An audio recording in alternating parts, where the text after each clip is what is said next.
Alright. Baba Booey. Hello.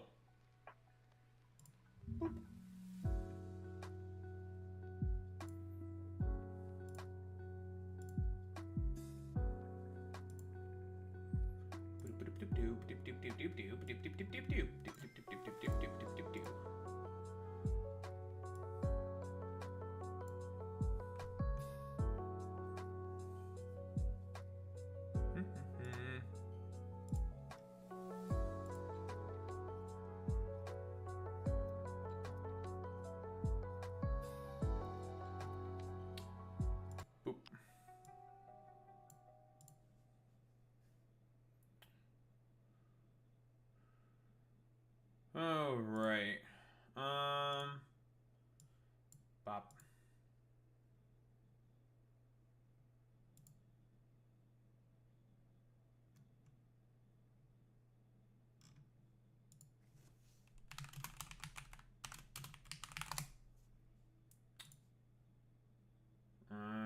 Where the fuck's the thing? There we go. Jesus. You should go right there. And I should switch my screen. There we go. Alright, what's up, gamers? Oh boy. Another day, another meme. I don't know. Ugh. Big stretch. Ooh, nice cracks. More cracks.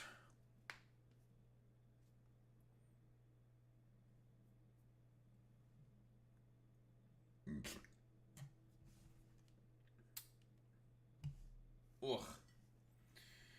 Alright, Factorio. Factorio. I don't know why I was doing that. Why am I flagellating myself with the fucking clip that's used to seal up open plastic bags? Why did I do that?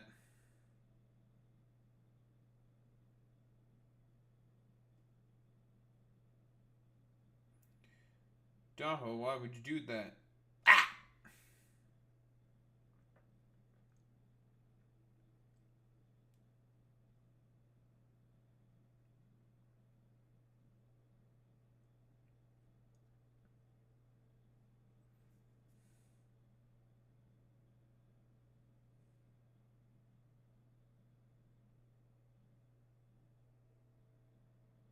Hmm.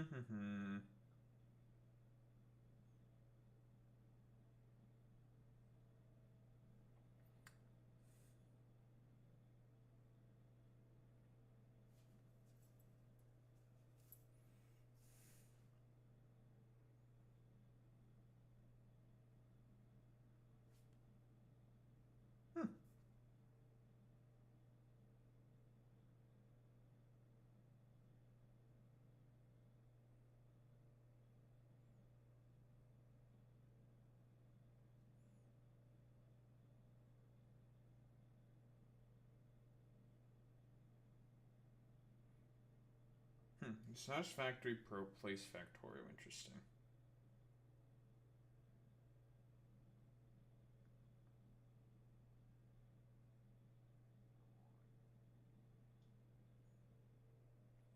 Curiouser and curiouser. What? Alright.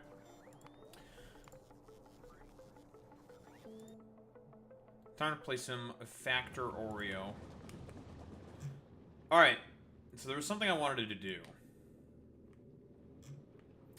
I was thinking if I wanted to move this chemical process out of the way, put it on the other side. I'm about to hit this ore patch, and I don't really want to hit this ore patch, because then it makes everything look fugly, and I hate my things look ugly. So I think I am probably going to move all this shit over to the other side, I think.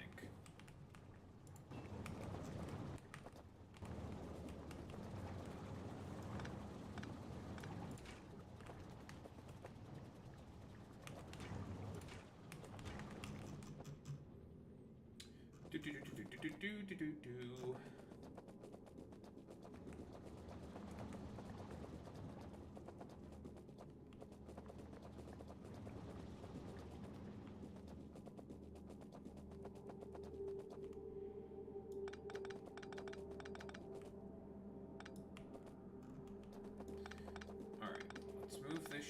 the other side.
Alright, fuck ton of chemical plants.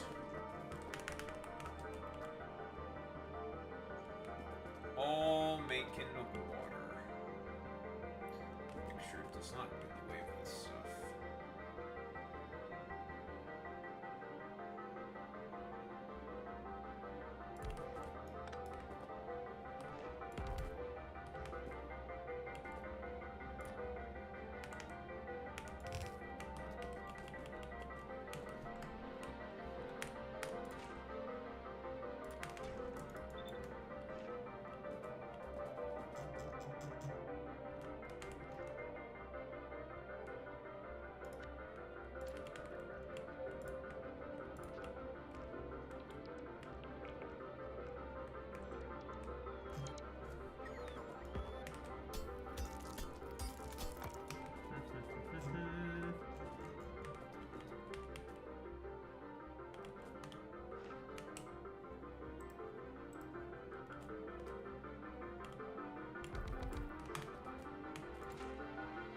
This is our freshwater electrolysis.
Well, well, well, if it isn't boy meets... Ah!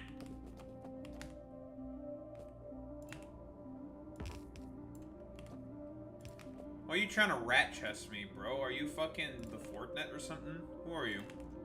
Who the hell do you think you are? The Fortnite? That cringe lord McIdiot head? Classic Boy Meets Mini doing some Fortnite shit. Classic.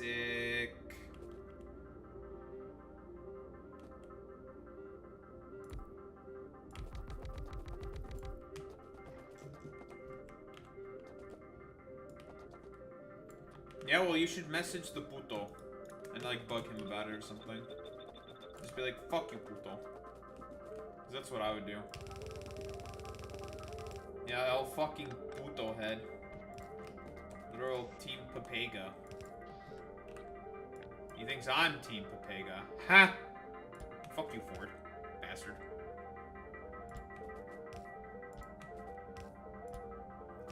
Literal fucking Papega.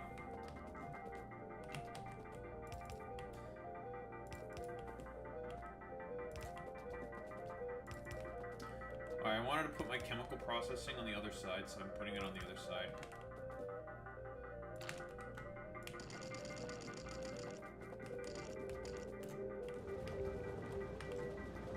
Alright, get to work, bubbies.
Exactly what I'm looking for here. I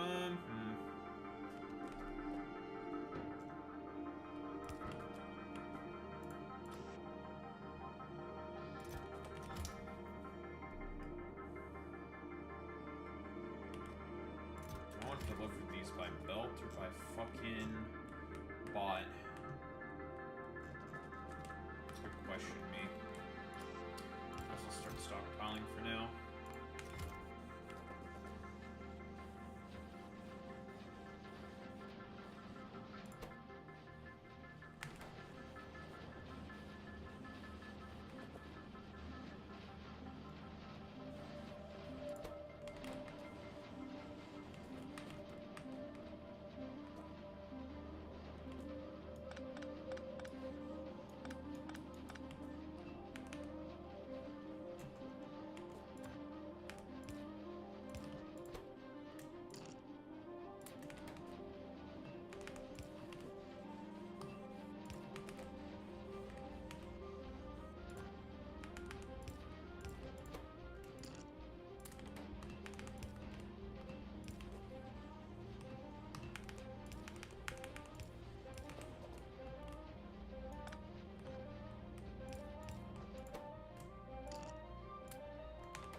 Water, back in business.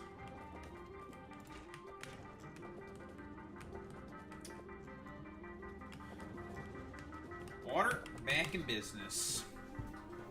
That's right. We're gonna be making so much damn water. That's right, that's right, that's right.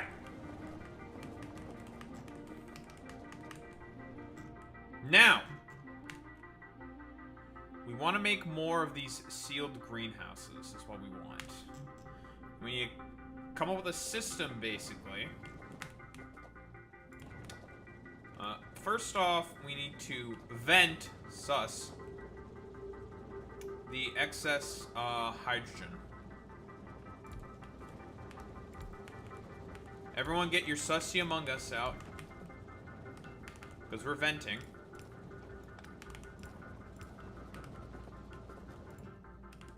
Get your sushi obukus.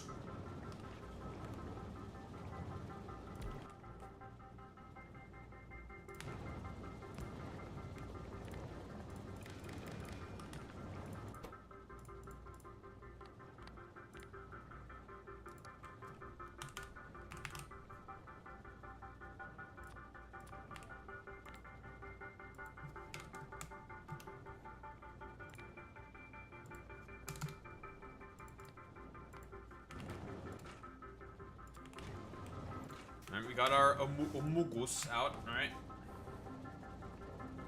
We got all of our omugus.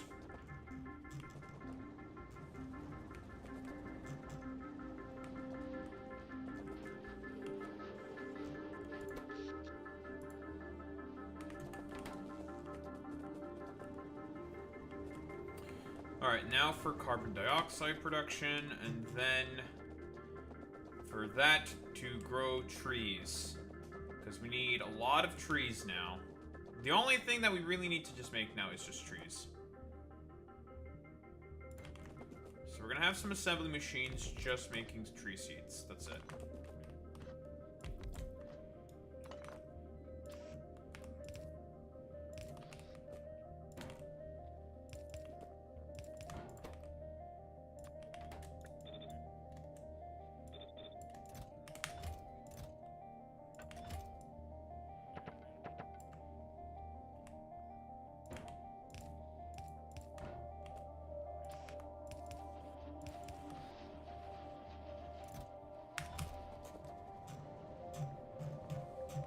Nice.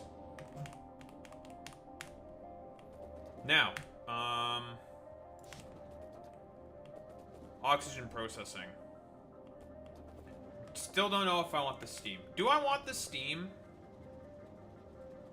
Like I said before, there is no consequence to using the steam recipe because you just get free, it's free steam.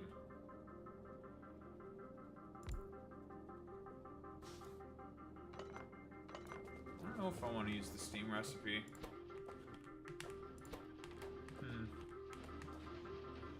No, we would just burn it, use it in, what we would do with the steam processing is basically just use it in, a bunch of...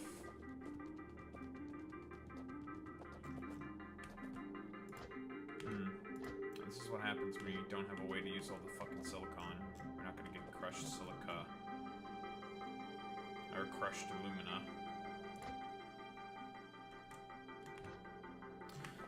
No, I wouldn't just circulate it. What I would do with it is basically,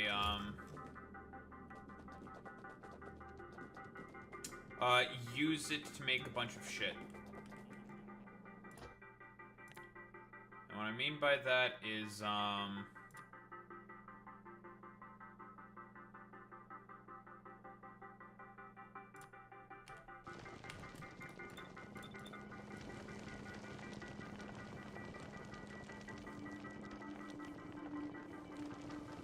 I don't know if I need the silicon.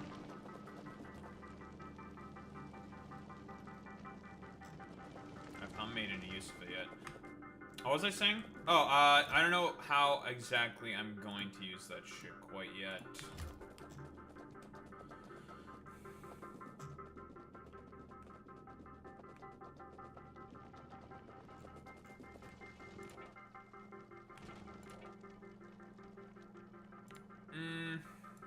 Okay, let's increase these numbers a little more.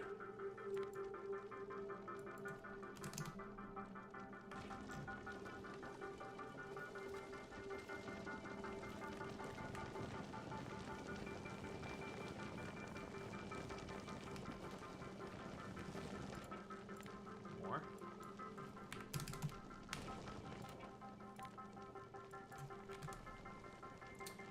The only way you can use the steam is because since it's 165-degree steam, the only thing you can do with it is just put it into steam engines. That's about it.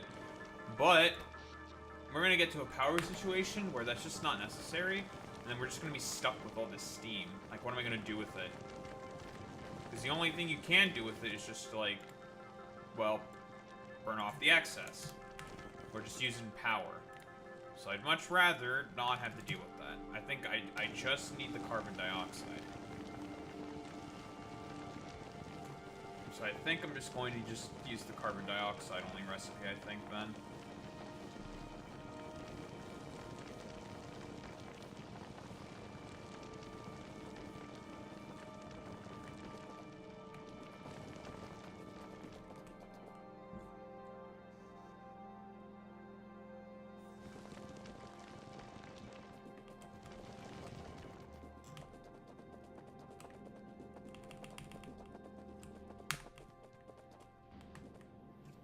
So I think I just want the carbon dioxide then. Plus it saves on me having to deal with extra pipes. I think we are just going to go with carbon dioxide then. I think.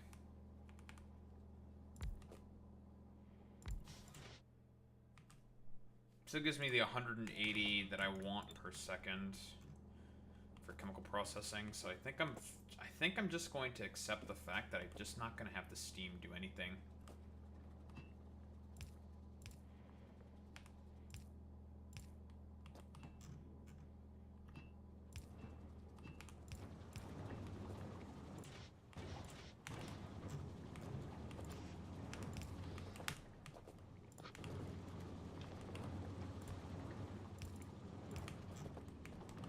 Do I want to use my rocket fuel in order to burn this? Use it as fuel? It takes rocket fuel. That's very expensive. Burns well, though. Like, 2 millijoules in comparison to, what, 100 millijoules? 50 times more effective? In terms of burn value? It's not like I don't have ways to produce a good amount of rocket fuel.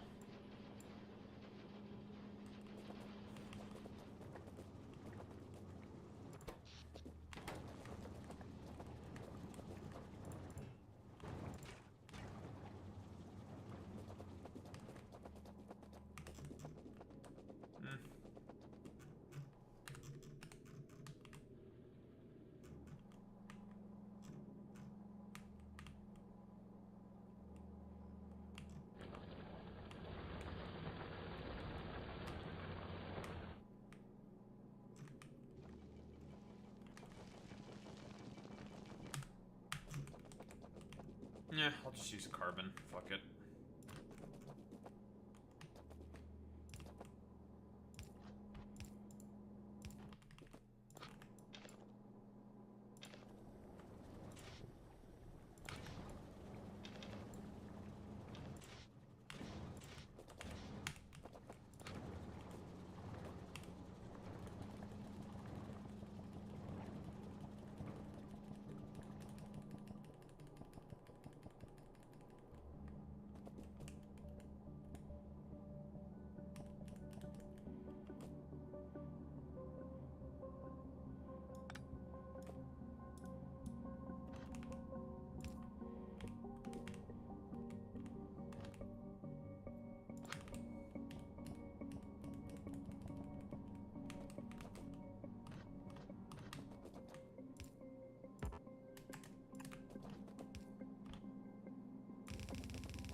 Go. Alright, that's the carbon dioxide taken care of.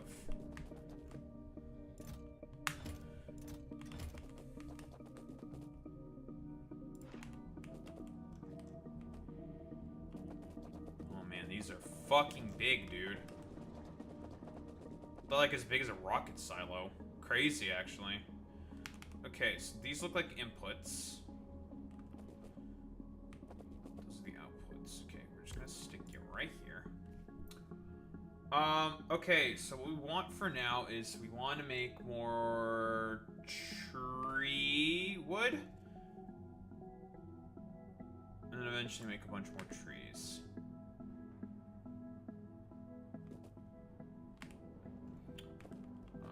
Let's see. Oxygen's output. This is what carbon dioxide is as an input, okay. Carbon dioxide here. Water is over here as input. Okay, so let's do it like that. So I can get my water from here. Yeah, okay. Carbon dioxide is fine there.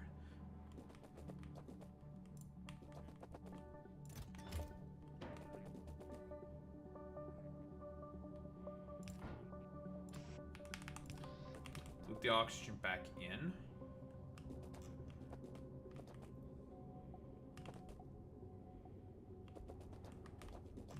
How does one get hooked on editing, of all things? I've been, like, procrastinating really bad on fucking editing, I'll be honest. I should be editing more. But then again, like, for the stuff that I do, you don't need to... I don't need to do a ton of fucking editing. Like, I don't need to do the, like, stupid meme font edit things and shit like that. Like, that's unnecessary, right? Like, you don't need to do that. Like, when I make references to things, I should put the fucking article head or, like, the reference to it in the video. That is a good thing to do. Otherwise, I don't really have to do any of that stuff. I don't have to do anything crazy.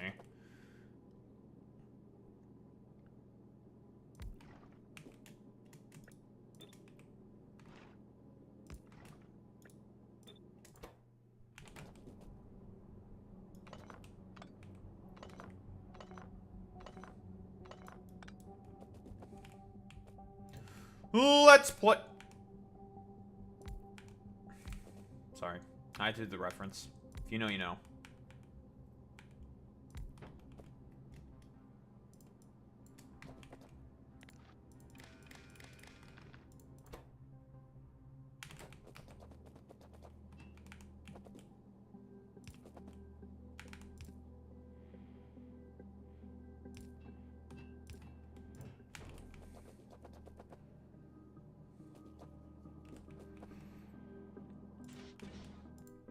Yeah, see, for what I do, I don't have to do that as much. It's unnecessary.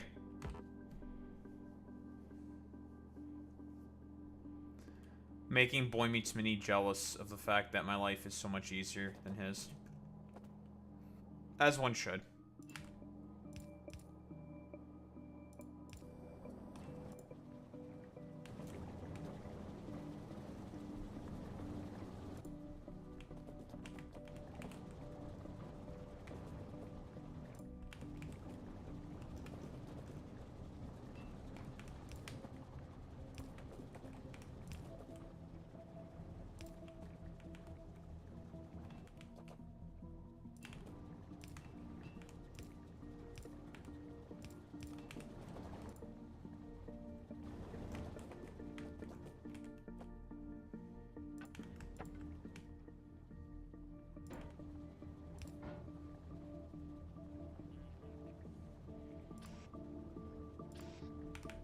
Dude, I fucking feel that so hard.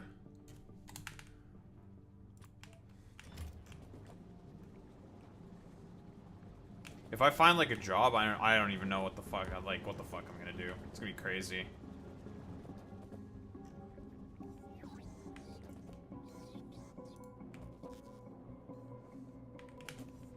Ooh, look at the animations. Look at that. Ooh, fancy. Look at it. Look at it go. Look at the little greenhouse go. That's cute. That's fun. That is definitely way fucking faster. Okay, but we also need to be growing trees as well. Let's not forget. We need trees, people. We need trees. Because we need more, I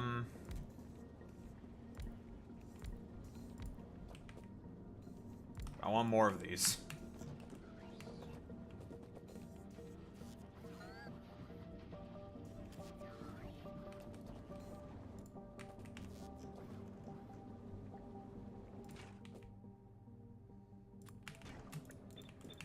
So I only want to make 10 of these fucking warehouses, basically.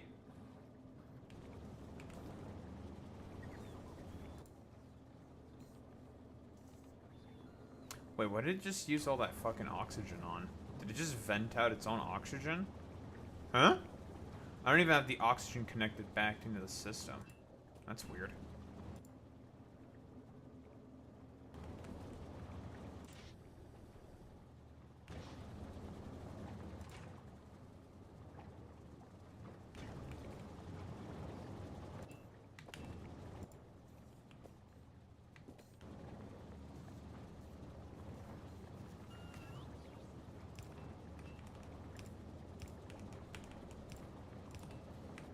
Well, now I have it looped back around.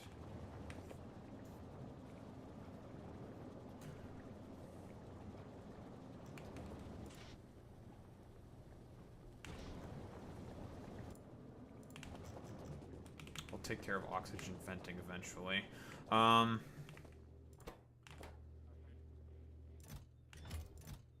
we are gaining on seeds, so it's not that big of a deal. Alright, this is, makes a ton of fucking seeds.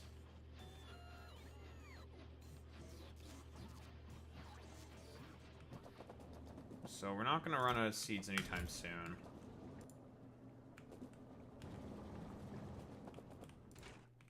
Right. Of course. Now what I need to do is I have to fucking use all this shit. Although, honestly, like, I rate calculated this shit. Yes, consumes 360 per.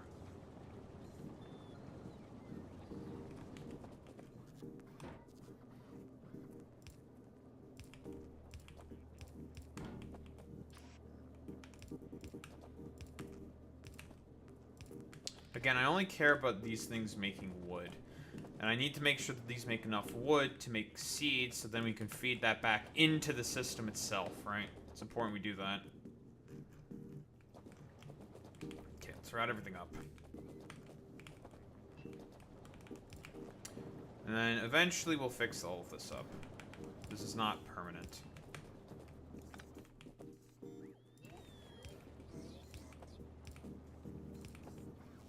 This is just so we can have a setup to make a bunch of greenhouses.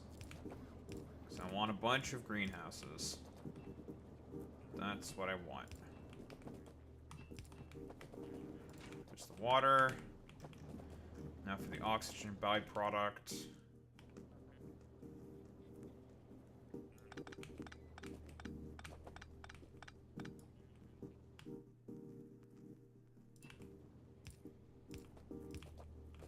Move back around. If there's any excess, we'll vent it.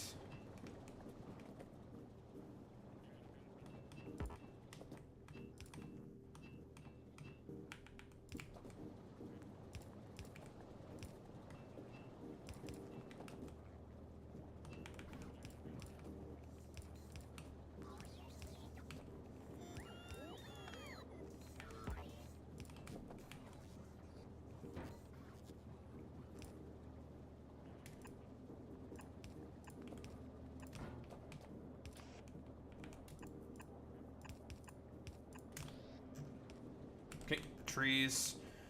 Now for the carbon dioxide. Simple enough.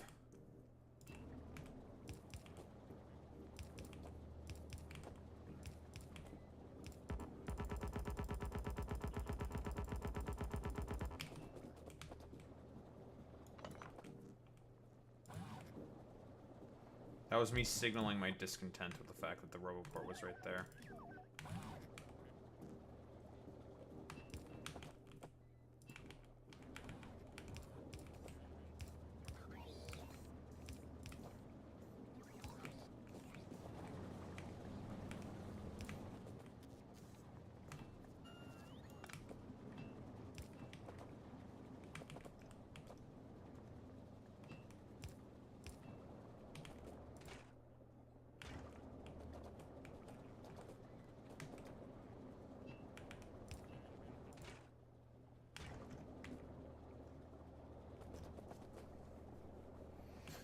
Now we just need seeds.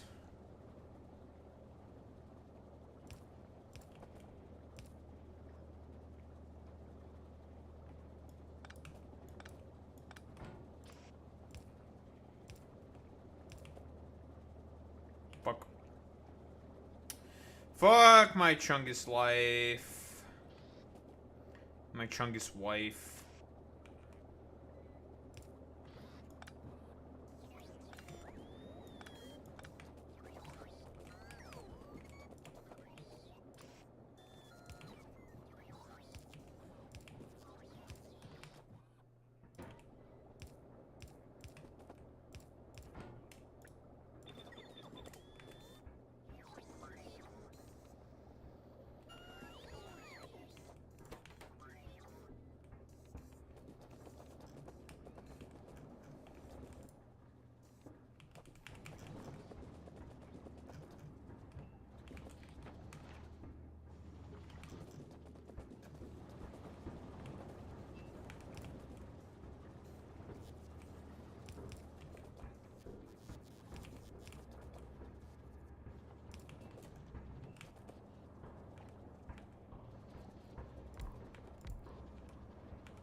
When the oxygen is sus.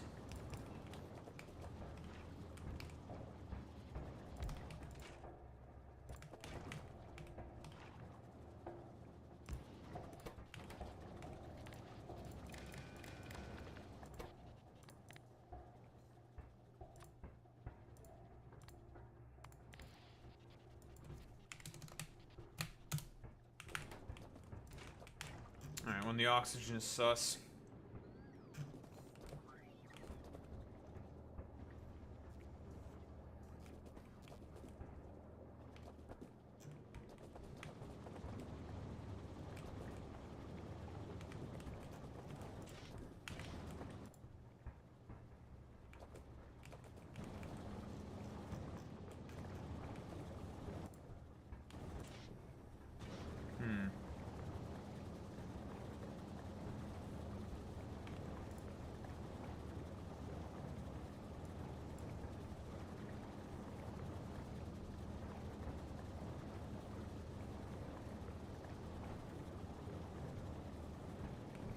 This is not keeping up, right? So 2 of these, okay.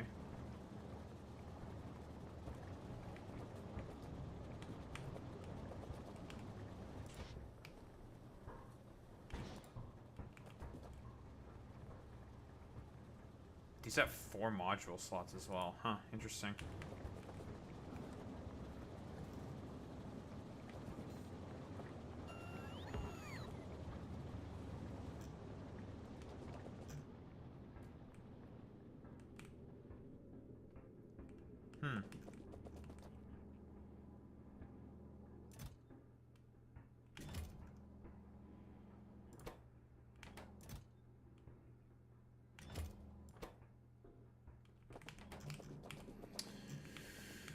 We also need to make some fucking landfill.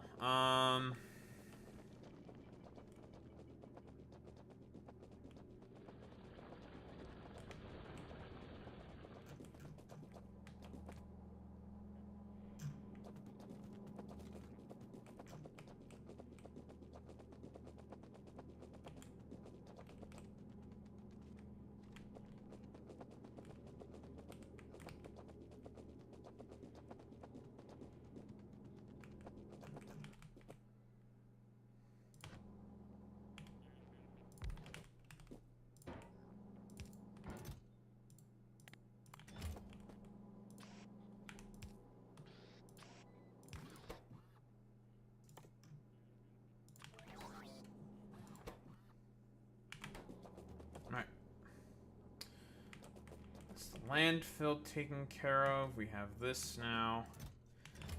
Now we need to wait for that stuff. Lovely. Okay.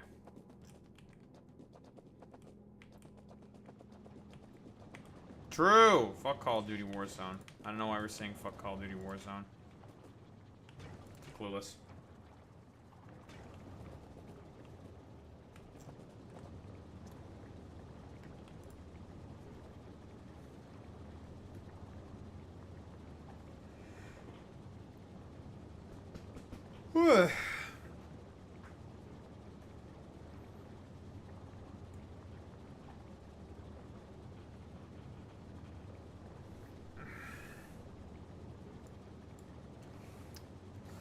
So I need 3 carbon dioxide machines to keep up with just one of these fucking greenhouses, basically.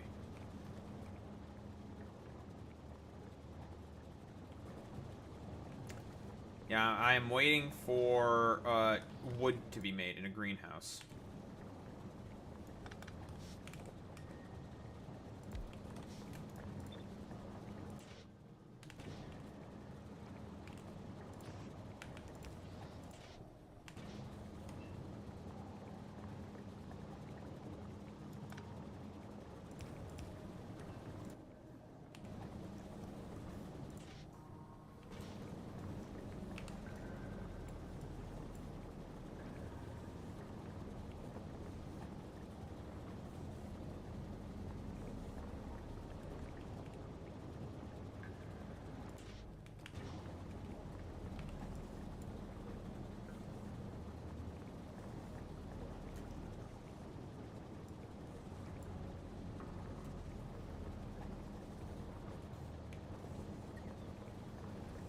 Oh, wait, no, I have enough carbon dioxide machines. I don't need any more.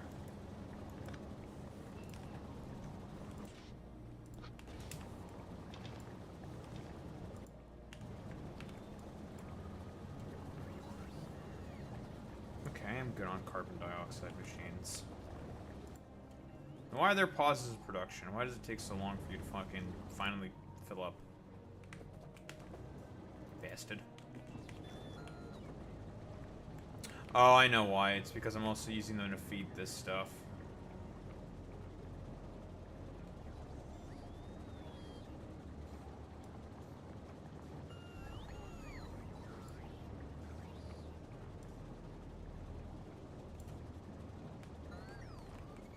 Yeah, that is not enough carbon dioxide. Okay, no, that makes sense now.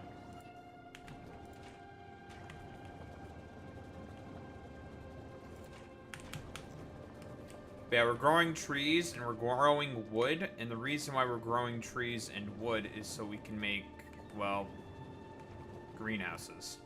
That's why.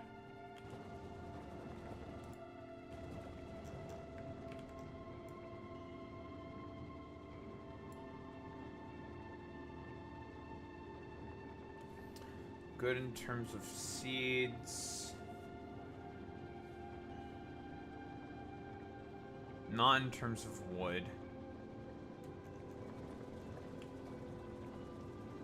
However, we're not going to keep this process going on probably permanently. That's for certain.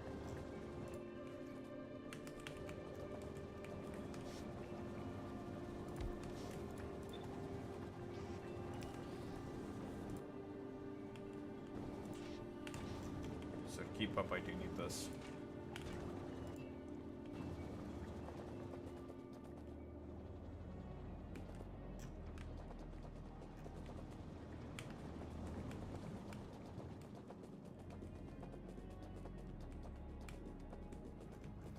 But yeah, I'm making greenhouses. Meant to grow wood.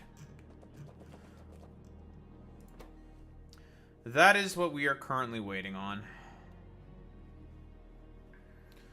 Now, what I should be adding here is a bunch of other stuff for the mall. So I can have more shit on hand. For not having to send my ship back to pick up more stuff.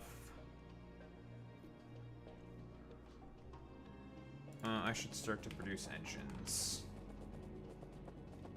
Because we need electric engines if we're going to make rocket silos.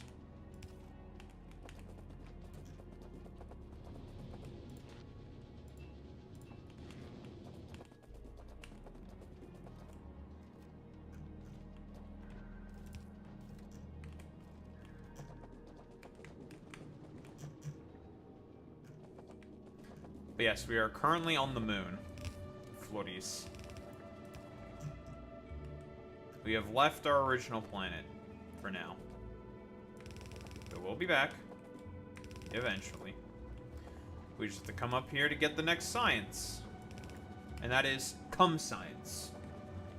We must Jizz science. Make jizz science. Very important. Extremely important that we make cum science. Let me tell you, folks. We need semen science. Let me tell you, folks. Let me tell you.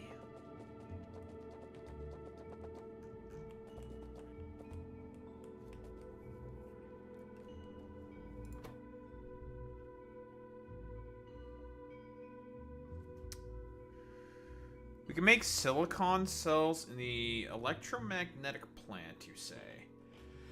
A 50% productivity bonus on them? Seems pretty alright. Seems pretty alright. Oh, indeed, actually.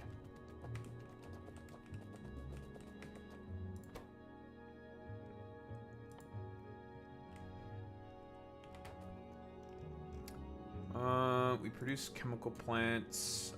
Let's produce oil refineries up here as well. And pump jacks.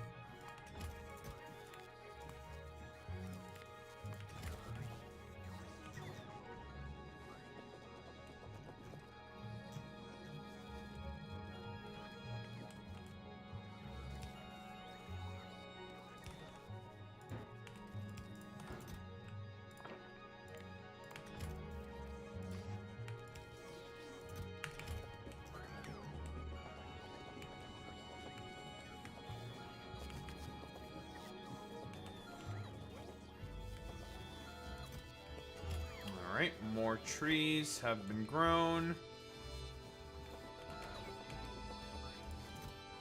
I put this in the wrong fucking kind of chest. Fuck my life.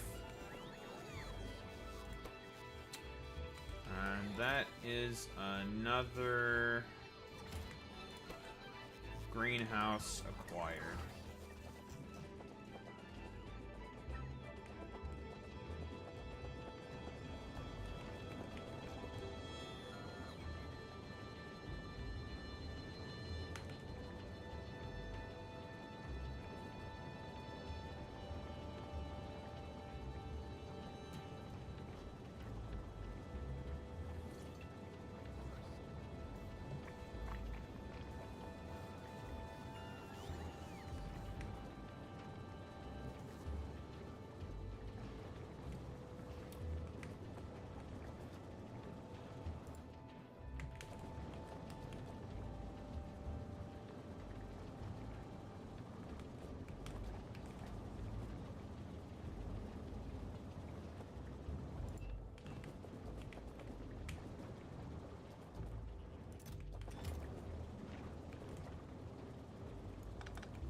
Dioxide, check.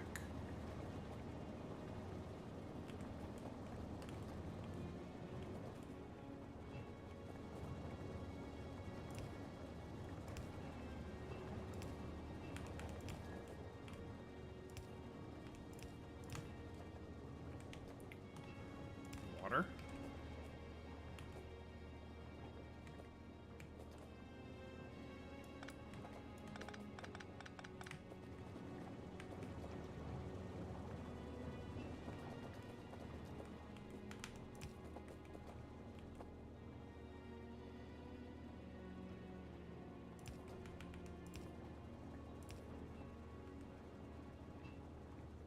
Check.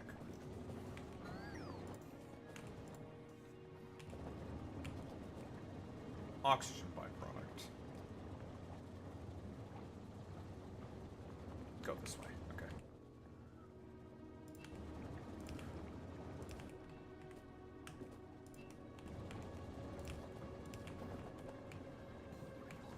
Oxygen.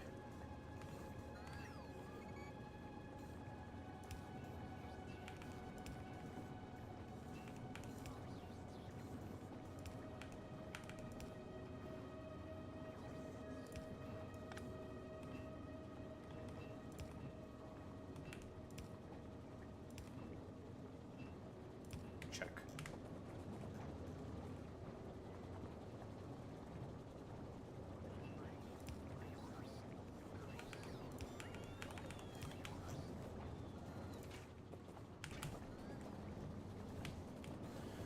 Alright, and that's more wood. Lovely. Now we are really cooking with gas. More like gas, am I right, fellas?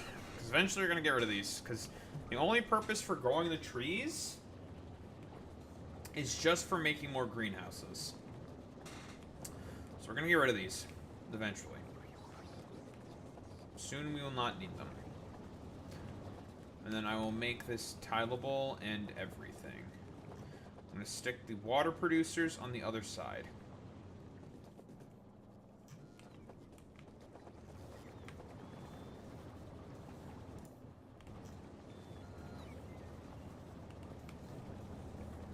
That's what I'm going to do.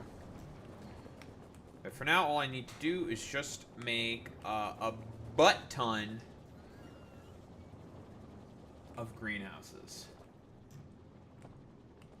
So that's the plan.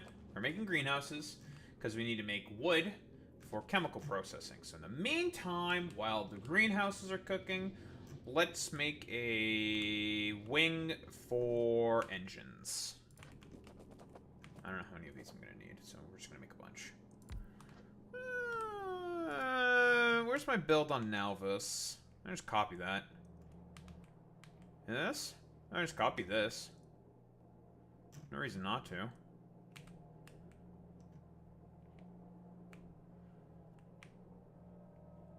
Oh, I don't think I need to make it this big.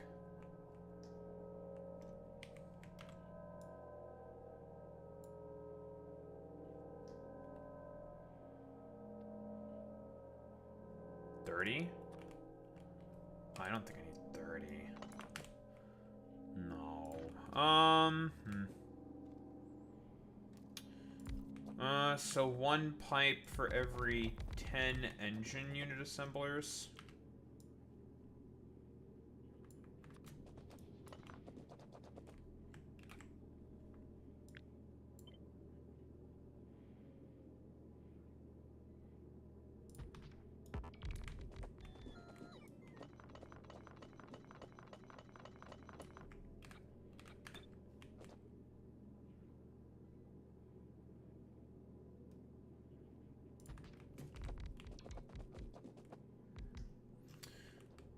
So I guess this is what I should have stuck pipe, or rather gears on the bus for.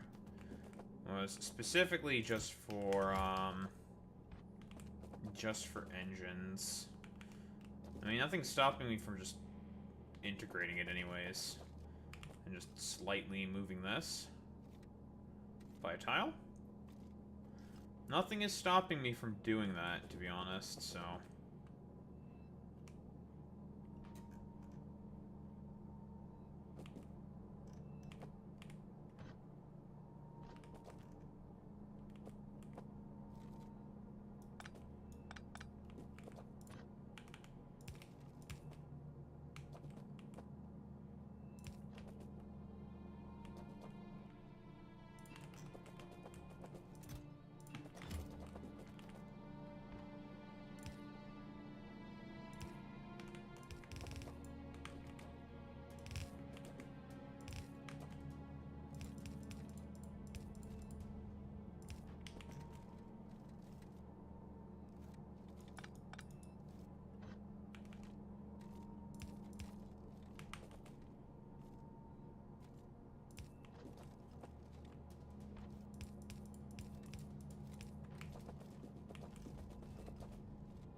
That is true. In Factorio, you sometimes do just be waiting for things to produce, but in the meantime, you can always just do other things.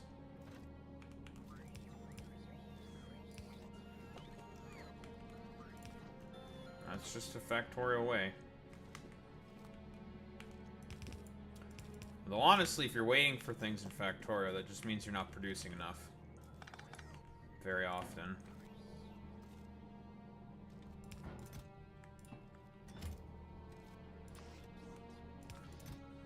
And that's just a problem with production, but that's a different story. But some things just have long crafting times, and that's just how it is.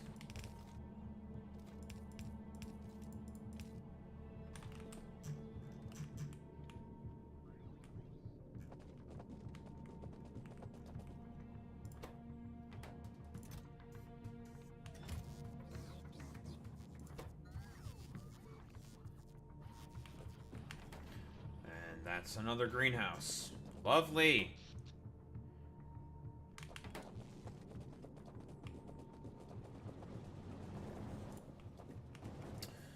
Oh, I'm all too aware that carbon dioxide fucking is not keeping up. But that's like a really easy problem to fix. But I am aware that carbon dioxide production is not keeping up. Very, very aware. We are going to need some more electrolysis production.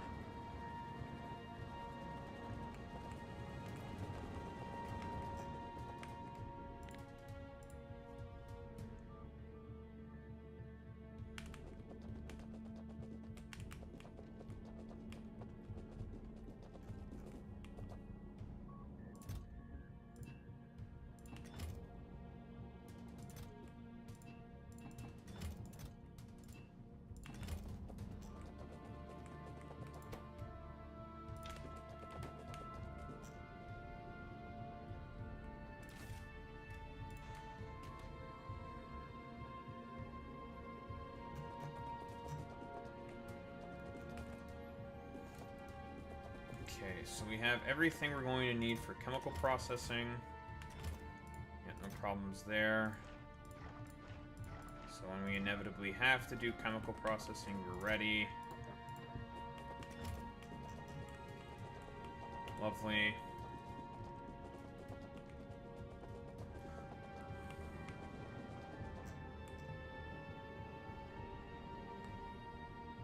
Alright, engines.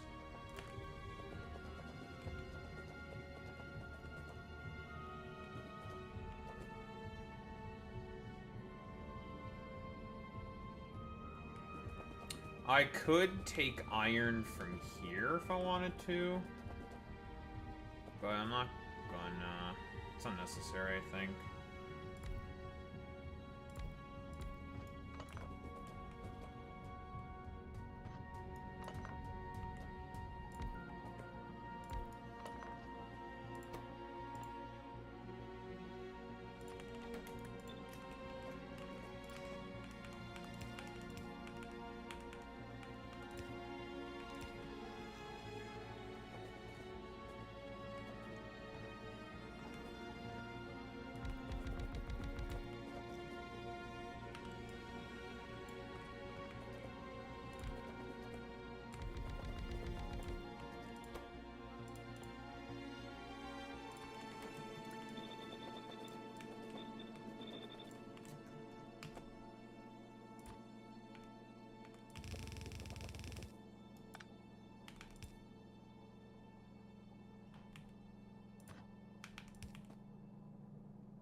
I need more undergrounds.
Oh, I put the fucking steel on the wrong goddamn belt.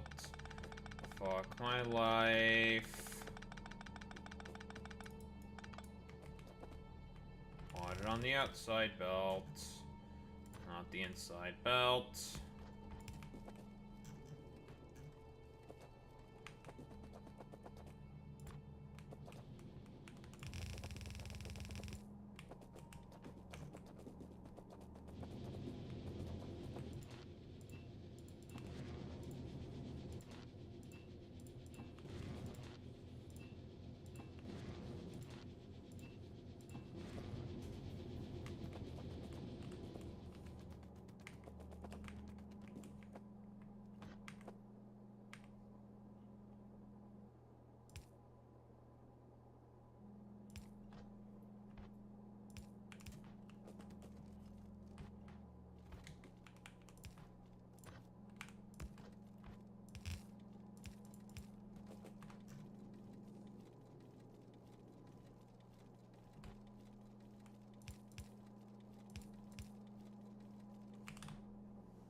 Okay, electrical engines.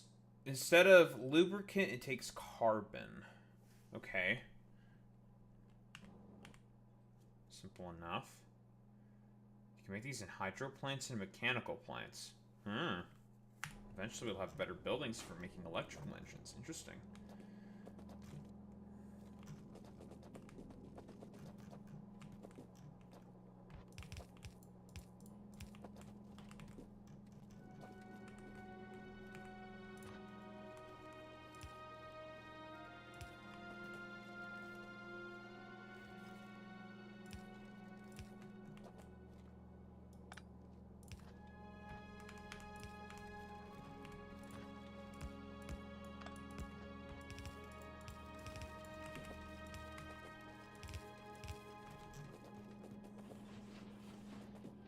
And that's engines.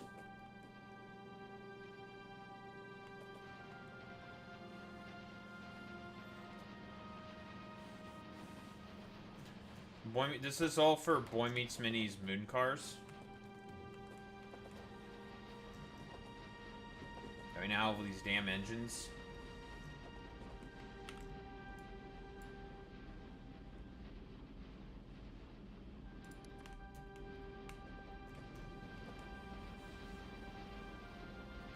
However, there will be no racing. There will be no critical racing theory here, only racist theory, obviously. It is a prerequisite for everyone to be racist, obviously. This here establishment.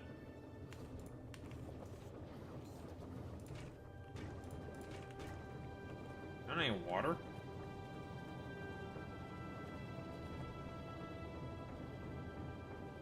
Oh, son of a bitch, we don't have any water here.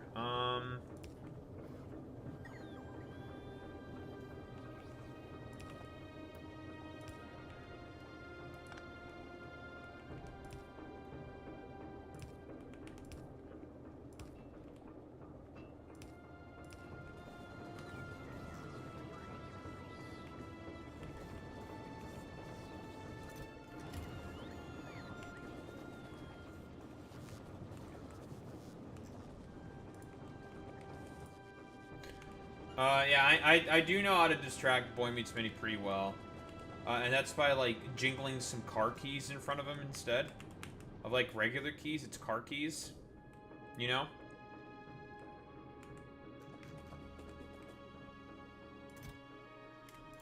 Would you look at that? We got another greenhouse. I'm going to stop at 5. I'm going to let this keep going until we have a bunch.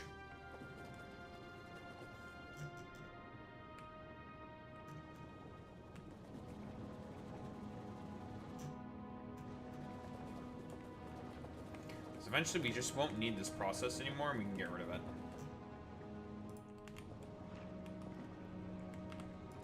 So we gotta produce a bunch of trees. Because the setup of this, with this shit, is enough to sustain one of these greenhouses. So we're going to just stamp down a couple of these, 5 of these in total.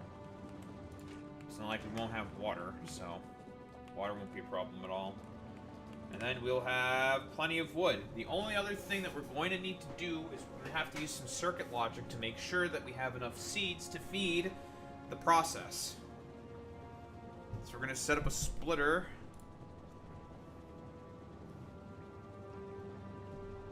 With output priority, and then specifically have the belt read the amount of wood that is on itself.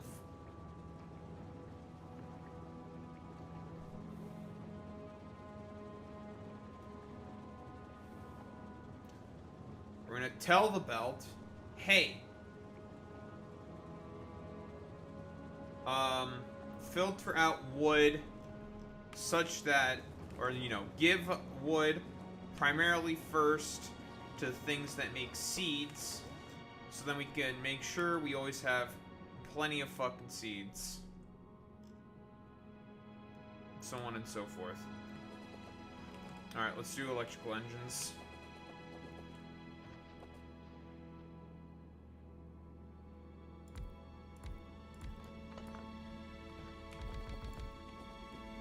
I don't know how many of these things I'll need.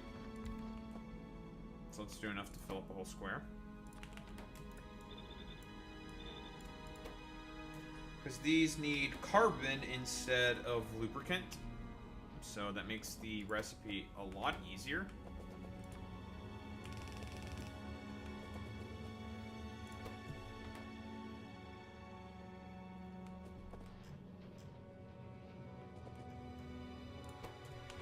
This can even let us make flying robot parts.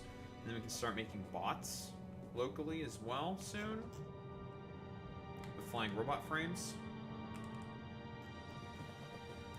But we need these so we can build rocket silos. That's what we actually really need them for.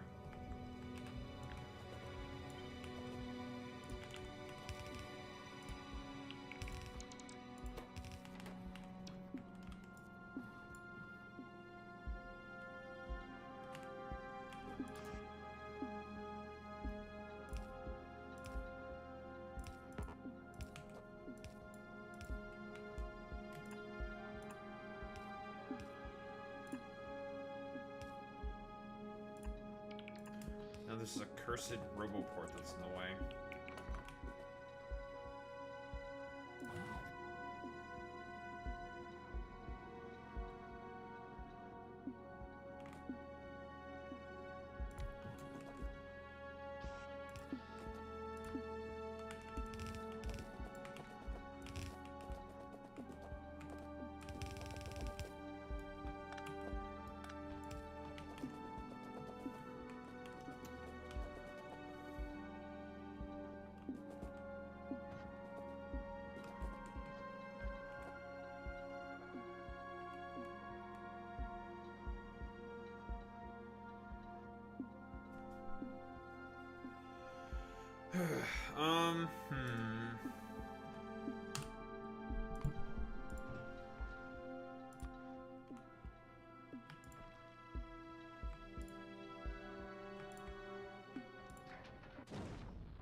Ag.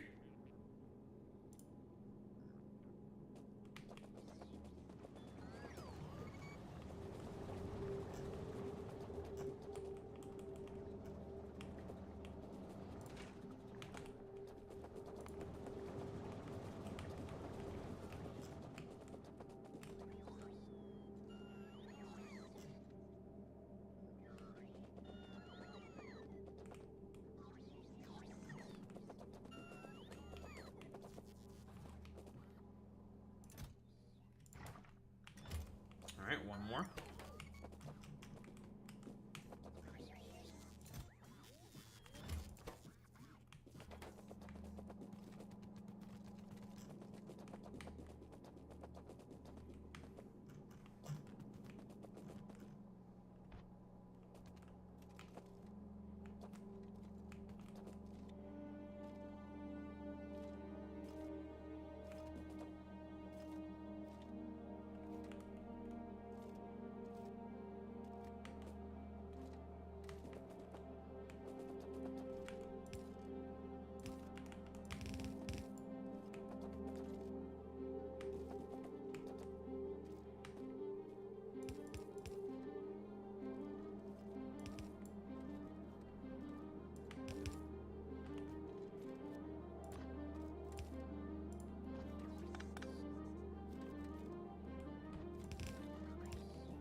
Not work like I would.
Engines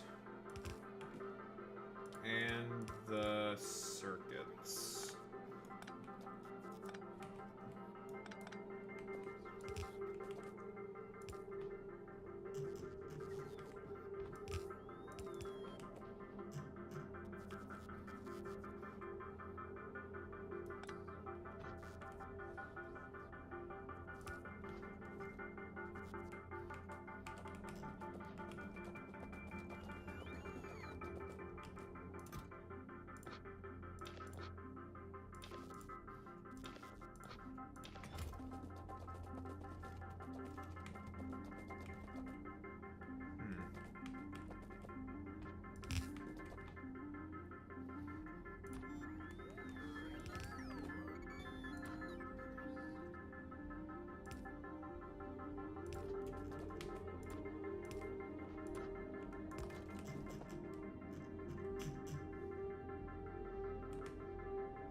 up Fitz. This planet is the moon of the starting planet. It is a modded planet for Factorio, because I decided to play with mods. So this is not a normal vanilla-based planet. This planet is a mod. Because this run of Factorio is modded. So this planet's name is Maluna, the moon of the novice.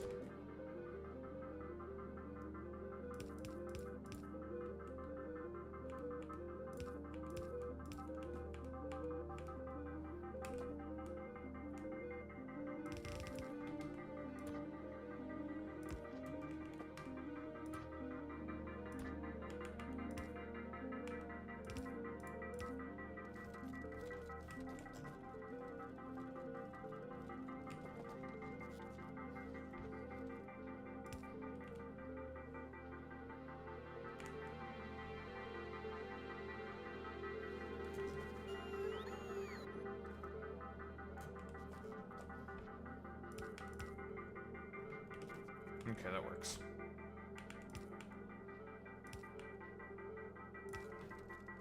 Right now I'm just trying to do some belt wizardry.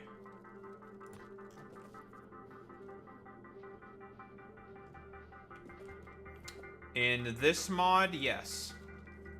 You go to the moon before you go to the rest of the planets first.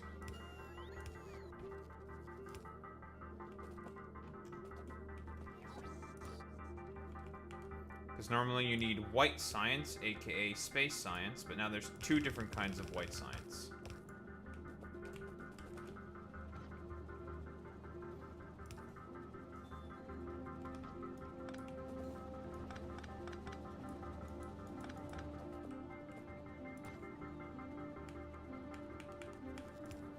Oh, so yes, I said white science, I'm being racist.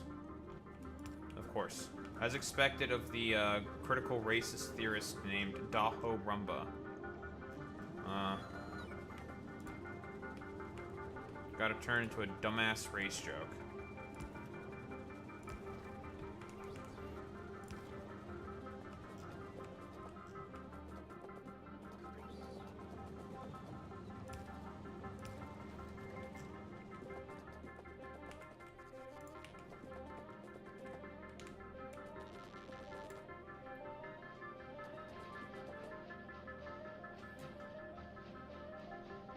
Bobs and Angels?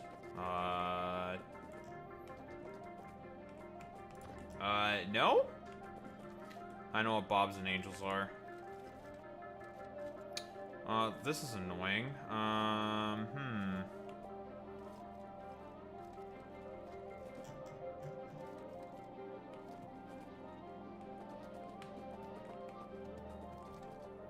Well, I guess I'm gonna have to use an underground over here.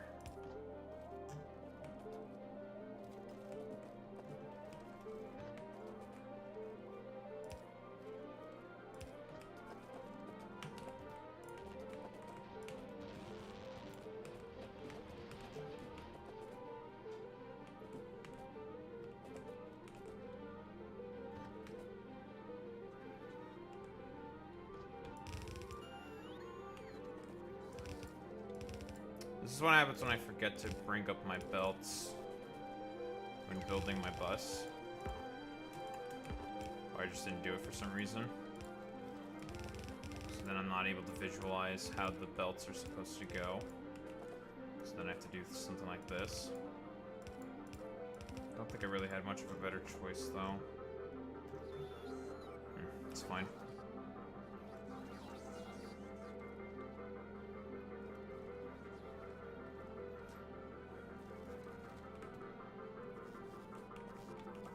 Yeah, doesn't know Bob's and Nick yet. Clueless?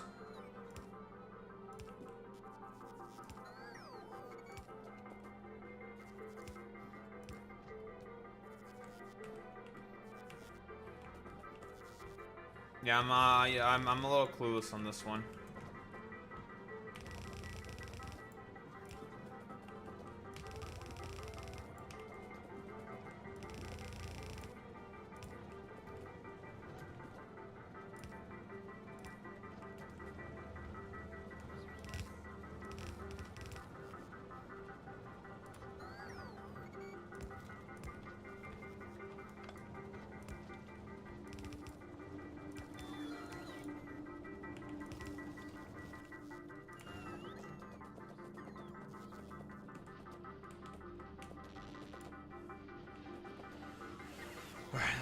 That is electric engines.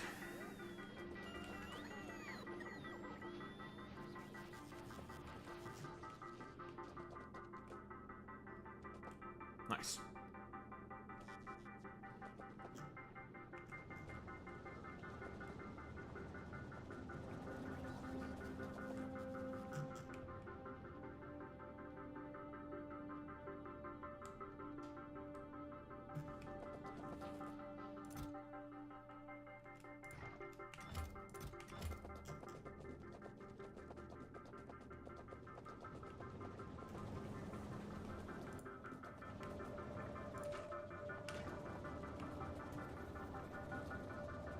Gonna have to do another fucking round of this shit, but that's fine.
Ice melting.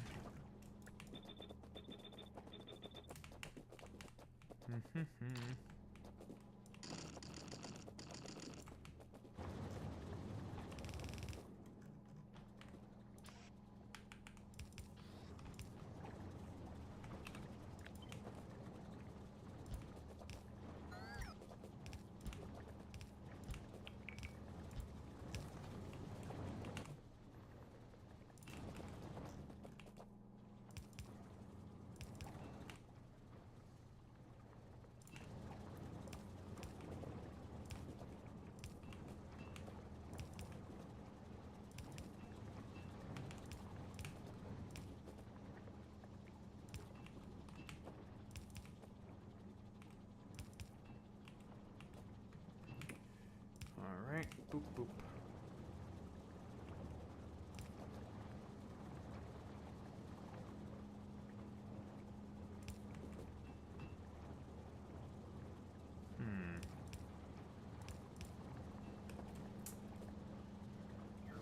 If I need to expand the amount of rocket fuel I'm producing, I'll have to expand this, but for now, this is fine. I don't think I need that much in terms of rocket fuel. We're okay for now.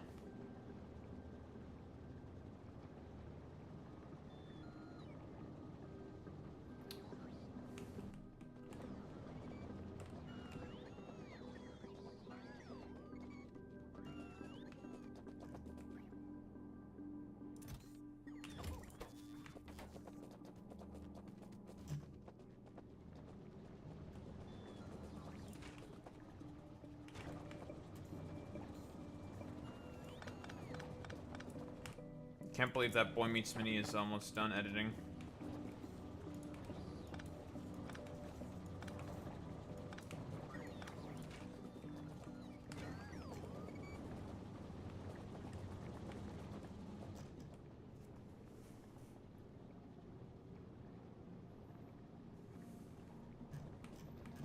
I can't believe that Boy Meets Mini is doing this LARP shit. Inconceivable.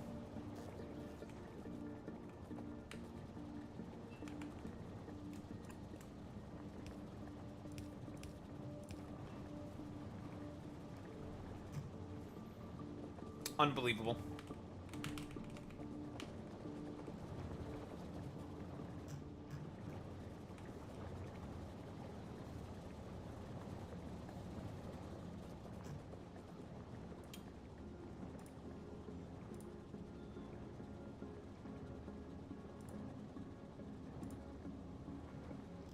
Okay, nice.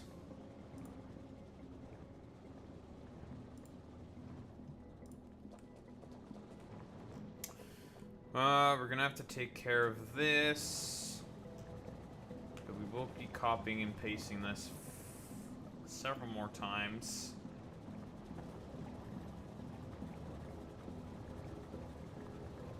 This is what we're gonna use to supply oxygen and carbon dioxide, and of course, once we're done using this shit, then we're gonna make a separate little area for producing seeds.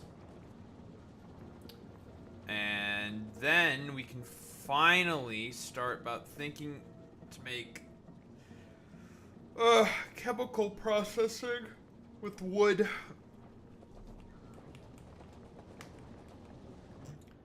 Once we have fucking plastics and stuff, then fantastic, great, excellent. We will truly be off to the races.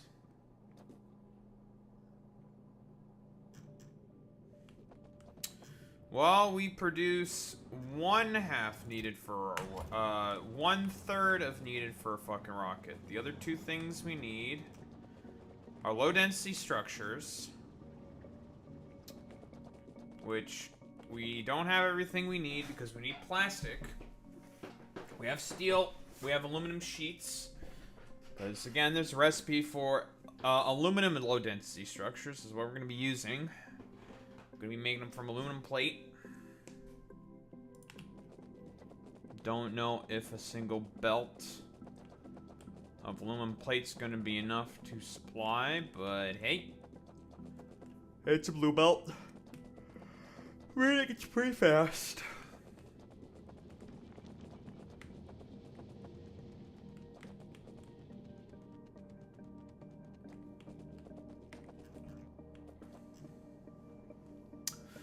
Well, another thing we're gonna do is make a bunch of other fucking supplies here as well.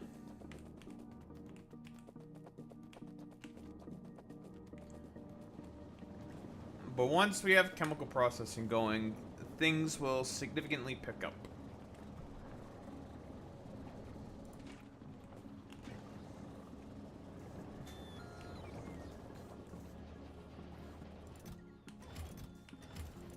Oh yeah, we have a lot of seeds. Lovely.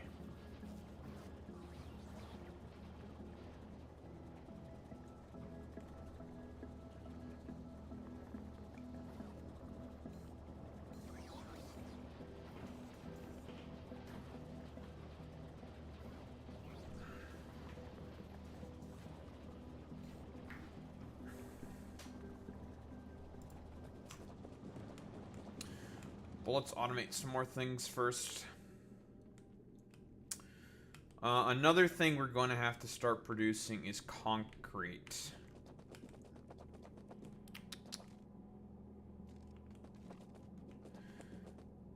That's another thing we're going to need. I'll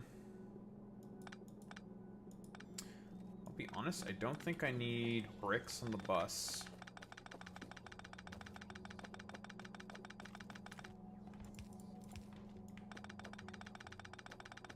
I don't know how much I need stone on there as well.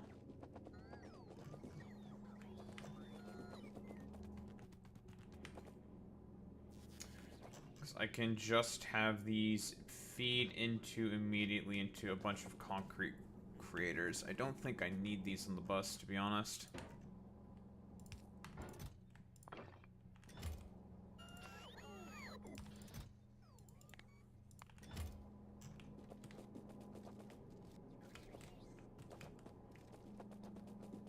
Nor do I think I need stone, to be honest, anymore. Because I'm not making science. Or a bunch of other stuff. I can probably also just get rid of this belt.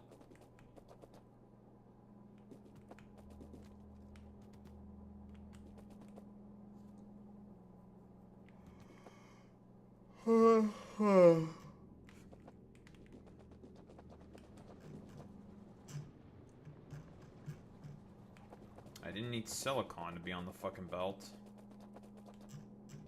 On the bus. Crushed alumina, yes. That was necessary. this is necessary.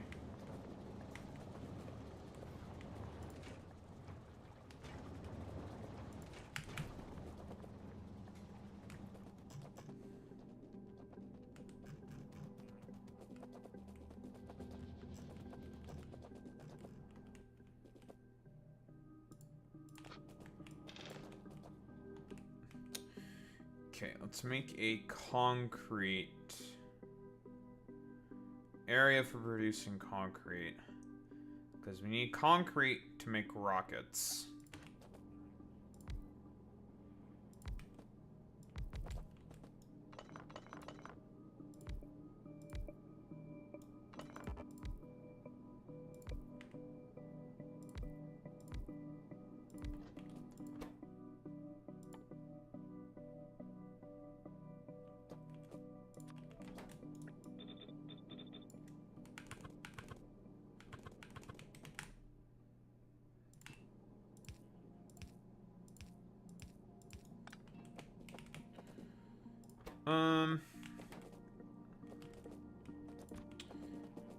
Iron ore.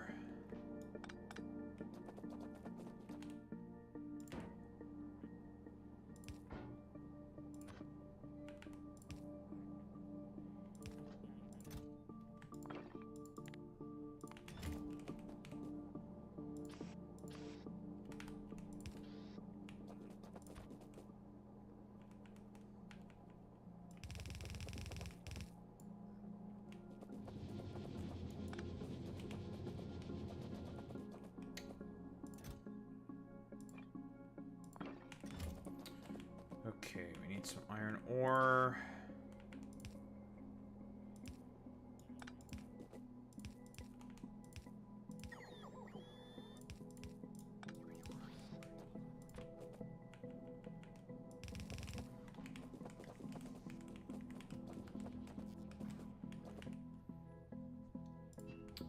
We also need water, which is simple enough to come by.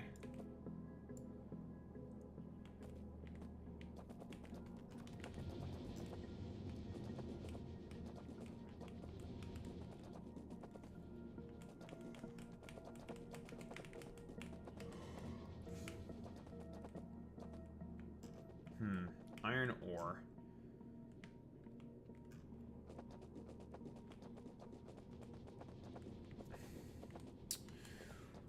I guess what I could do is just siphon off of here and just bring it like so.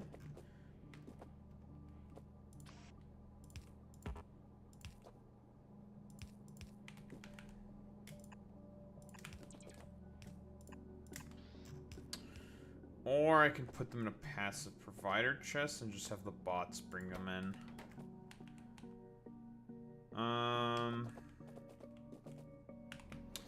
Yeah, I'll just have bots probably bring it in, because it's not exactly the highest of throughput items.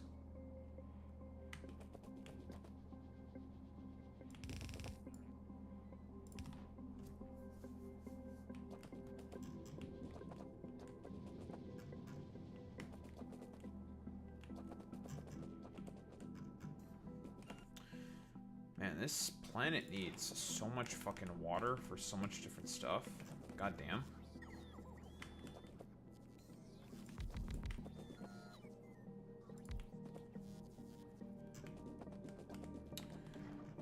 We're gonna bring in ice.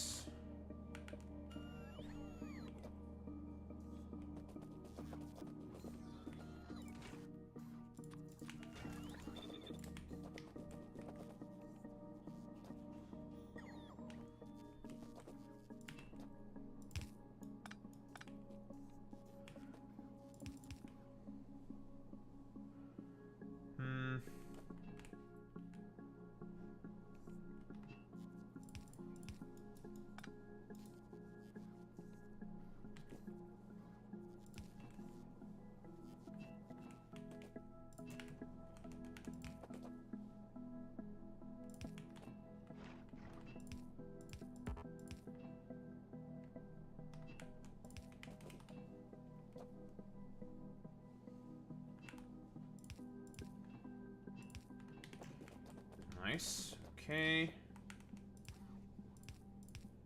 Boop, boop, boop, boop.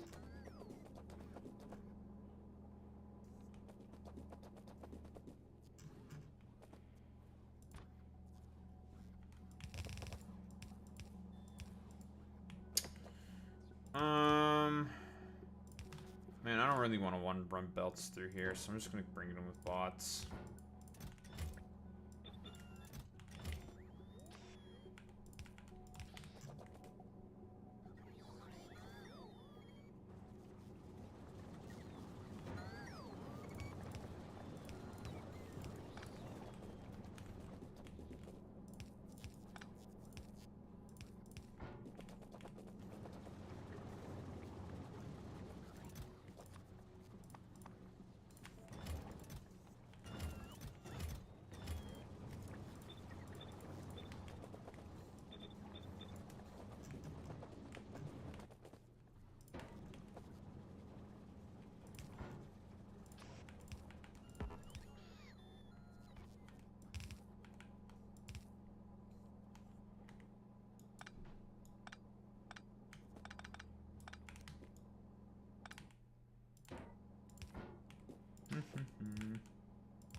Alright, now we just need to get iron ore.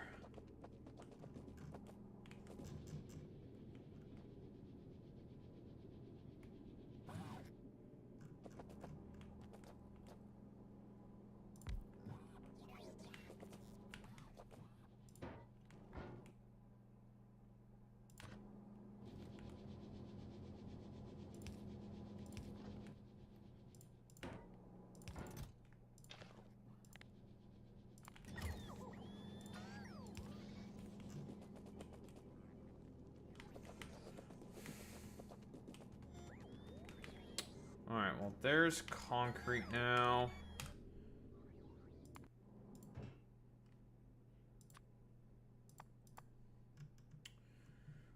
Okay, blue chests, red chests.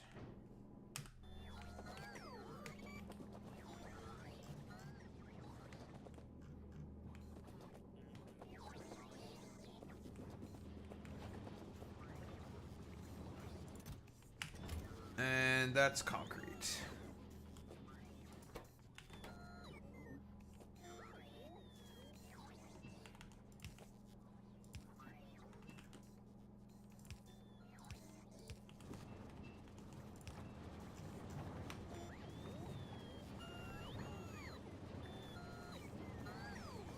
Oh, lovely.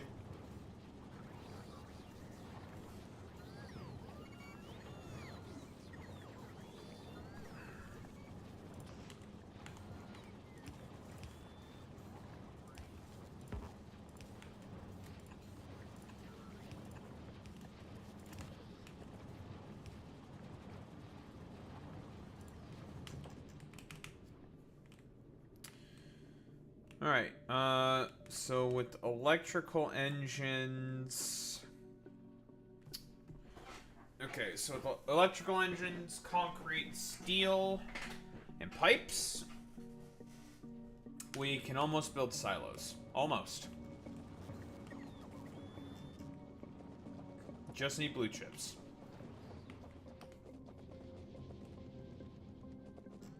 Which we're getting close to.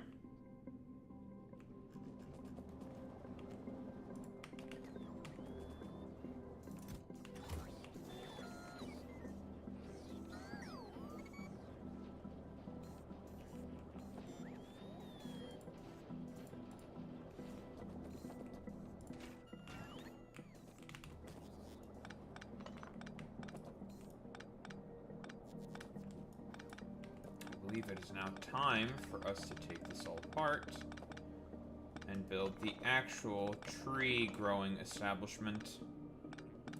It is time to grow some fucking trees. Make some wood, grow some trees. All of that good stuff.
getting pretty close to nuclear power. Again, we're just, we still need Coverix. In order to get Coverix, we need space science. And we almost have space science.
Okay, so if I have trains, the loading stations would be right here. Okay, that'll work. Because eventually, we will need trains to supply our network. So if I were to have them, I'd have them right here. And I would do a slightly different design.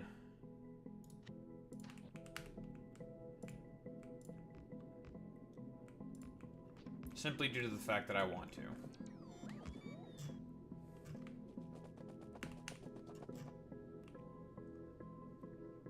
I would try to use bilateral trains. Okay, so now let's set up our gas venting.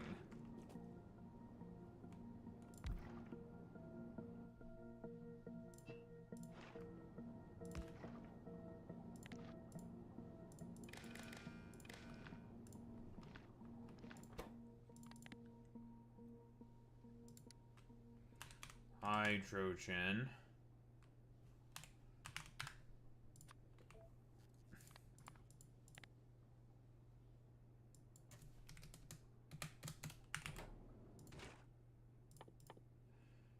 There's hydrogen venting.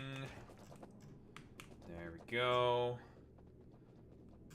Now, the real fun stuff.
Okay, perfect.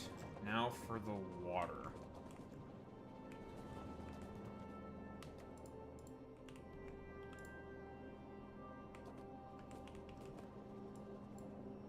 So this is perfectly 1-to-1.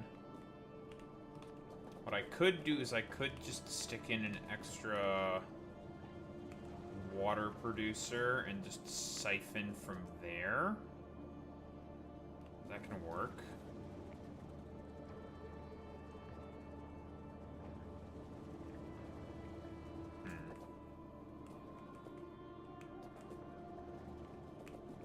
Trying to make that work out with the pipes.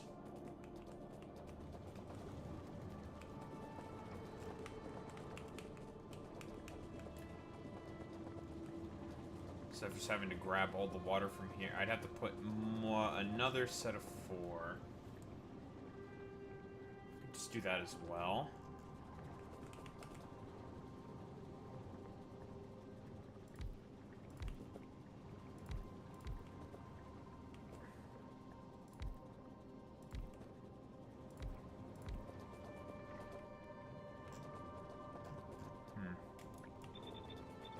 Well, this is a little abnormal, but we live in abnormal circumstances, so this should be fine.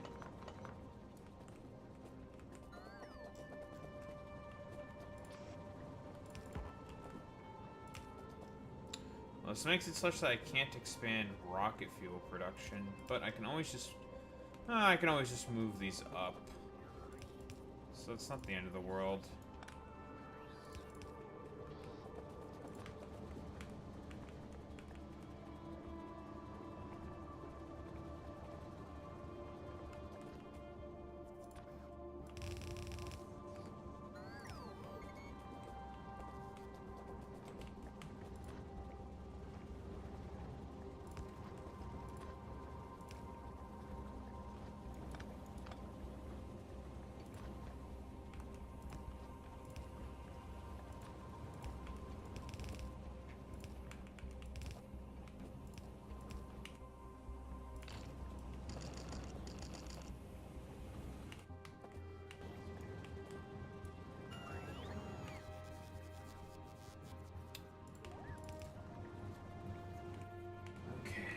Water.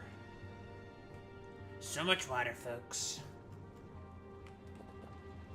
Okay, so now what we can do is take water from here and use it to supply these things.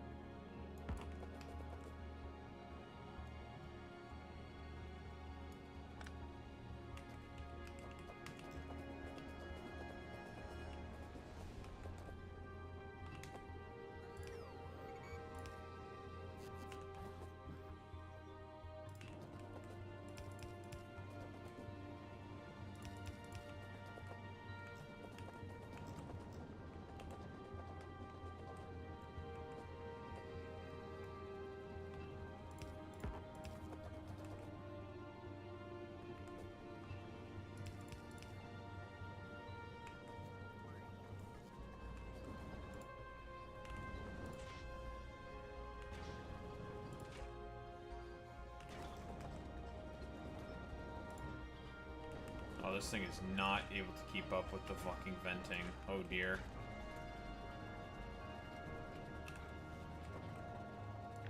Oh dear.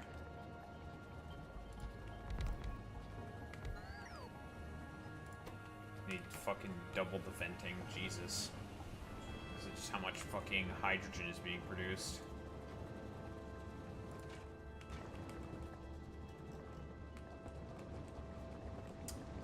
Need to be extra sus. Now, I'm not sure if I'm going to be overproducing wood here for the chemical processing, because I don't know what the ratios are going to be. So it's better to just have a fuckload of it than not enough of it.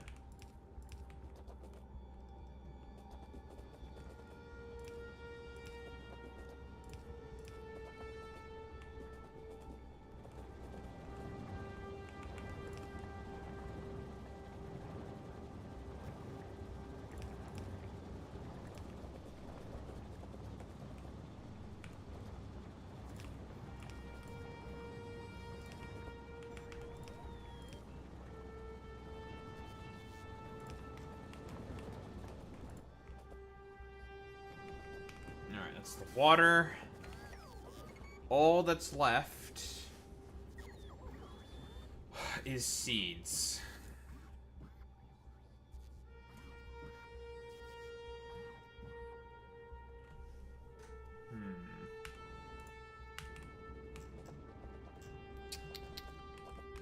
Might have a creative solution for that. I have a lot of seeds, I know. Thank you.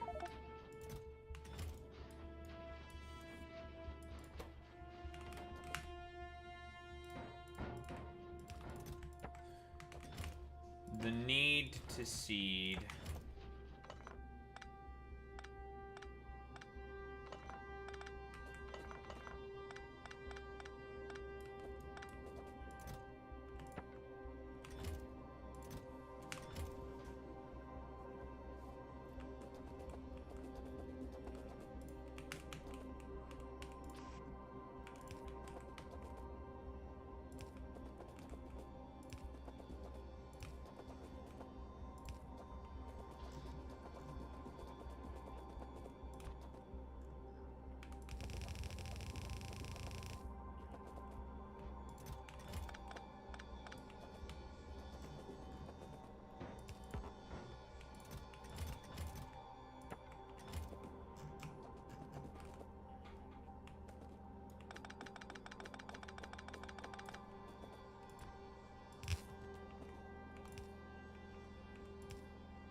Nice.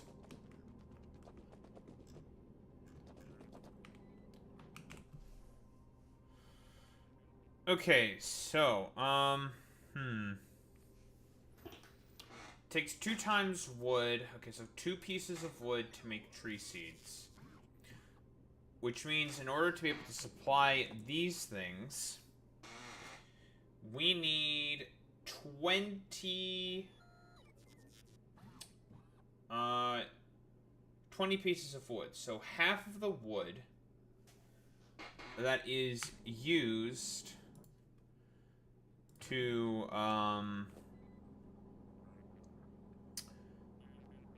make the wood is used to continue the fucking process.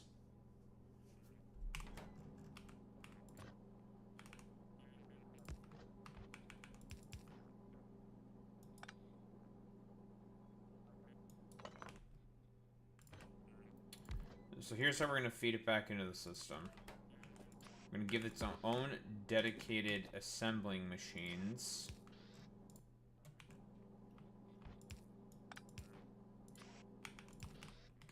We'll have it do the job that way.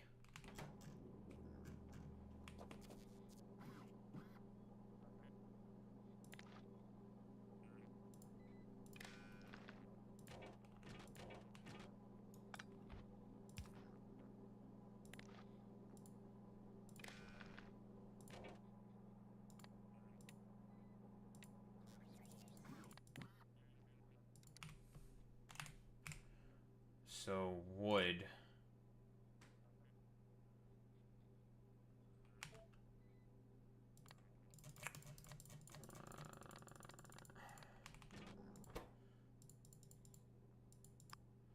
We set the output priority to left. No, okay.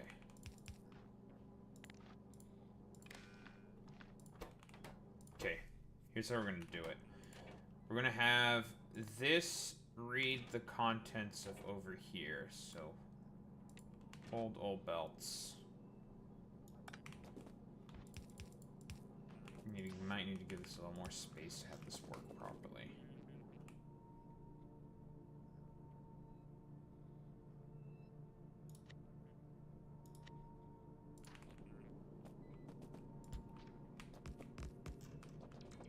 It should theoretically work.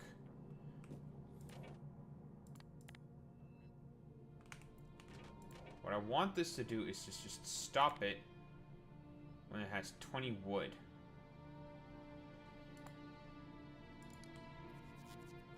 So, wood.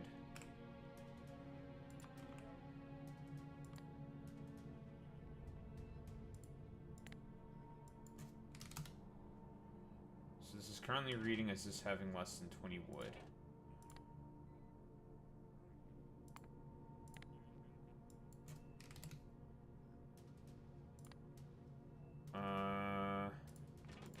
This I want less than or equal to. This I want for wood.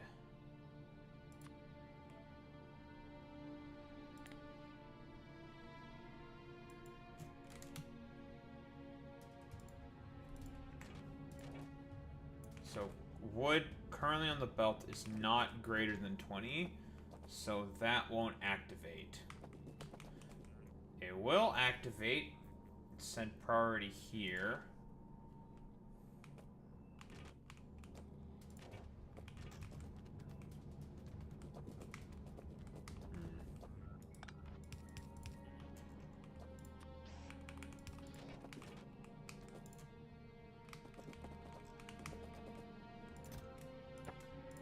Let's do proof of concept.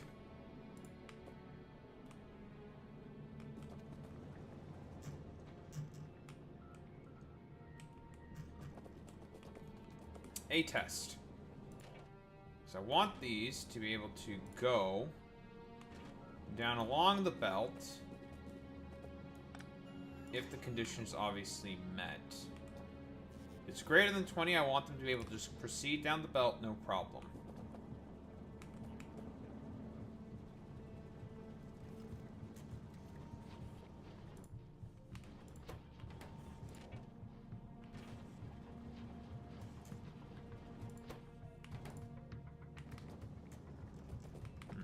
Did not exactly work.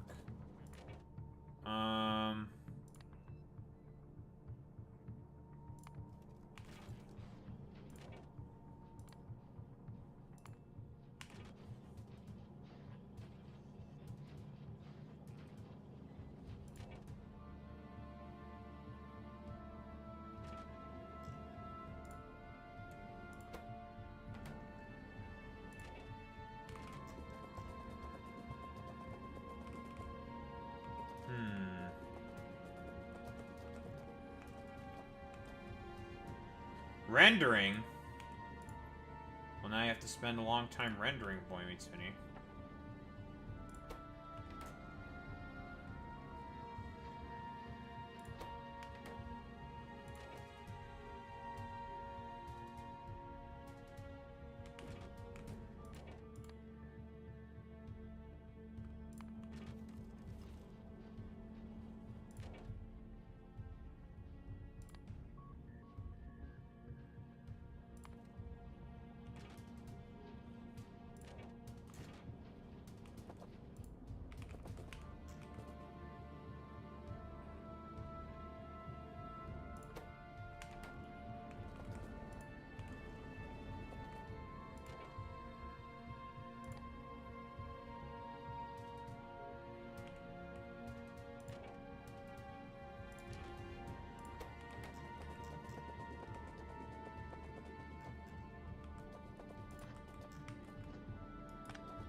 I think this is working, but I'm not sure.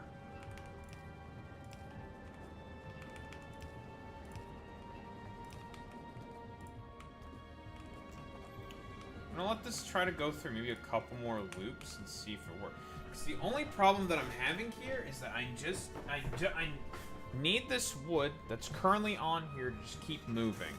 That's what I want.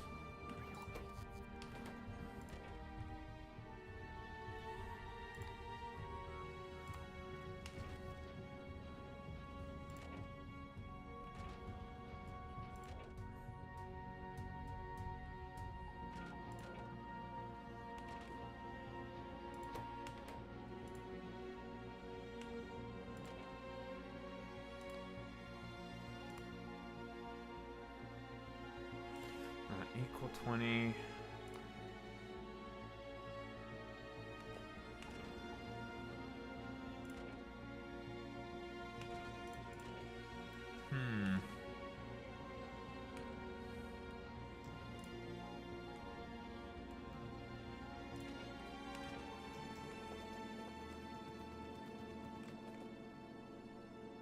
I refuse to accept that some of these are just going to be stuck on the belt. I think I would need probably a constant combinator then.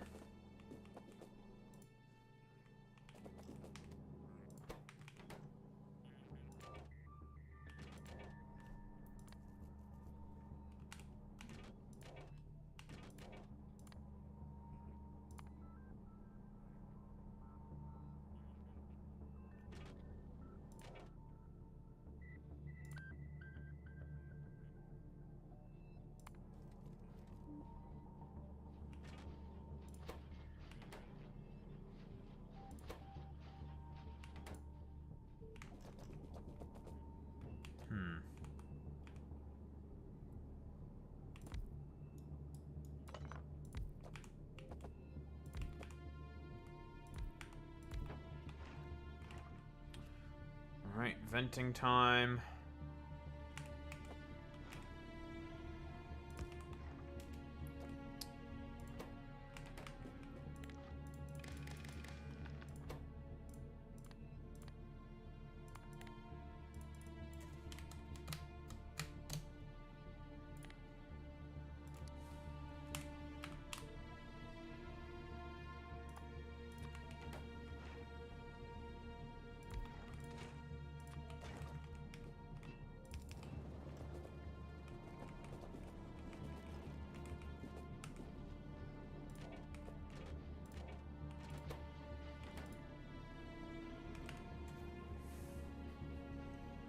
I think this works.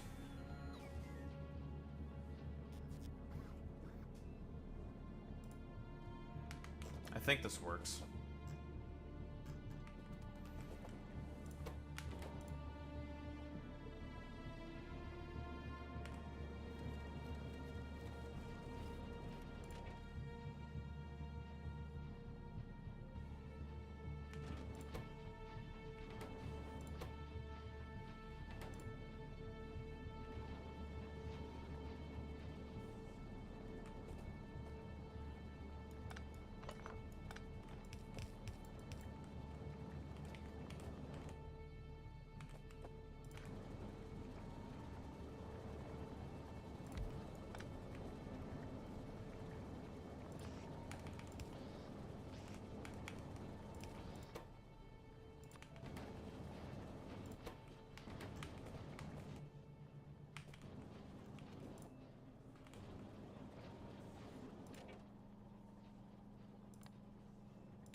Okay, I think this works.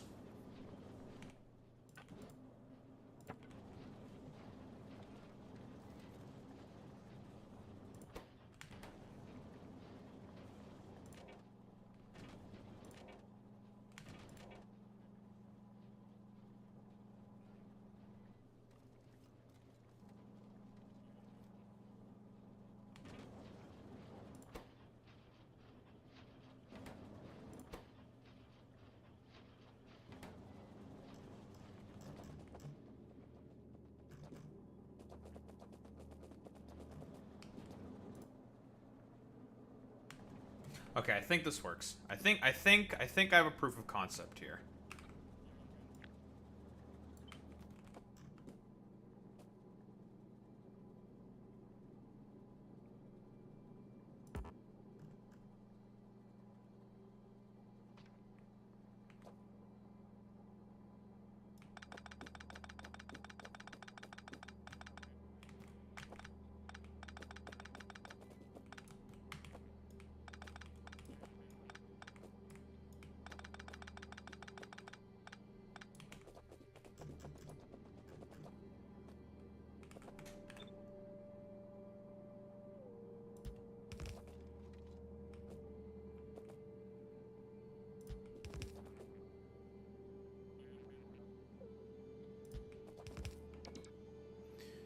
gonna be more effective at the later parts of the belt. Because we're gonna have a lot more,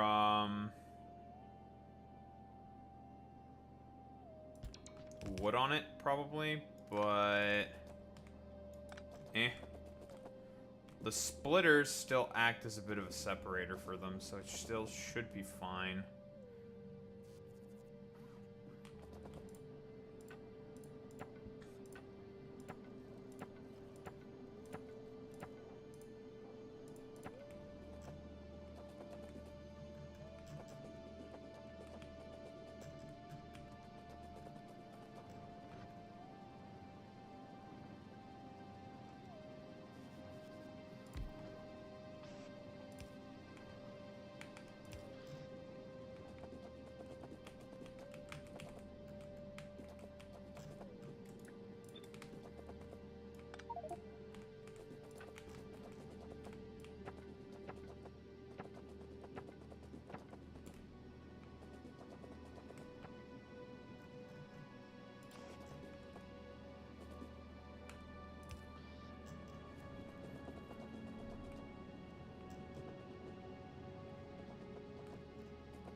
I think I have solved this puzzle.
There.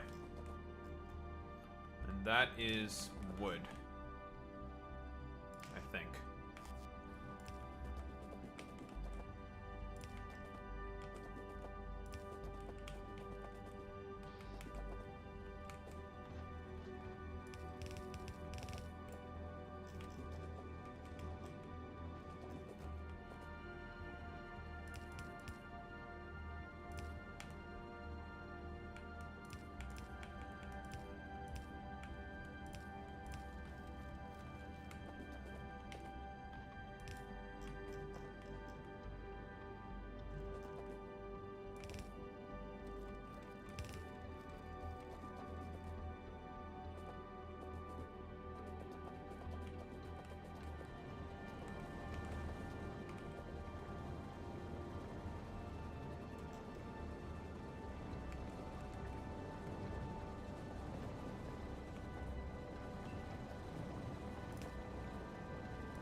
Now to attach all the oxygen to themselves.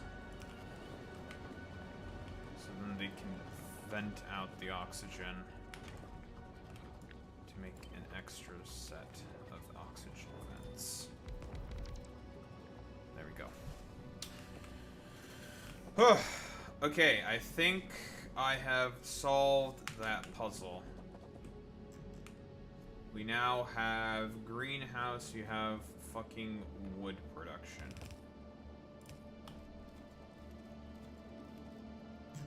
There we go.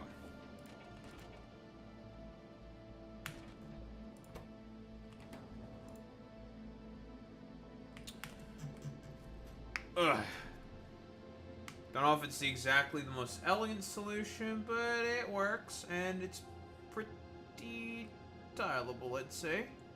Takes up 2 grid spaces, but I could easily just copy and paste this if I need another one. If I wanted to increase this to 10. I don't know how much wood I need, though. So I'm going to probably make chemical processing over here and give myself an extra grid space if I feel like I need it. But I'm not, because I don't know how much I need. That's the problem. I don't know how much wood I need.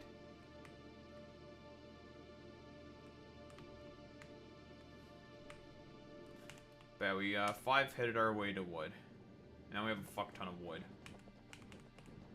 And like I said before, this system is self-sustaining. I don't need to touch it. There's more than 20 wood on this.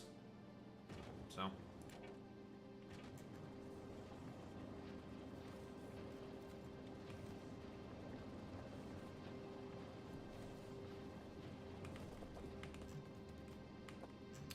It's self-sustaining, it feeds itself. So I don't have to think about it. So I don't have to think about anything. Isn't that great? Me not having to think. I love not having to think. Now I have all these extra tree seeds that I don't know what the fuck I'm gonna do with, but I have them. I guess if I want to kickstart the process again. That means I'd have to make a lot more trees. Making more trees. Brother, ew, brother, ew. Well, you have to write a recursive function for this to work because you need seeds in order to you need the seeds to feed it into making more wood. And since you make double the wood, it takes half the wood to make the seeds, it has to be recursive. If it's not recursive, then it doesn't work. But it should work. I guess it's technically also contingent on how much carbon I have to supply these things, but it's irrelevant. Who cares? Like, not enough carbon? Just go get some more. Like, who the fuck cares? And the reason why I'm most concerned about carbon is because that is the thing that I probably have the least of.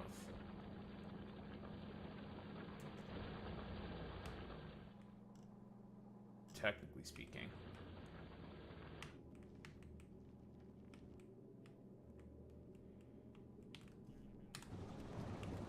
Nice.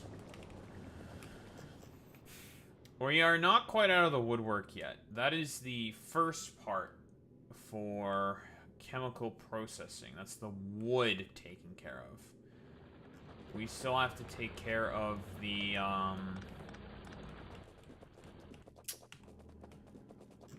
we still have to take care of the, actual sulfur processing.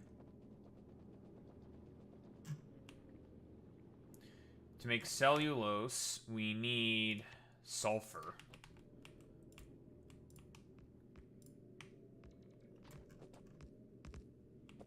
Which means getting our hands on a bunch of fucking rocks.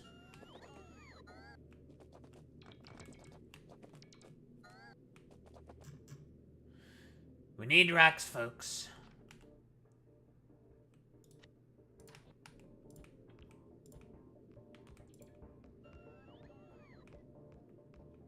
Let me tell you, folks, we need some rocks.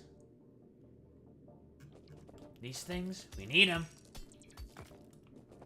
Because they have precious sulfur.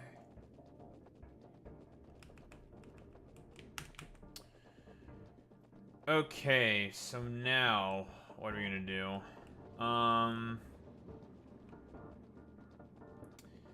Figure out what we are going to make with oil refineries and stuff. Alright, let me grab just one of these and just take a look at the recipe.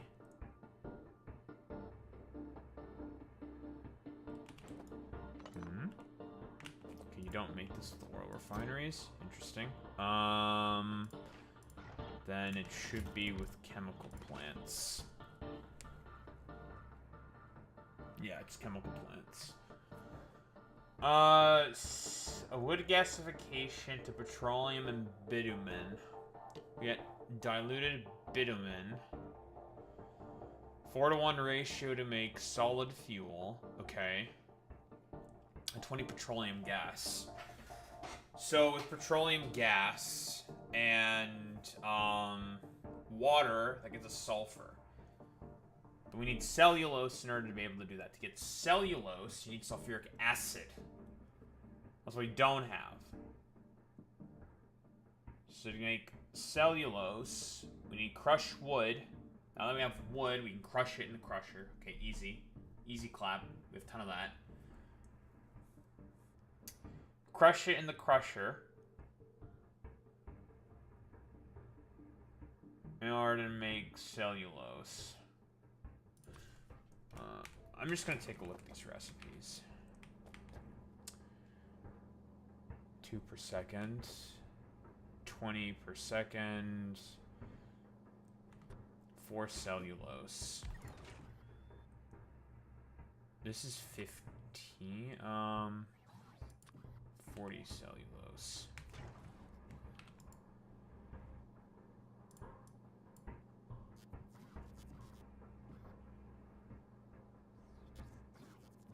So, what the fuck ratio is that? It's 2.5 per second. This consumes 4 per second. Oh, God. Ugh. Ugly. Okay.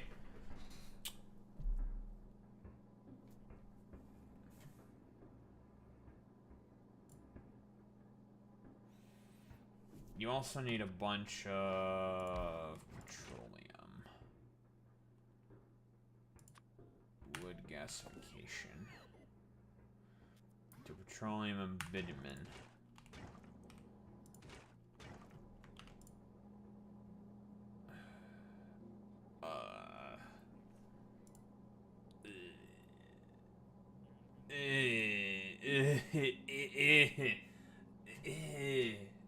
This is a ew, brother, ew, this recipe sucks. I need 5 of these machines to have enough petroleum for 1 to make plastic. Ew, ew, ew, ew.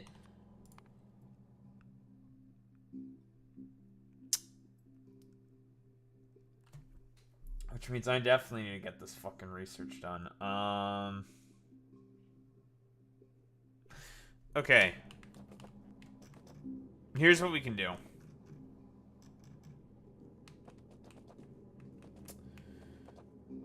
Ingredients for making a fucking rocket. We can just ship in the processing units. We have everything else to make a rocket. We need to ship in the processing units. Because here's the thing. We can make science right now. We can. We can make space science. I think this is probably what's intended to do. We're gonna make some bottles of space science. We're gonna send it back to Nalvis.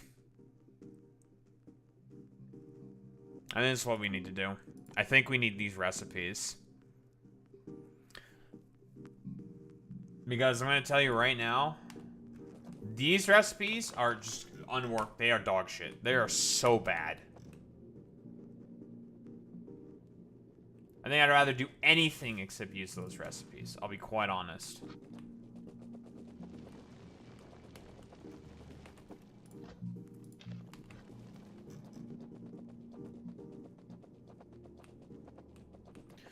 Because we have the stuff to make... We've had the stuff to make science for a while.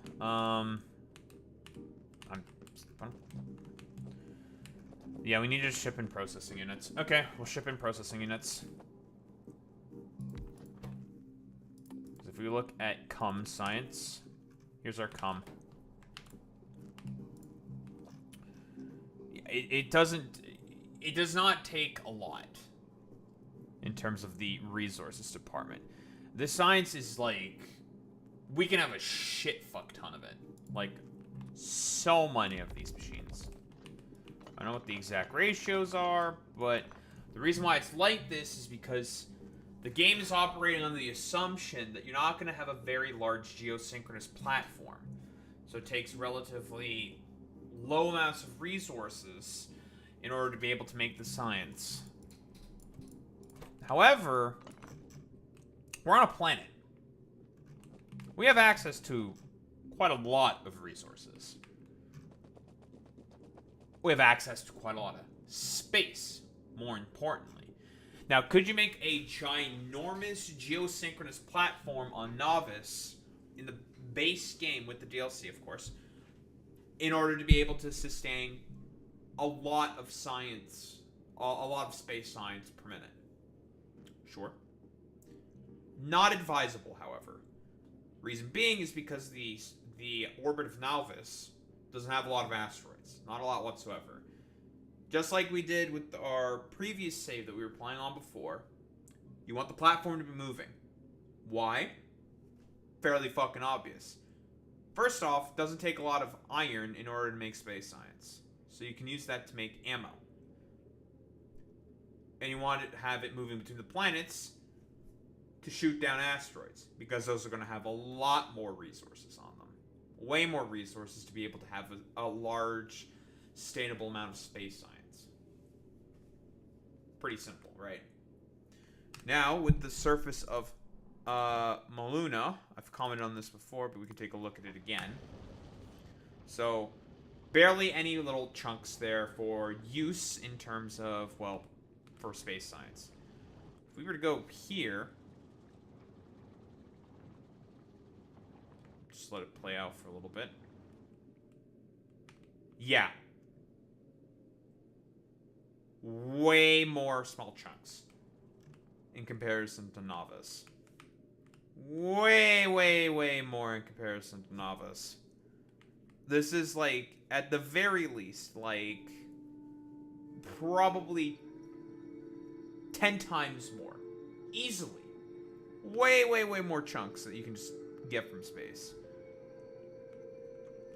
If you wanted to make a geostationary platform for interstellar science, which is now the name, because you can still produce science up in space. However, it's called now interstellar science.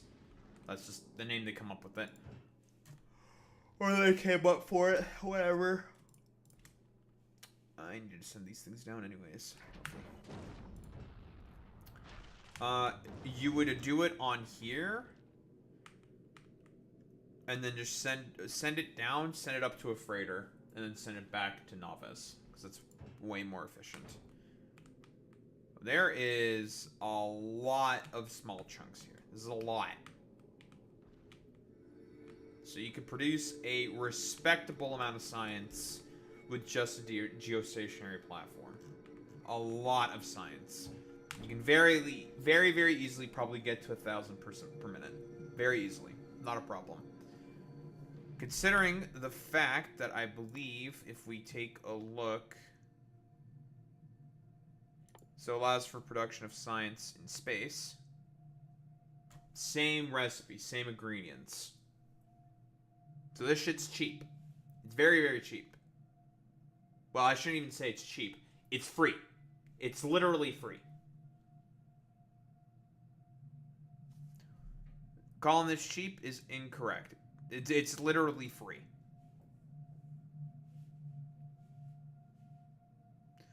But yeah, space science pack in space.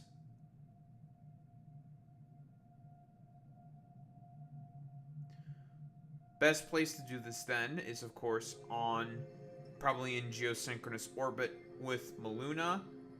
Send it down to Maluna, because again, Maluna has this. Rocket part productivity on Maluna. And this, as a starting point, this is really cheap. Very, very cheap in terms of science. You can easily get to a plus 100 productivity very quickly for probably about 10,000 science packs. That's not that expensive. Considering how inexpensive this shit is. So you're going to be making a lot of fucking rocket parts, because you always stick productivity modules, always. you get level 2 prod mods, right? These are, instead of +4 productivity, it's +6. With 8 module slots that rockets now have, which is a change from the base game, which has normally 4. That's 48 plus 48 productivity. Plus the 100%, let's say, hypothetically, that you get from research for about 10,000 packs. It's plus 150.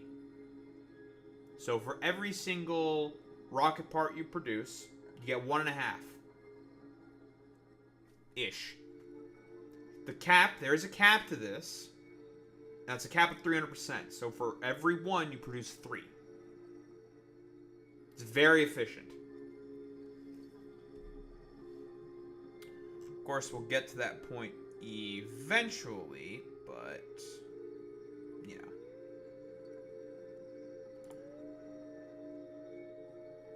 Aha! So this is how we get interstellar science.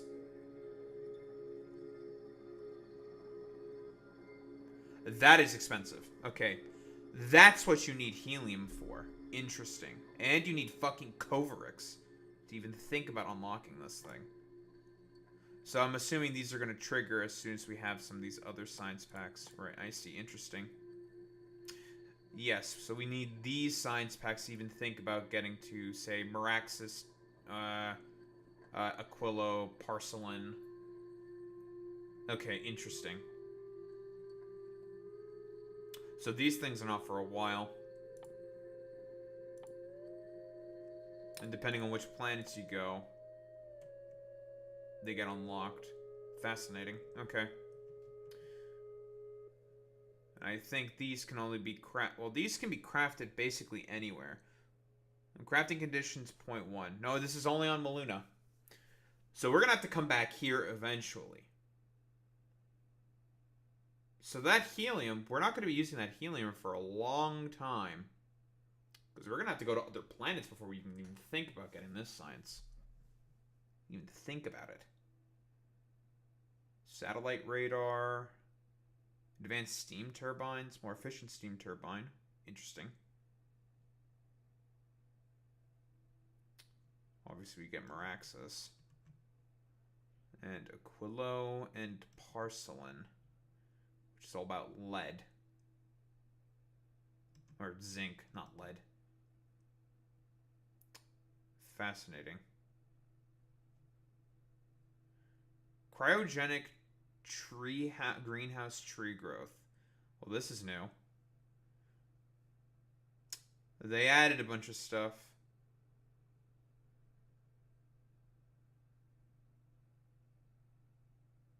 To Aquilo. Very, very interesting.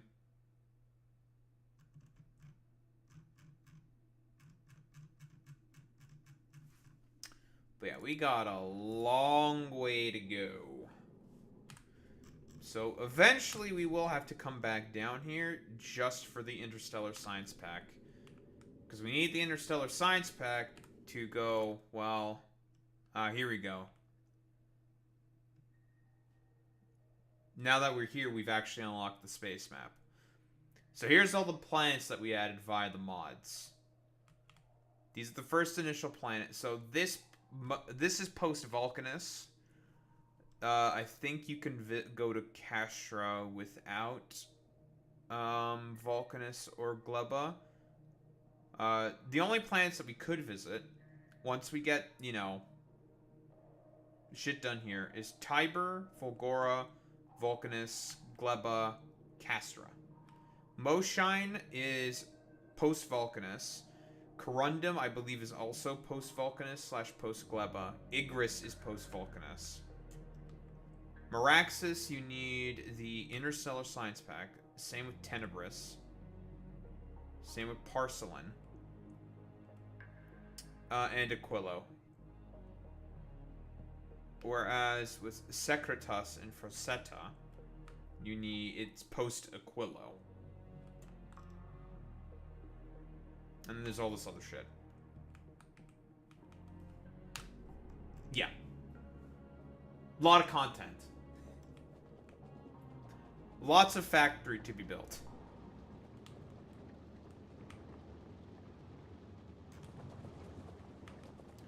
There's a lot of factory that needs to be built, folks, let me tell you.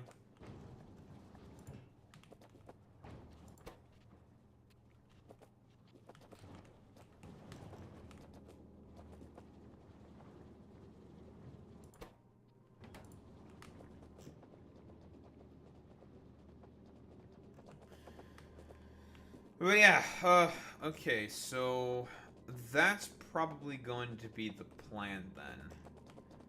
We need to build a rocket, which means we need to get... We're going to get a lot of processing units then. Yeah, we're going to get a fuckload of this. Do I need 2,000? Probably not.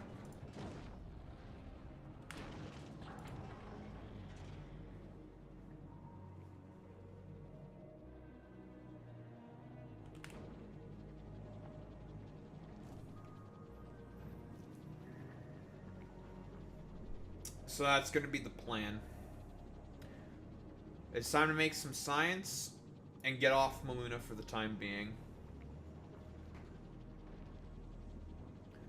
Bring back that science and make this shit. Which means we need a rocket in our pocket.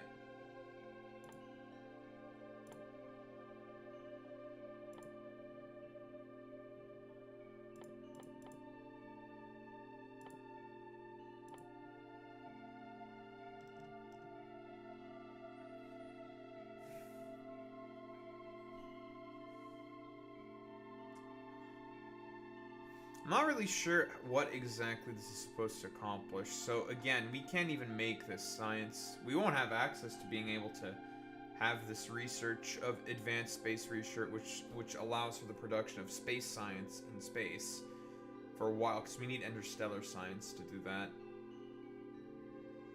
which is interesting. It essentially makes the factory on the surface basically obsolete of Maluna. No, Maluna technically won't be obsolete because you can still use it as a spaceport. In fact, I think that's... I mean, that is what it's meant for. It's meant to be used as a spaceport. You build a spaceship, you build it on Maluna. That's what you do.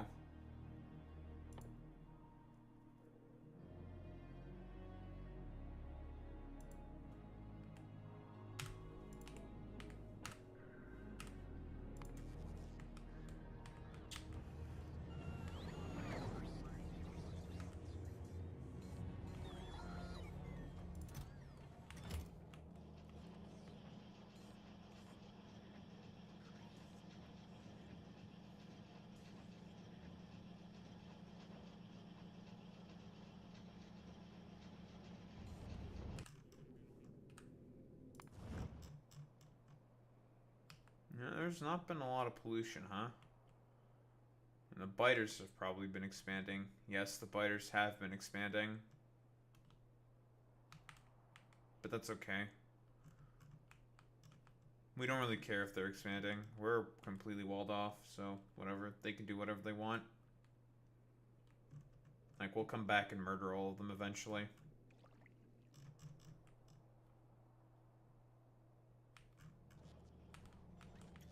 But yeah, there ain't much going on down here. There isn't really much that needs to go on down here at the moment.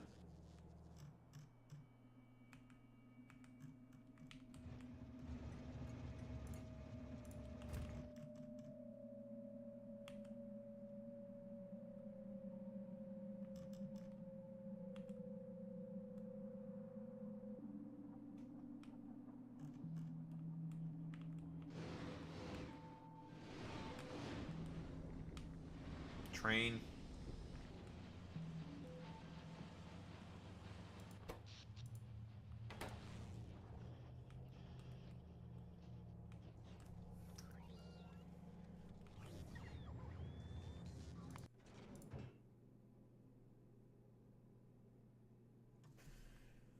Alright, we are almost ready to come back.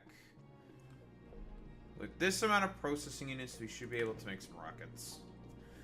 We just need to make low density structures, which we need plastic for?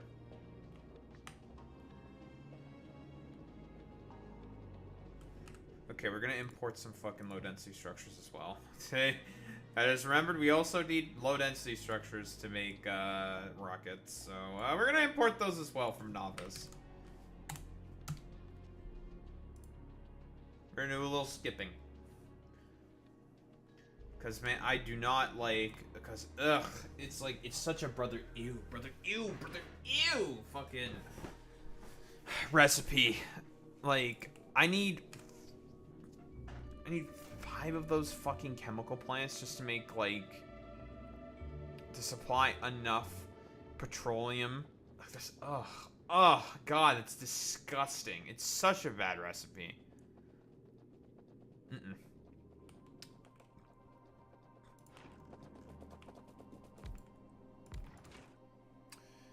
I'll be honest. I mean, this is like this recipe is pretty standard, right? So cellulose in this particular instance, what it's replacing is coal.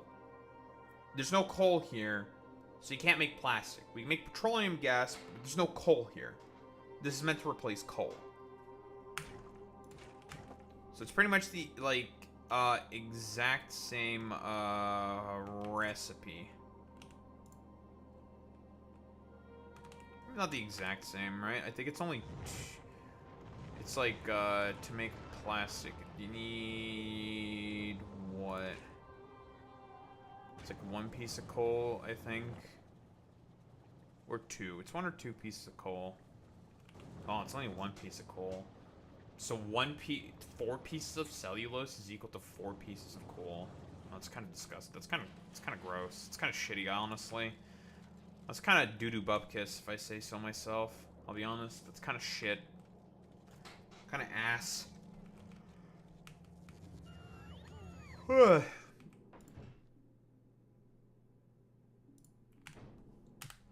Seems rigged like the BLS. They're rigged against me, folks.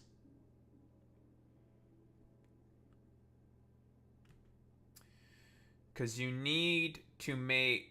So in order to make... Because we have to, like, ratio all this out. So, okay, if I want to make, like, 20 per second, right? If I want to fill just 1 blue belt, so 20 machines-ish, that's 40 per second, we would need a boatload of crushed wood and stuff in order to be able to think about making all this shit. Not to mention, I have not seen the recipe for crushed wood.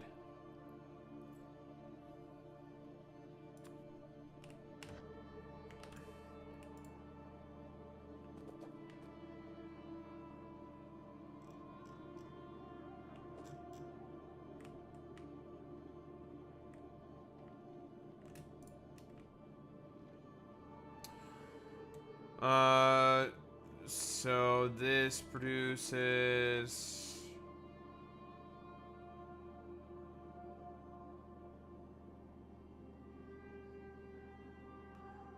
Well, yeah, we have to... Yes, we have to do that. So we have to do another one of the same loops we've been doing before. Consumption 2 per second.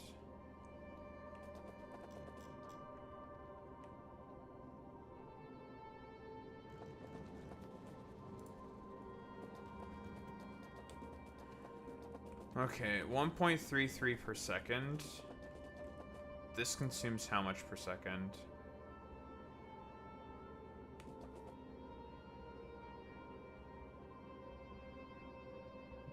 Two per second.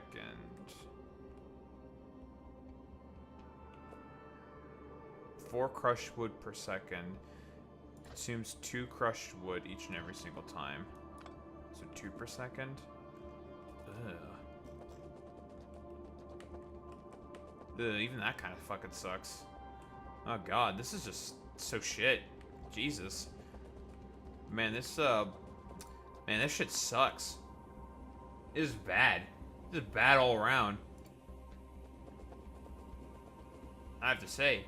Yeah, this is just bad all around. Jesus Christ.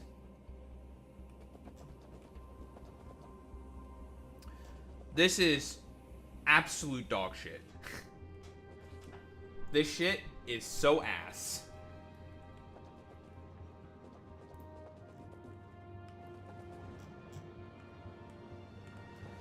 And to even think about producing the amount you want to think about is like the amount of greenhouses you would need is insane.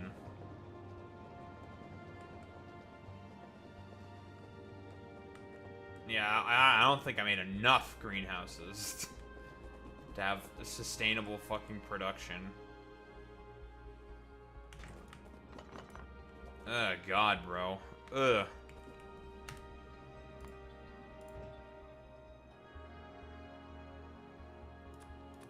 Okay, we don't need those anymore.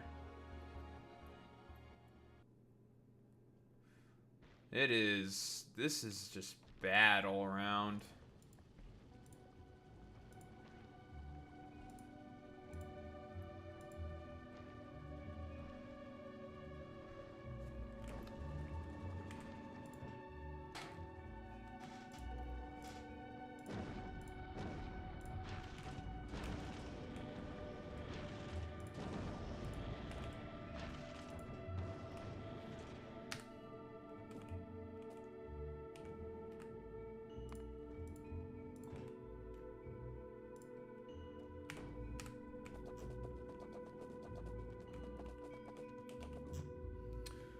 Well, here's our blue chips and our LDS. So we can now produce a rocket. It's time to make some fucking science.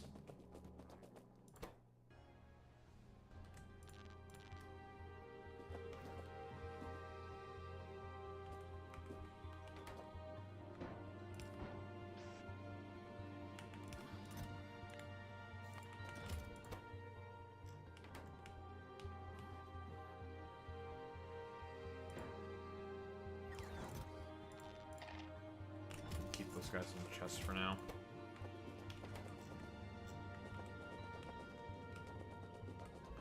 I have not been buffering my electrical engines, so that means I definitely don't have enough.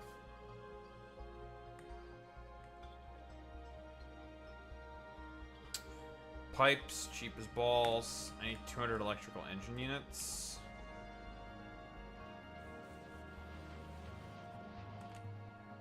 Almost enough.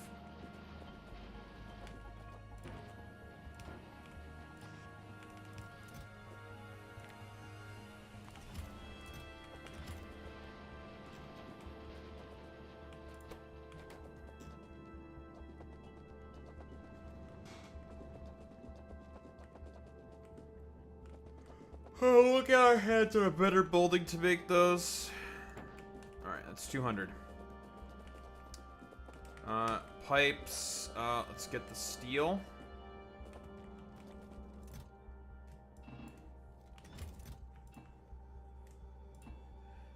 Which we need 1,000 of.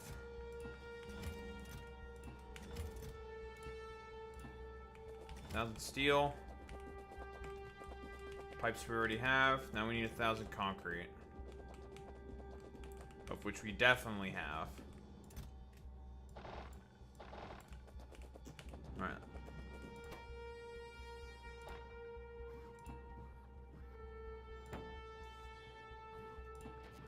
Let's rocket.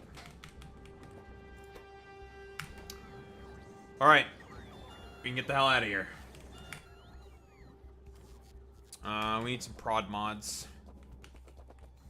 Of which we don't have, because we don't have...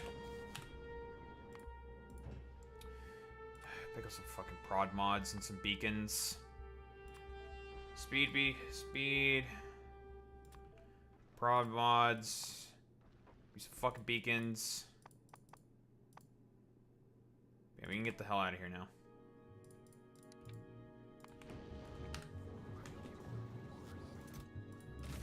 There she is.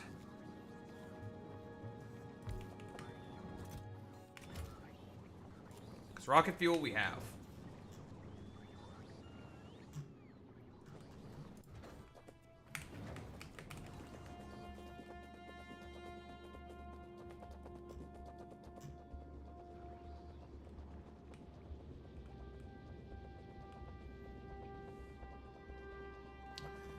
Okay, let's make some fucking science.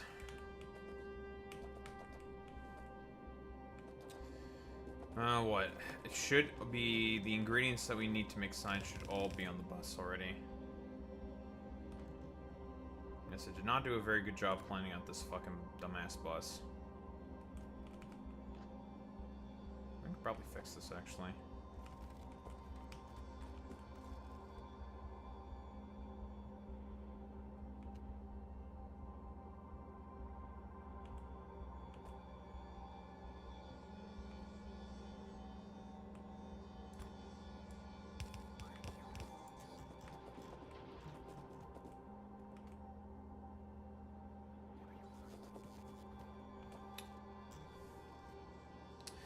Yeah, it's a little unfortunate because I did the dumb thing that was not take my belts with me, but eh.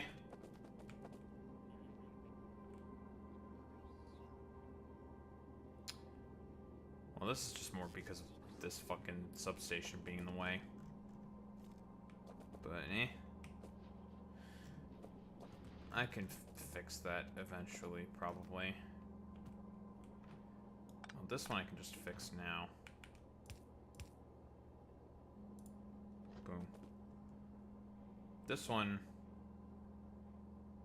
That one might be a little tough.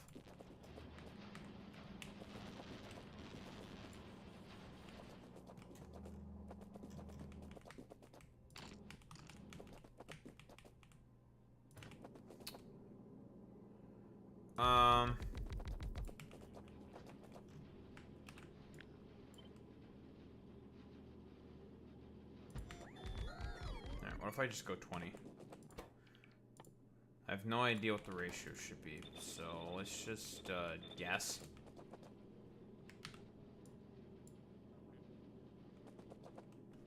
This produces 7 science per second.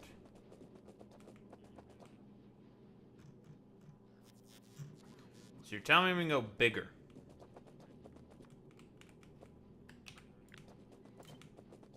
I mean, like I said, this stuff is relatively inexpensive, so fuck it, go big or go home.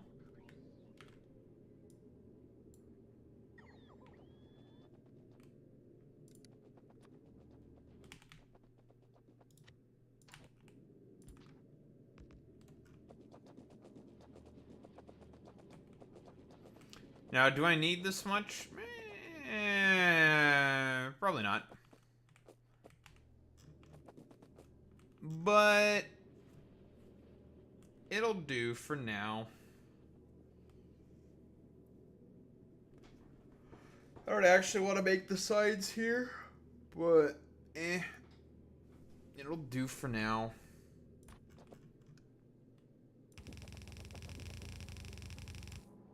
We'll take care of this eventually.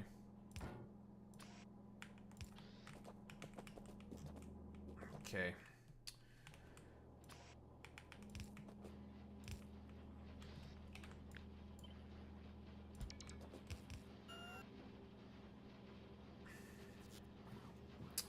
Fucking Roboport in the way.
Well, Boy Meets Mini, that to me just sounds like a skill issue.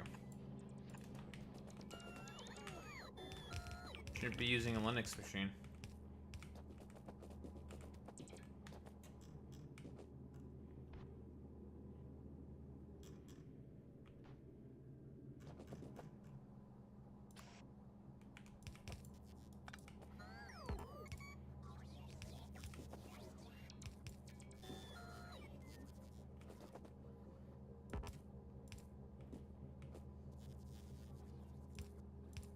Docker? What the? You docking over there? I know what Docker is. I'm just being stupid. What are you fucking docking? Fucking Gachigasm? Holy shit. Thought you were ace. Lied to me? Can't believe you would lie to me like this, Boy Meets Mini. Kinda messed up.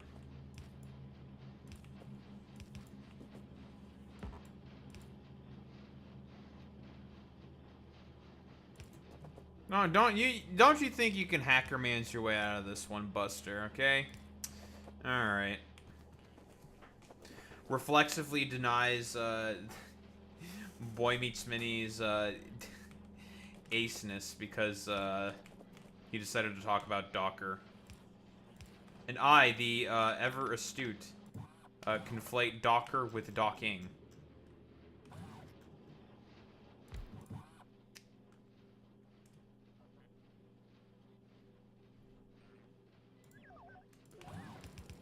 People will never understand the wavelengths that I operate on.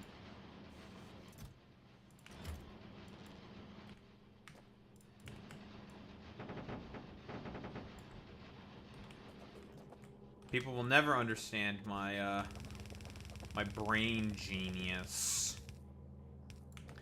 They just don't get it.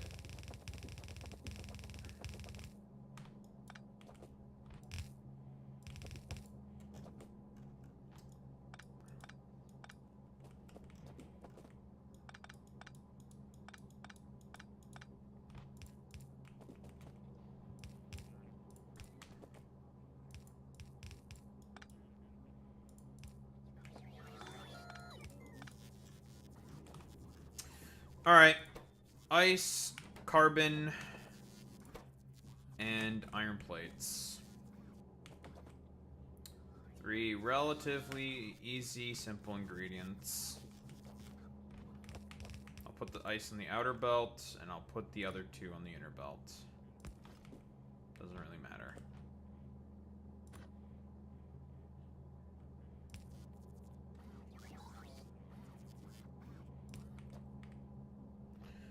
No need to make it too fancy.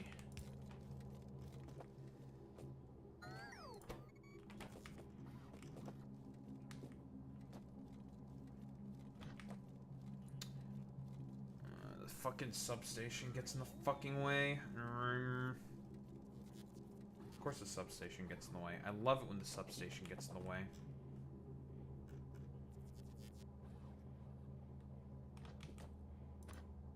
Seems I need to put the splitter here then. Ugh. Annoying.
So this is about 700 science a minute, 800 science a minute.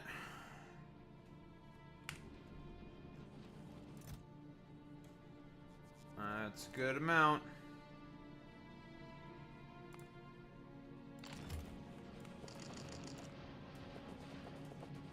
Like I said, this science is relatively cheap.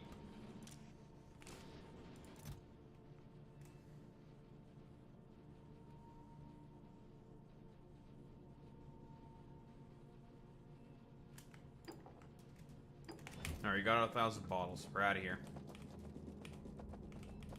Alright, we grabbed the loot we need and we're going. We're leaving. Fuck this accursed planet for now. Fuck this dumbass planet for now. We got the loot. We got the fucking loot!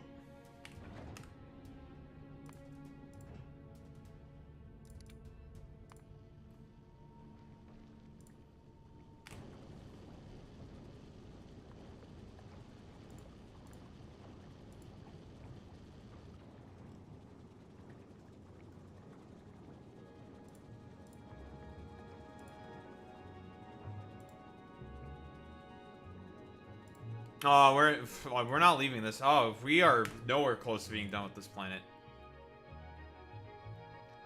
I don't know what the hell you're talking about, Boy Meets Mini, but we are nowhere close to being done with this place.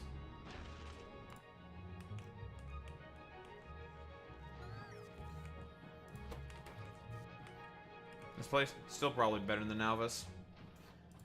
I don't think you understand, Boy Meets Mini, just how fucking shit Nalvis is. Nalvis just sucks.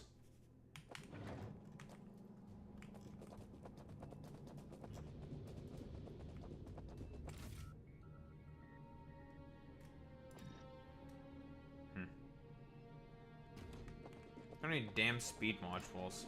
Whatever.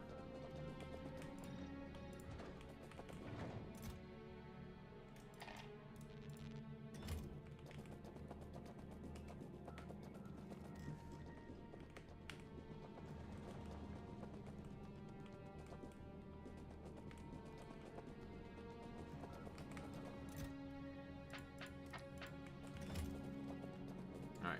50 and 50, that's enough to make a rocket. Of course, the 48 productivity bonus, a little different. It's gonna craft very slowly.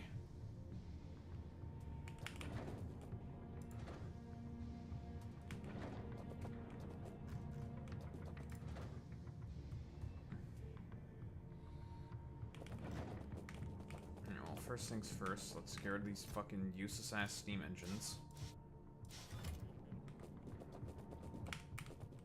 Useless fucking piece of shit. That's the one other thing that we need to make here is crushers. We don't have low density structures. Oh, bastard. The only thing we're missing to make more fucking crushers is LDS.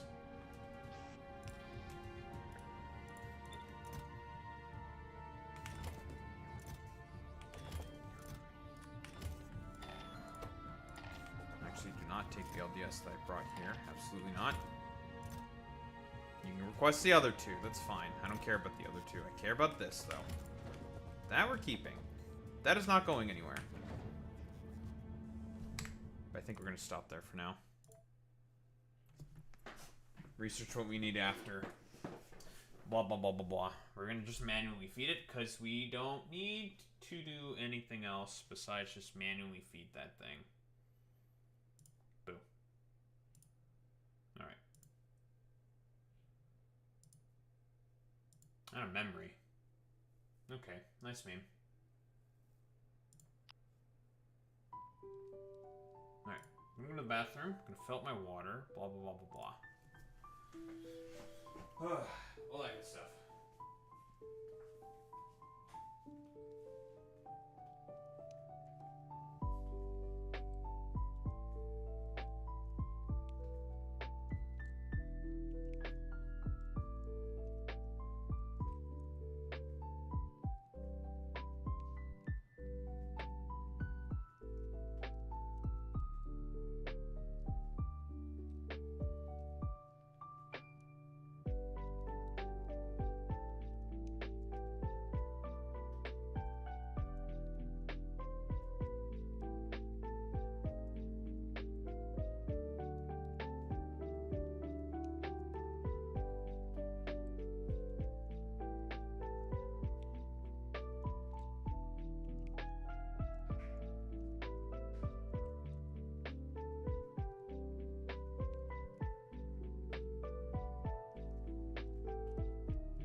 what the heck is up with this peepo. Yep. Oh, it's a Brazil shirt. Oh, okay. That makes sense.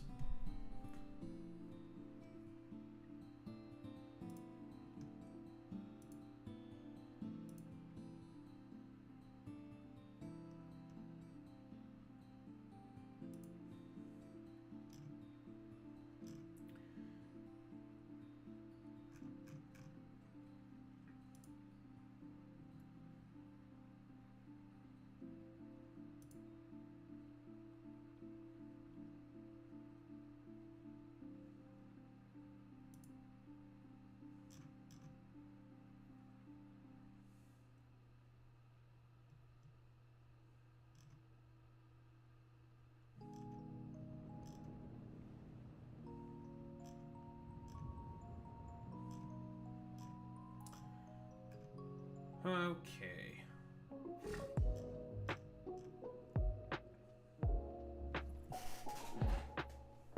Big spit.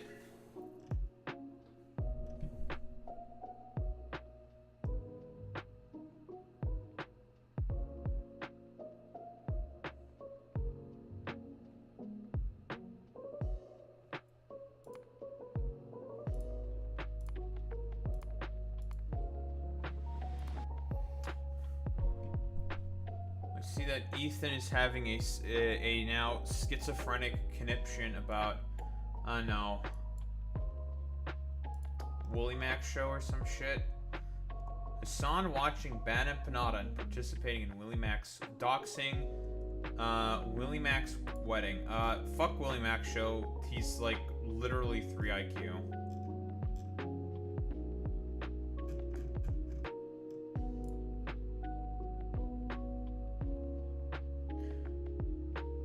Like, I don't understand. Like, he posted what?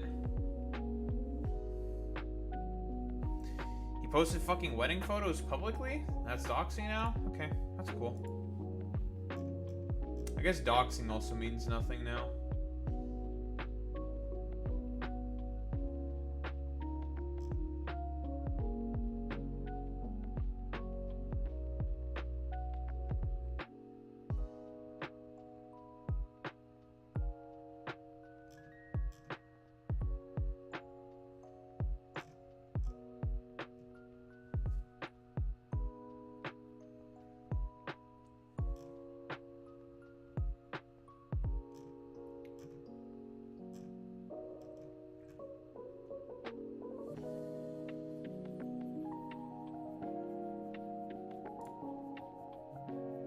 Huh.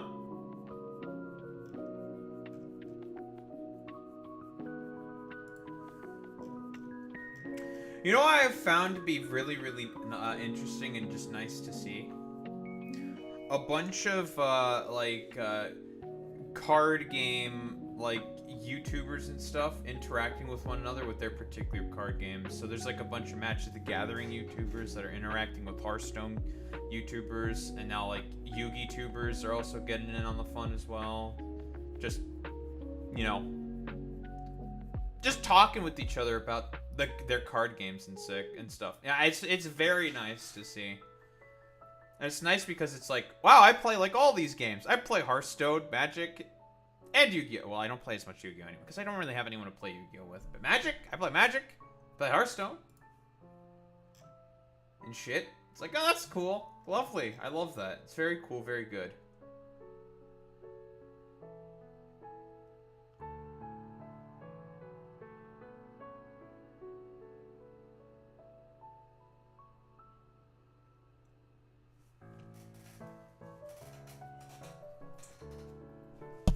Ow.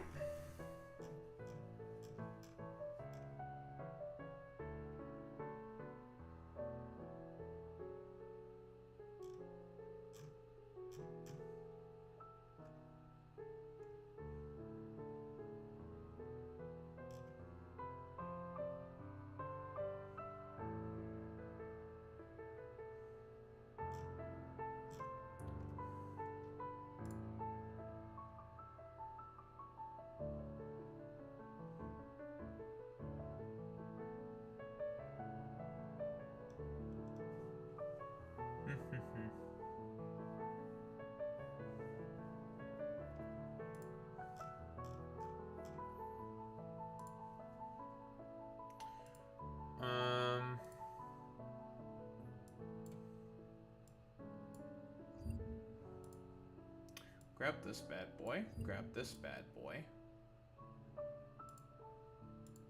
Hello. Shut up! Spoilers!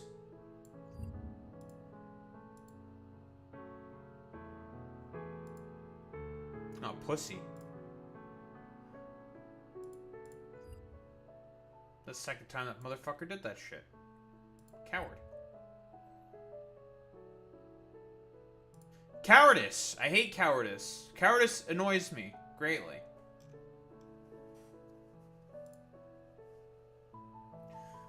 Nah, I did a Nazi salute and everyone hated me for doing that, so I have to go protected now. Nah. It's like, alright, man. Very cool and very good.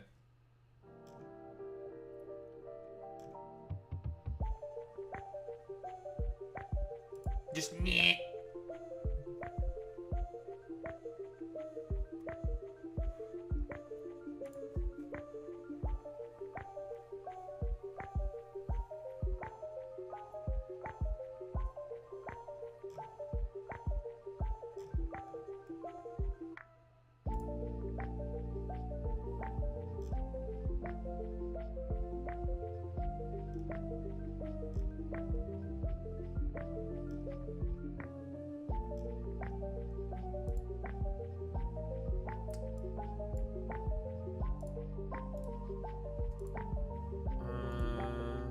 Duplicate tab.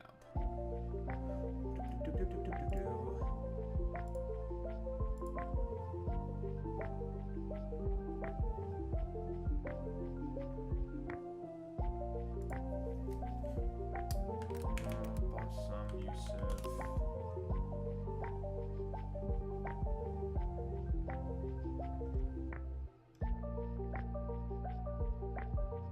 I don't want to fucking watch the full fucking Nelk Boys podcast about fucking I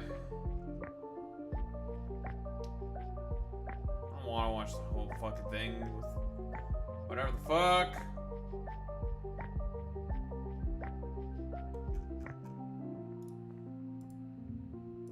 They probably have this annotated. All right, everybody, welcome. They don't.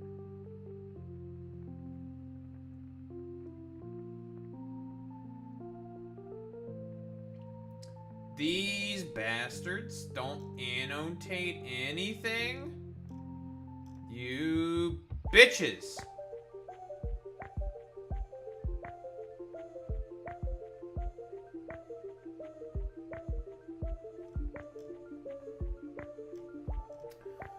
No, it's because they're just like 3 IQ dude bros, that's why.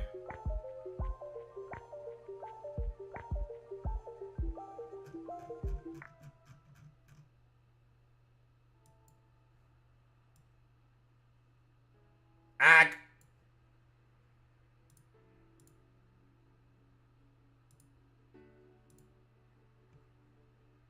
Did not want that. Fucking Windows. Getting trolled by Windows right now.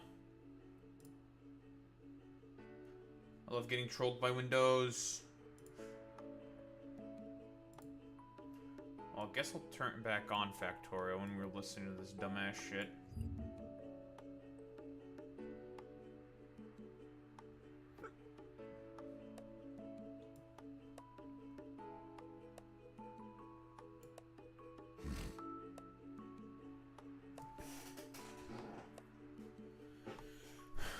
I feel like this one's just gonna be a lot of streamer, you need to react harder, and it's just like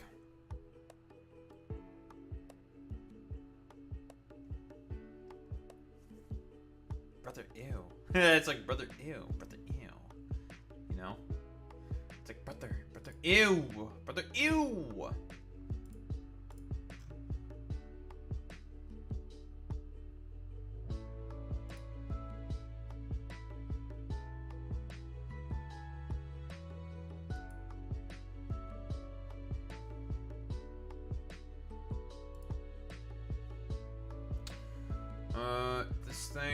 This thing.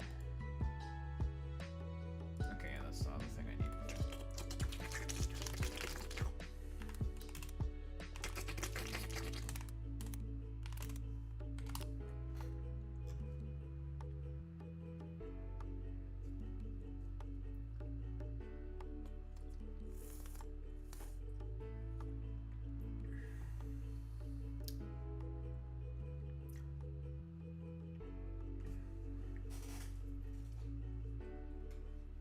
find it really funny that the Democrats.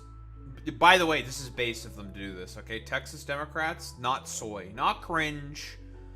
They broke quorum and said like, yeah, we're getting the fuck out of the state because fuck you in this redistricting effort that you're doing. This is some bullshit.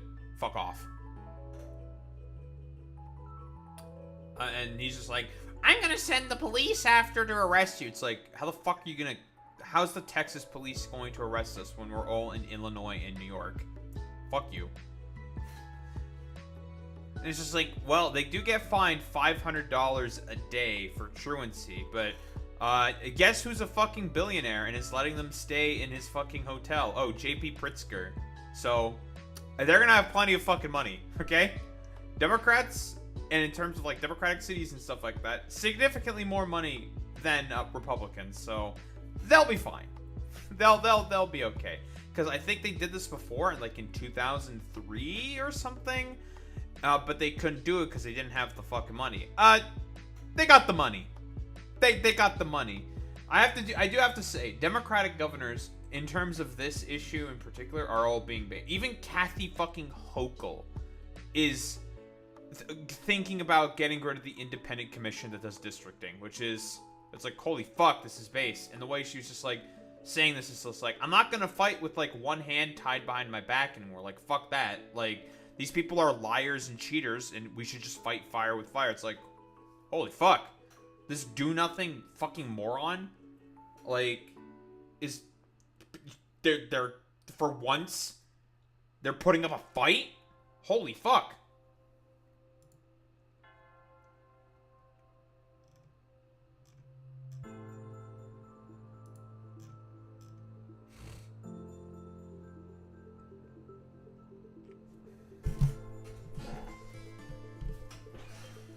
Nah, listen, National Democrats are too busy talking about Israel, okay?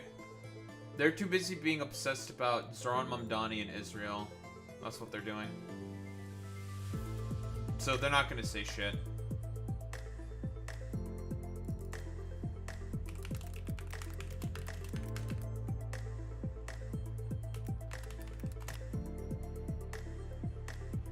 Texas Democrats hold a press conference in Illinois.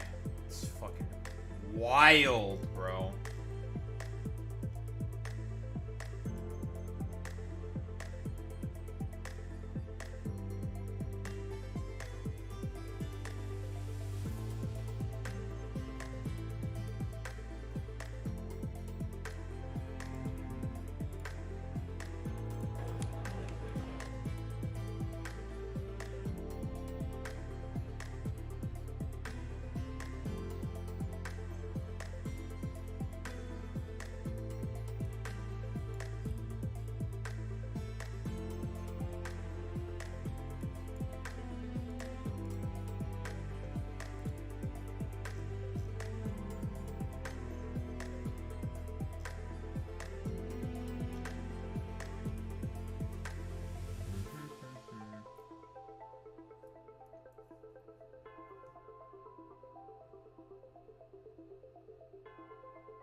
You know, the title for the video would also be perfect. This gerrymandering situation is insane.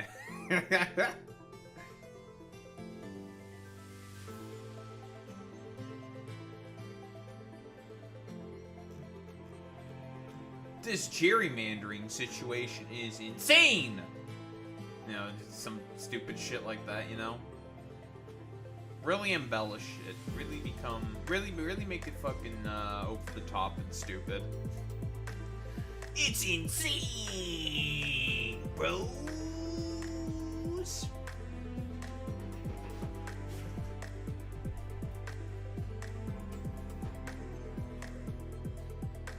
Very, very funny.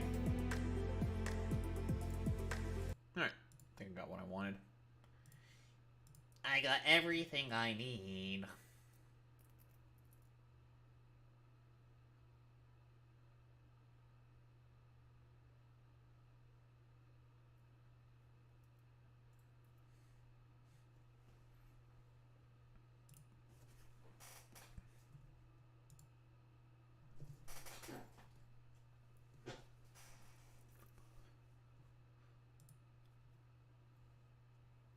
Wait, now I'm curious. When Fitz was talking about bobs and angles. Well, what the fuck is bobs and angles? Bobs and angles, Factorio. What's a mod?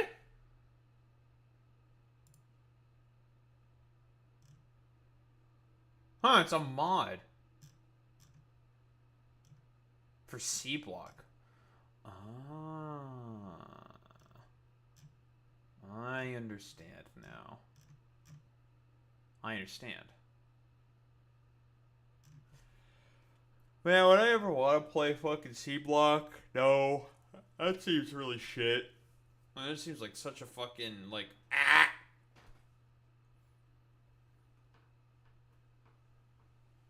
Ugh. And I know the basic premise of C block is like sky block, like in Minecraft. So I get it. I get the premise. So there's a mod pack called C block in Factorio, where basically you land on the planet. It's completely surrounded by nothing but water. And there's nothing but a rock. And that's it. Just make a factory from just a rock. It's a similar premise to not like Subnautica. It's a similar premise to Skyblock in Minecraft. Now, I've played Skyblock and Sky Factory and stuff like that, but that's how I got so into fucking factory games to begin with, is through Sky Factory. Basically, with Sky Factory, you start with a tree and a block, and that's it. What are you gonna do? It's like tree, block, that's it. Make a fucking factory with all these like mod packs and stuff, and you make a factory from all that stuff. There you go. Or there's like other versions of it now. There's like stone block. That's a version. I think there's like an ocean block. I think, I'm not sure though. There might not be an ocean block. There's a sky block and a stone block. That's for sure.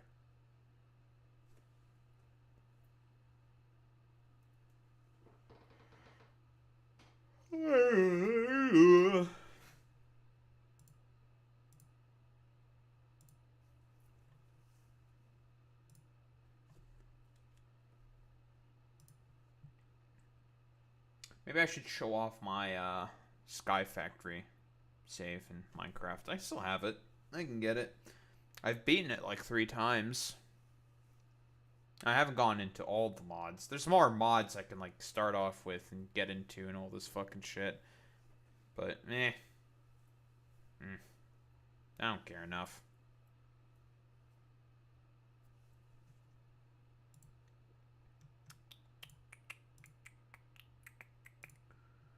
Alright, well, let's look at some stupid white women.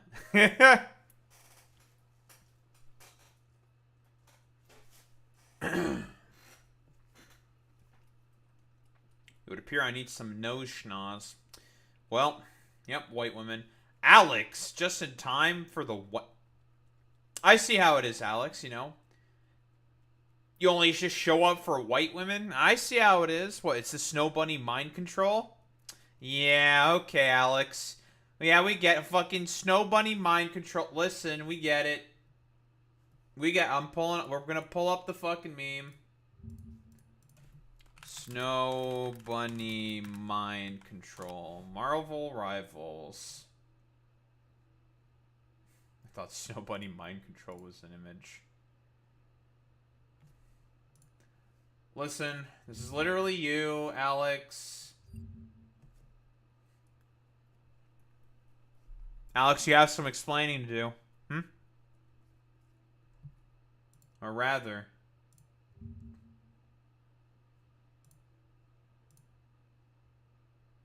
Fuck, it's locked. Bastards.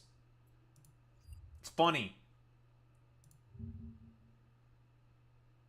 Snow Bunny mind control comic. That's good. Yeah, Alex, you have some explaining to do, Buster. Snow Bunny Avengers. Yeah, Alex? Oh, what's up? Alex, you're Miles Morales in this image. You're under the you're under the genjutsu. You're under the snow bunny genjutsu.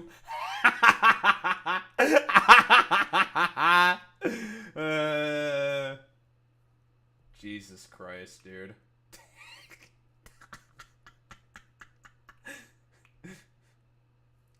But listen, unfortunately, these are the snow bunnies we're talking about.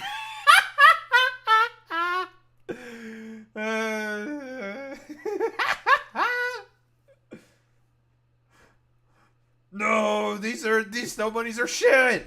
Fuck.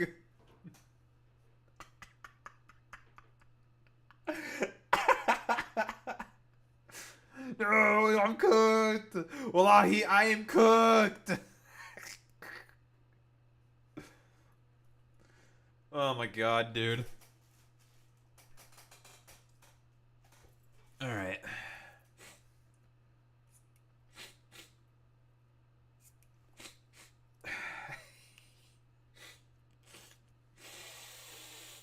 All right. Why am I so fucking phlegmy?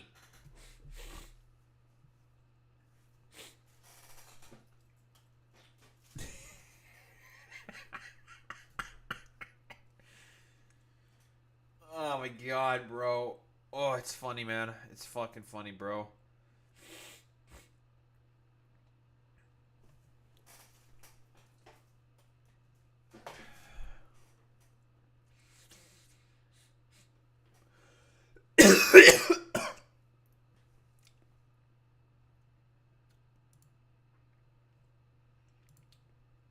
I saw a lot of tweets about Gavin Newsom. This isn't pertaining to, whatever the fuck.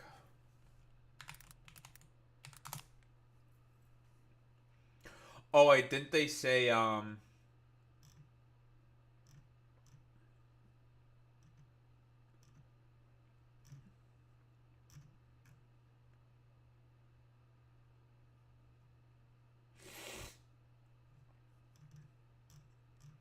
yeah, didn't Gavin Newsom say, Boy Meets Mini, didn't they say he had the revised maps almost ready? We know he did the eyes emoji in response to someone who did a perfectly gerrymandered state. 52-0 with Harris plus 10 in every fucking district in California. Basically making it such that the Republicans would lose 9 seats. And bro did the eyes emoji to that shit. I think also Basil, as annoying as Basil is, did a perfectly, like, permanent supermajority gerrymandered political map. Like, the Republicans can never, ever, will always be a permanent minority within the House of Representatives. For the entirety of the United States. Like, all fucking blue. It's just like, yeah, well, you're cooked now. It's like, listen, Republicans, if you wanna play these games, we can play these games. You wanna not have any representation in the House ever? Okay, sure. No representation for you ever again. Nuh-uh-uh-uh. Bad Republicans, bad.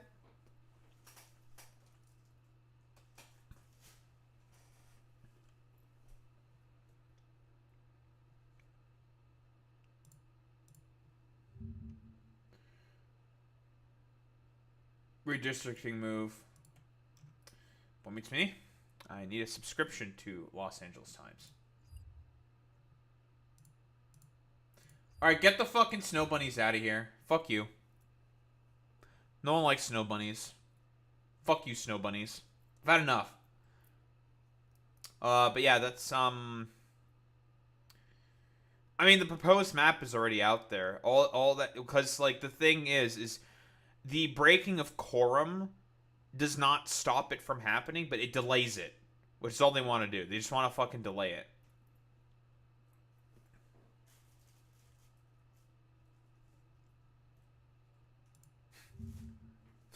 What is this?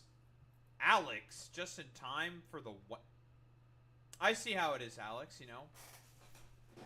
You only just show up for white women? I see how it is. What, it's the snow bunny mind control? Yeah, okay, Alex. Yeah, we get fucking Snow Bunny mind control. Listen, we get it. We're gonna pull up the fucking meme. Snow Bunny mind control. Marvel Rivals. Snow Bunny mind control was an image. Listen, this is literally you, Alex. Yeah? Alex, you have some explaining to do. Now you have some explaining to do. I still haven't seen any explain. Yeah, you're cooked now, buddy. It's over for you, Buster. That's the Snow Bunny mic. The Snow Bunnies are here to stay now. They're gonna permanently occupy space in your brain for the rest of time. It's so over for you, Buster. You are fucking cooked. Yeah, no more brown boys. It's now Snow Bunny summer. It's so over.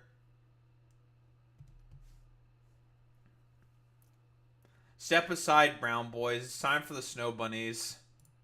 So fucking stupid. Alright, I should probably get started with this. Alright. The fuck is this? Why are there a bunch of white women just, Nazi saluting? What the fuck is this? Why are we doing this? Are we trying to do, like, some 3 IQ, like, signaling shit? Out here cooking, like... What? Like who? Hitler? That's the... Because... Why are you talking about cooking in Heil Hitler? Like, doing the fucking Sig Heil? What the fuck is this, dude? Like, what's going on here? Dog momming it today? Why are you also doing the fucking goddamn salute? Why are you doing this? This doesn't make any sense to me. Like, do we need to talk about just how fucking soy it is? Are we trying to, like, I don't know, like this person says here, prediction, the Nazi salute will become common within 2 years. Right-wingers will half-ass it for plausible deniability, memeify the backlash, and start doing it as a joke and to own and troll the libs for being hysterical enough to think we're doing it in the first place. Honestly, we're just gonna call a spade to spade. I think these women just might be Nazis. I don't know. I think they're just Nazis. I think that's pretty easy to say. So, yeah, I don't know. Yeah, dog mom. Yeah, we fuck what? We doing some race mixing with animals? That's not very Nazi of you. That's a little interesting. I don't know. Haley McNally, who the fuck you are. Who the fuck this person is. Here's a funny thing. We don't even know if these people are real. These people could just not even be real. They could be fake people. This could be AI. This could just be complete nonsense. Like, who the fuck knows, to be honest? Although I'm more inclined to think these fucking, like, complete weirdos and psychopaths are just, like, I don't know, doing the Nazi salute because, I don't know, they want to just, like, own the libs or something. Like, yeah, good job, like, outing yourself for being the most wretched, terrible people. And, like, people can fucking see your names. They've seen your faces. Like, okay, it's time for some potential people to know about, well, your strange proclivities that you engage with online. So, I don't know, be prepared to suffer some potential fucking consequences about this or something. And then they're gonna make, like, I don't know, stupid political careers about it and, like, go to Give, Send, Go or some shit in order to make a bunch of money from, like, dumb fuck white nationalists. I don't know. I feel like I've seen this, like, whole thing before, but, I just find it kind of strange that this seems to be becoming a lot more common. A little weird, a little sus. Maybe they're just a bunch of freak Nazis. Maybe it really is just Occam's razor and they're just a bunch of freaks. I don't know. Yeah, I'm just going to call them a bunch of freaks and just use Occam's razor. I think that's really about it. All there is to say about this. I'm getting attacked by the phlegm monster.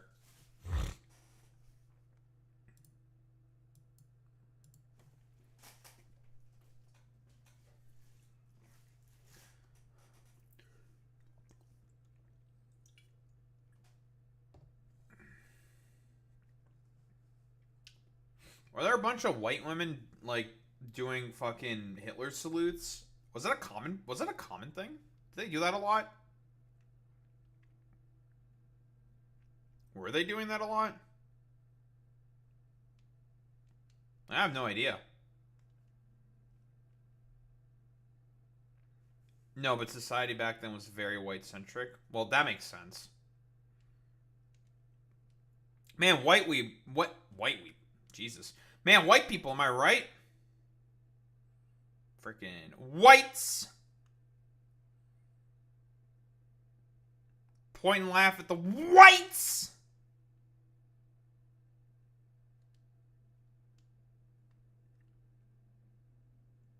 Am I right, fellas? Fucking whites. Fucking white people, bro.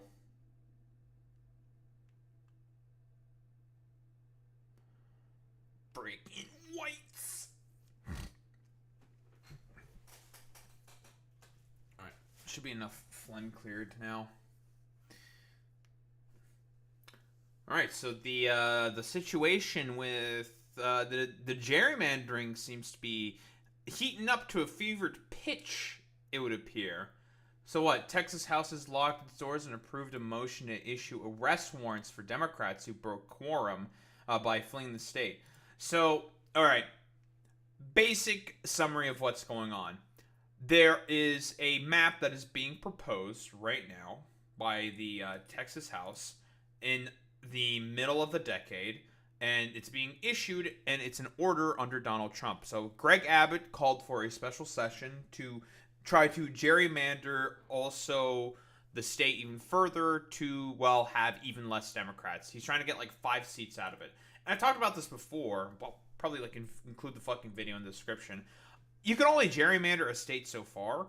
Texas is already one of the most gerrymandered states, but like the new map that they're proposing is a potential success. You know, they might actually be able to do it. But here's the fucking thing. Like, you can't really, you know, gerrymander so much so, right? Because the assumption that the Republicans are operating under is that they're going to have a lot of the same people voting for them. So in reality, instead of just making a bunch of solid red districts, they've probably made a lot of purple districts. Because a lot of the fucking Hispanic people who voted for them before, I don't think they're going to fucking vote for them this time, considering a lot of the bullshit that, well, you know, are doing with ICE and just randomly fucking arresting people. So it's just like, I don't think it's going to work out as well as you think it is, but I still agree with what the what Democrats in the Texas House are doing, and that is by leaving the state in order to break quorum. And they're doing this to basically make it such that there isn't a supermajority of not supermajority. You need about 2/3 of representatives in order to be able to push forward with the vote. Well, those Democrats that left, now there's not a fucking 2/3 of state representatives to go forward with the motion. So the Republicans in response are saying like, okay, we're going to issue subpoenas to the Democrats who have left to states like Illinois and New York. They said that they are going to try to go out to arrest them. And it's just like, okay, problems with that. They are already across other state lines. How the fuck are you going to send Texas police to try to fucking arrest them? Right? Like, there's no jurisdiction there. That's fucking stupid. Like, people are allowed to cross state lines anytime they fucking want. Right? So this is really fucking stupid. The only thing that can get them back in is the truancy laws. To answer your question, Boy Meets Mini, I don't know if breaking quorum is an arrestable offense. However, the truancy, that's not an arrestable offense, but you get charged $500 a day for not showing up to the fucking goddamn house. However, the sort of states that they're finding refuse in is, well, one of them is Illinois, with Governor J.P. Pritzker, who, I don't know if people know, he's a billionaire, and he owns a hotel chain. So guess what? He just offered them a place to stay, and, well, he can just fucking pay the bill, because he's extremely fucking rich. So, okay, cool. There's that fucking problem. Yeah, the one, a decent billionaire, Pepe. But, so, nah, can't really fucking do any of that shit. So, good luck having these people. But the thing, good luck having those people come back in order to do the fucking vote. Now, the purpose of this, because eventually this is going to get to the Supreme Court, and it will more than likely be approved by the Supreme Court, because the Supreme Court is just rank fucking partisan nonsense, okay? they are just completely and wholeheartedly controlled by the fucking Republicans. So this is going to pass eventually. The question is how long can Texas Democrats delay and make enough of a fucking stink about this? Because that's the point of doing all this. It's about making as big of a fucking stink as possible. But what are you saying, Alex? There are two types of gerrymandering, packing and cracking. Packing is when they try to keep Dem representatives low by packing all Dem voters in one district. Yep. They're already they're already going to try to crack, spread Dems out so there are more Republicans. But this means smaller majorities and possible to blow up in their face. Exactly, right? Like, because that's the type of gerrymandering they were doing before, is packing. However, the problem is that there are a lot of Democratic voters who have moved to Texas, a lot of big cities within Texas. So if they try to crack open those fucking districts, well, there might be a lot of Democrats who may end up in those particular districts who are probably going to vote for Democrats, making those districts way more in play, way more competitive, and possibly, well, flipping in favor of the Democrats. This is something that can very, very easily backfire in the face of the Republican Party. We've talked about this before. You can only gerrymander a state so much. So this is what? Them trying to approve a fucking motion to issue arrest warrants for Democrats. Is it going to work? No, they're in other states. What the fuck? This is stupid. The truancy stuff is probably what's going to get them more on the hook because, again, I assume state representatives probably don't make as much money as, like, people in the House and Congress and stuff like that. I mean, $500 a day is pretty fucking expensive, but guess what? J.B. Pritzker is a billionaire. So, who cares about the fucking charges? He's got billions of dollars. Man, fuck it. Actually, what is his net worth? I'm curious. What is J.B. Pritzker's net worth? Oh, he's like worth $4 billion. Yeah. And well, a lot of his fucking relatives are also worth billions upon billions of fucking dollars. So yeah, good luck trying to get these guys back with the truancy nonsense. I don't think that's going to happen anytime fucking soon. So that's cool. So they can afford to sort of like camp out and just like sit and wait for quite a while until, well, you know, inevitably they have to go back to, I don't know, probably do some other like procedural vote nonsense or whatever the fuck, and then they'll try to like push this in. They're not going to go through with the arrests. This is like fucking crazy and ridiculous. But what do we have here with this video? Being 85 eyes in 6 days, the motion prevails. The Sergeant-at-Arms and any officers appointed by her are directed to send for all absentees whose attendance is not excused for the purposes of securing and maintaining their attendance under warrants of arrest if necessary. By the way, this is fucking psychotic, right? Fucking arresting people for the fact that they're just not there because of the fact that you guys are trying to cheat in order to lessen the impact of Donald Trump's fucking goddamn unpopular policies and general just unpopularity is fucking insane. But, you know, these are Texas Republicans. They are fucking complete fucking demons. So, that's really, really cool. But, what, Abbott orders the arrest of Democrats who fled Texas? Order the arrest of the Democrats who fled the Lone Star State in an effort to halt advancement of new congressional maps that could benefit Republicans in next year's midterms. Again, they're doing this in the middle of the decade. It's supposed to be every fucking decade that they are supposed to do redrawing of the congressional maps. And they're doing this under the orders of Donald Trump, who's afraid about the fact that he's going to get fucking completely annihilated within the, well, legislature in Congress. And he might lose the fucking House because, again, what he's doing is incredibly fucking unpopular. Texas House Democrats abandon their duty to Texans, Abbott said in a statement. By fleeing the state, Texas House Democrats are holding hostage critical legislation to aid flood victims and advance property tax relief. There are consequences for dereliction of duty. Buddy, you are trying to gerrymander the fuck out of them. They are doing what they have to do, or what they think they have to do, for survival. So as far as I'm concerned, Cope, Seed, Mauled, like, you ordered a redrawing of the congressional maps in the middle of a decade, which is very unusual because Donald Trump said, like, Oh, hey, Greg, can you, like, give me 5 extra seats with some gerrymandering? You know, could you do that, please? I'm probably gonna get completely fucking owned in the midterms. And it's just like, okay, sure. And, like, little fucking Hot Wheels over there is a stooge who decided to fucking go along with that shit. It was just like, yeah, sure, fuck it. We'll do it. Why not? So, that's great. Democrats' refusal to show up was part of a rapidly escalating political context over a controversial attempt by the state GOP to pass a highly unusual mid-decade partisan redistricting plan aimed at giving Texas Republicans 5 additional seats in Congress while destroying several Democratic districts. Well, goes over there. Well, in a separate district, Abbott said he'll be directing the Texas Rangers to invest in Democrats over potential bribery in connection to donations they were allegedly receiving from donors to offset the $500 daily fines the lawmakers are facing. You want to know who's paying? It's fucking J.P. Pritzker. He's the one who's probably going to fucking pay the bills. Like, what the fuck are you talking about? Again, this is fucking ridiculous and silly. They're doing this because they don't want to fucking get gerrymandered out because they understand that this is, like, just rank partisan fucking hackery. You want to know who else understands this? Like, a ton of other fucking Democratic governors. Gavin Newsom fucking understands this, and he's going along with the potentially gerrymandering the fuck out of the Republicans.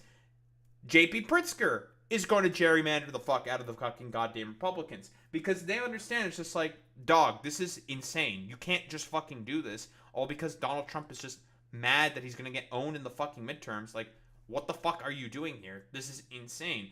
And even Kathy Hochul has even said that she's thinking about getting rid of the independent fucking commission. Like, why don't we fucking take a look at that? Kathy fucking Hochul, the most useless of do-nothing, dumbass fucking Democrats, is even fucking thinking about doing this. It's crazy. Yeah, it got stymied.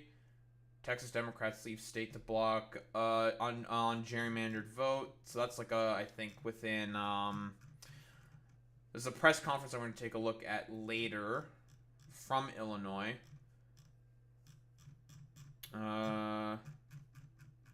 So here's them in New York. Democrats' position in New York and other states included California, Illinois, and New Jersey was something of a Texas two-step. Lawmakers who fled Austin are trying to thwart a partisan redrawing of the House maps in Texas, while Democratic governors are threatening to redraw their own state's maps.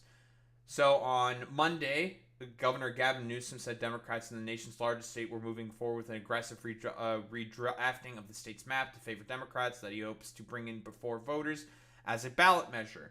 He said it would only go into effect if Texas changed its map. Well, again, it's more than likely going to change. So what? He's going to put forward it, and it's going to be, from what I'm understanding here, it looks like it's a fucking trigger law. So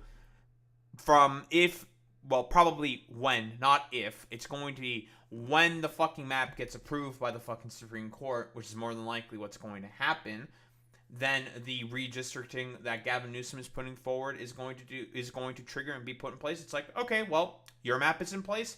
Now our map is in place. What's up with that? You know, a little tit for tat. Whatever they're doing will be neutered here in the state of California. Mr. Abbott called it kind of outrageous that Texas Democrats would protest aggressive Republican redistricting by going to New York and Illinois, where Democratic lawmakers have used their power to draw lines that favor their party. No, they sent it to fucking, like, what the fuck are you talking about? Yeah, first off, again, calling it kind of outrageous is so fucking stupid, okay? That's the most ridiculous fucking nonsense I've ever heard of in my life. Dog, you have had a supermajority within the fucking state legislature the whole time through gerrymandered fucking districts. Like, you guys cheated first. You guys always cheated first. So what? You're upset about the fact that the other side's now saying, like, you know what? Fuck you. Now we're gonna cheat. You know what? We've had enough of this bullshit. You can fuck off with any of this bullshit. Like, we're gonna start cheating. If it's fucking Kathy Hochul saying that she's also gonna fucking cheat, it's crazy. What? Some of them were with Kathy Hochul in New York as she vowed to match President Trump's push for an aggressive partisan redistricting with a push of her own. Others were at a conference of state lawmakers in Boston where Governor J.P. Pritzker of Illinois spoke to Democrats who chanted, "Fight, fight." Fucking crazy. that they're just actually going forward with this. They're actually fucking expressing power. It's ridiculous. It's, well, not for the Democrats. It's ridiculous what the Republicans are doing. It's crazy that the Democrats are finally going forward with this. It's wild. Finally, an actual fucking expression of power for once from these fucking cowardly fucking dumb fucks. What do we have here?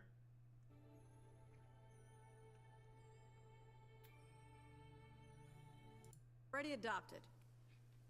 Legitimate form of government. Correct? We've talked about this. This is not breaking the law. This is a legitimate process that has been used before. By breaking form and being here today, these legislators are getting into what John Lewis might call good trouble. Good trouble is the best kind of trouble. You know why? Because now we have the Attorney General, the Texas Attorney General, who, by the way, is obsessed with going after doctors in our state who are simply providing medication abortion assistance to people who are denied that by their own states. Now he's threatened to arrest each and every one of them if they don't return to Austin. But they're being asked to return to... Oh yeah, that's also another thing that's constantly because of the overturning of Roe v. Wade, a bunch of people are like leaving Texas to get fucking abortions in, you know, states that still have abortion protections because again, well, the Republican states that have passed this stuff are like complete fucking psychopaths. For a radical redrawing of the congressional lines that were already adopted. They're being adopted in favor of Republicans. And of course, where does this come from? Well, Donald Trump came up with this scheme, perhaps with some help with AI, I don't know. But they have literally redrawn 5 congressional districts, primarily representing communities of color that need the representation. They've drawn racist lines to disenfranchise millions of Texans. So what does this have to do with the state of New York? It's a good question. I'll tell you this. For the last 6 months, Donald Trump and his cowardly Republican enablers have pursued an agenda that has destroyed all we hold dear in this country. It's harmed the American people, but also the people I represent in the state of New York. They've denied life-saving health care to millions of people. They've denied food to poor children. Why? All this to give tax breaks to their billionaire buddies. We love the one big beautiful bill. Middle class with tariffs, which are simply poorly disguised taxes. We're hearing the news today how everything is going to go up. A backpack that you could have bought for just $30 in May is now $50 for moms and dads getting ready for back-to-school shopping. That's the direct impact on New Yorkers and Americans. But also at the same time, in our states and many others, they're sending masked, armed individuals to snatch law-abiding residents off the streets as their own children scream in terror. That is happening on the streets of our great country. So people are basically disgusted. They're disgusted with this trampling of their basic human rights, rights that we've always cherished and fought for in this country. And that is precisely why New York has a strong interest in what is occurring almost across the country in Texas. And I have news flash for Republicans in Texas. This is no longer the Wild West. We're not going to tolerate our democracy being stolen in a modern-day stagecoach hoist by a bunch of law-breaking cowboys. Americans don't want a system that's stacked against them. They believe in fairness. It's fundamental. I'll tell you this, they're done with the chaos. They're done with the cruelty. And I would say they're ready to vote Republicans out of power in Washington, certainly in the upcoming 2026 elections. Republicans know this. They've seen the polls. They know they're sliding downhill because Americans are rejecting their policies. So this is why they're fighting. They know they'll lose the elections, but to subvert the will of the people, they're hell-bent on rigging the system. Rigging the system is un-American. Congressional districts are never redrawn mid-decade as they are. But here they are, flagrantly breaking the rules so they can hold on to power. And with that power, they're going to inflict... This is coming from Kathy fucking Hochul, alright? Kathy Hochul is saying this shit. The most do-nothing of do-nothing Democrats. You look in the definition of do-nothing Democrats, her fucking face shows up. And she is starting to fucking say this. Like, you know that you have fucked up if this is fucking happening. It's crazy. Even more pain. They'd rather eliminate fairness in the system than to proceed knowing they're going to lose. They'd rather silence voters than serve them. From my perspective, to refuse to stand up and fight for our democracy as we are joining in solidarity with our friends from Texas means one thing. You won't fight for democracy, you're doomed to lose it. For almost 250 years, our democratic experience has been fought for, and it's endured. As governor of a state where many of those early battles took place, we're commemorating them next year. Those battles for freedom were here. That's why I cannot stand by and let this happen, while Donald Trump and his co-conspirator, Greg Abbott, erode our democracy and drag us toward authoritarianism. Now, what Texas and Republican states are doing in the direction of Donald Trump, I say is nothing short of a legal insurrection against our capital. Legal meaning they're using a legal process. Does not mean it's legal. It must be stopped. If Republicans are willing to rewrite these rules to give themselves an advantage, then they're leaving us no choice. We must do the same. There's a phrase, you have to fight fire with fire. That's a true statement of how we're feeling right now. And as I've said, another overused but applicable phrase, all's fair in love and war. That's why I'm exploring with our leaders every option to redraw our state congressional lines as soon as possible. Our state legislative leaders, Carol Heastie, Virginia Amish, your cousins, they're on board, as are their members. We're already working on a legislative process, reviewing our legal strategies, and we'll do everything in our power to stop this brazen assault. As I mentioned, these are profiles in courage, sitting with me here today. They left their homes, left their families, left their loved ones, in a world of uncertainty. But our history is defined by people who are brave patriots, who will not accept the status quo, who believe they must use their voices and their positions to stand up for others. And I could not be prouder to have an opportunity to meet them, each and every one of them, and hear their personal stories. And I thank them so much for making this journey. You are on the right side of history. And you're not alone. We are in solidarity with each and every one of you and your colleagues in another state hosted by my great friend, J.B. Pritzker. We welcome you as well. As I said, history will judge us in how we respond to this moment. But here in New York, we will not stand on the sidelines with the timid souls on the sidelines who don't care, will not invest their heart and soul into this battle. This is a war. We are at war. And that's why the gloves are off, and I say, bring it on. With that... This is fucking crazy, dude. Like, this is the rhetoric being adopted by, like I said before, one of the most do-nothing fucking Democrats. And she's willing to fucking goddamn be like, okay, well, you guys want to fucking cheat? Okay, fine. Fuck you. We've had enough. You want to fucking just cheat? All right, fuck it. We'll start cheating too. And before anyone comes in and says, this is rather hypocritical of the Democratic Party. Why you guys have to take the fucking high road constantly? It's like, why is that the fucking standard that liberals have to take? Like, why? The fucking Republicans are constantly cheating. Well, legal cheating. And yes, technically speaking, you are correct. Democrats are not actually really cheating. This is allowed within the rules. The Democrats chose to not use those fucking powers within the fucking rules for the sake of fairness, right? They decided to take the moral high ground. But like I said before, because of the stupid, cancerous saying of fucking Michelle Obama saying, when they take the low road, we take the high road, it's just like, no, that is fucking stupid within politics. That is a way to just give up power for no fucking reason. Politics is just an expression of power, okay? There's no fucking high road mentality, like do good, whatever, blah, blah, blah, fucking bull. No. This is politics. This is about an expression of power. Who gives a fuck about any of this, like, well, you have to do the good thing because it's good to do the good thing. It's like, no. No, not any of this bullshit, okay? Get the fuck out of here with this complete fucking nonsense. That's not how that works. This is politics. You do everything possible in order to, well, enact your fucking will and your power. That's how you play fucking politics. This is just good strategy. This is what you are just supposed to fucking do. And she's willing to do it.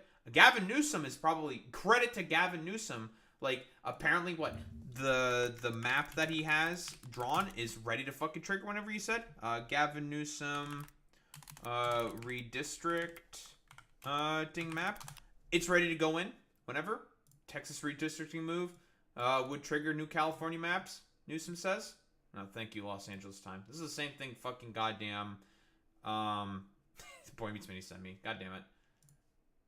What? Californians are fucking ready to do this? Legally we can do it. They can't do it, right? They can just fucking do that shit. There's already been people online suggesting maps for fucking goddamn Gavin Newsom to just be like, here is a 52-0 gerrymandered map of California's districts, would completely get rid of the 9 Republicans that are currently in the fucking House, undoing everything that the Republicans are currently planning with Texas, and adding some extra seats for the Democrats, and all of them would be plus 10 fucking Harris district seats. It's like, listen, you guys fucking started this. Well, fine. The Republicans are reciprocating in kind. As well as what? Illinois. Illinois is also doing the exact same fucking thing. They are also pursuing to do fucking redistricting maps. Pritzker says redrawing Illinois district map on the table in response to Texas redistricting push. Take a look at this. Block a redistricting plan they say favors Republicans. Tonight, our Jermont Terry heard from the delegation being put up by our governor here in Illinois. Jermont? Joe, tonight those Democrats from Texas insisting that they are not running, instead fighting for what's playing out not only in Texas, but what could also play out across the country. And tonight, with each state lawmaker having an arrest warrant hanging over their head, they plan to stay in Illinois for as long as it takes. These Texans, all Democrats. By the way, this is politics. This is how you fucking fight fire with fire. The Texan Democrats, like I said before, acknowledge that they have to do everything possible in order to fucking survive. Because again, they understand what the point of this is. It is just rank partisan fucking hackery. The point of this is for Donald Trump saying, more than likely acknowledging that he's going to fucking lose some goddamn seats. He's just like, oh fuck, I'm at risk of losing seats because of just how much my popularity is tanking. And I've been seeing the polls. My popularity is fucking hitting the shitter, so I need to cheat in order to be able to ensure that I have some slim fucking majority within the House so I can continue doing what I'm doing and have the rest of my session in power not be as a fucking lame duck where I can't fucking do anything because the House is going to be in control of the Democrats. That's why he's fucking doing this. So, and the Democrats are being like, oh, if that's what you're going to do, you don't want to, hear the bells of the fucking goddamn voters that you're going to outright reject and just, take away their fucking power and their vote away from them. Fine. We can fight fire with fire. If that's what you want to do, we can do that. Arrived by a private bus in Warrenville to the IBEW Union Hall. Inside, they stood in unity for their cause. This isn't political theater. The Texan state lawmakers refused to show up for a special session because they say Governor Greg Abbott wants to change congressional maps to favor Republicans. And while redistricting isn't new, it's primarily done every 10 years after a U.S. census. Did they succeed? So those are the proposed changes, right? So more than likely, if we looked at the overall map, what these are specifically meant to do, like, look at this fucking 9th district right here. Like, the fuck is this? More than likely, what these are meant to do, the 32nd district here as well. That's a fucking wild one.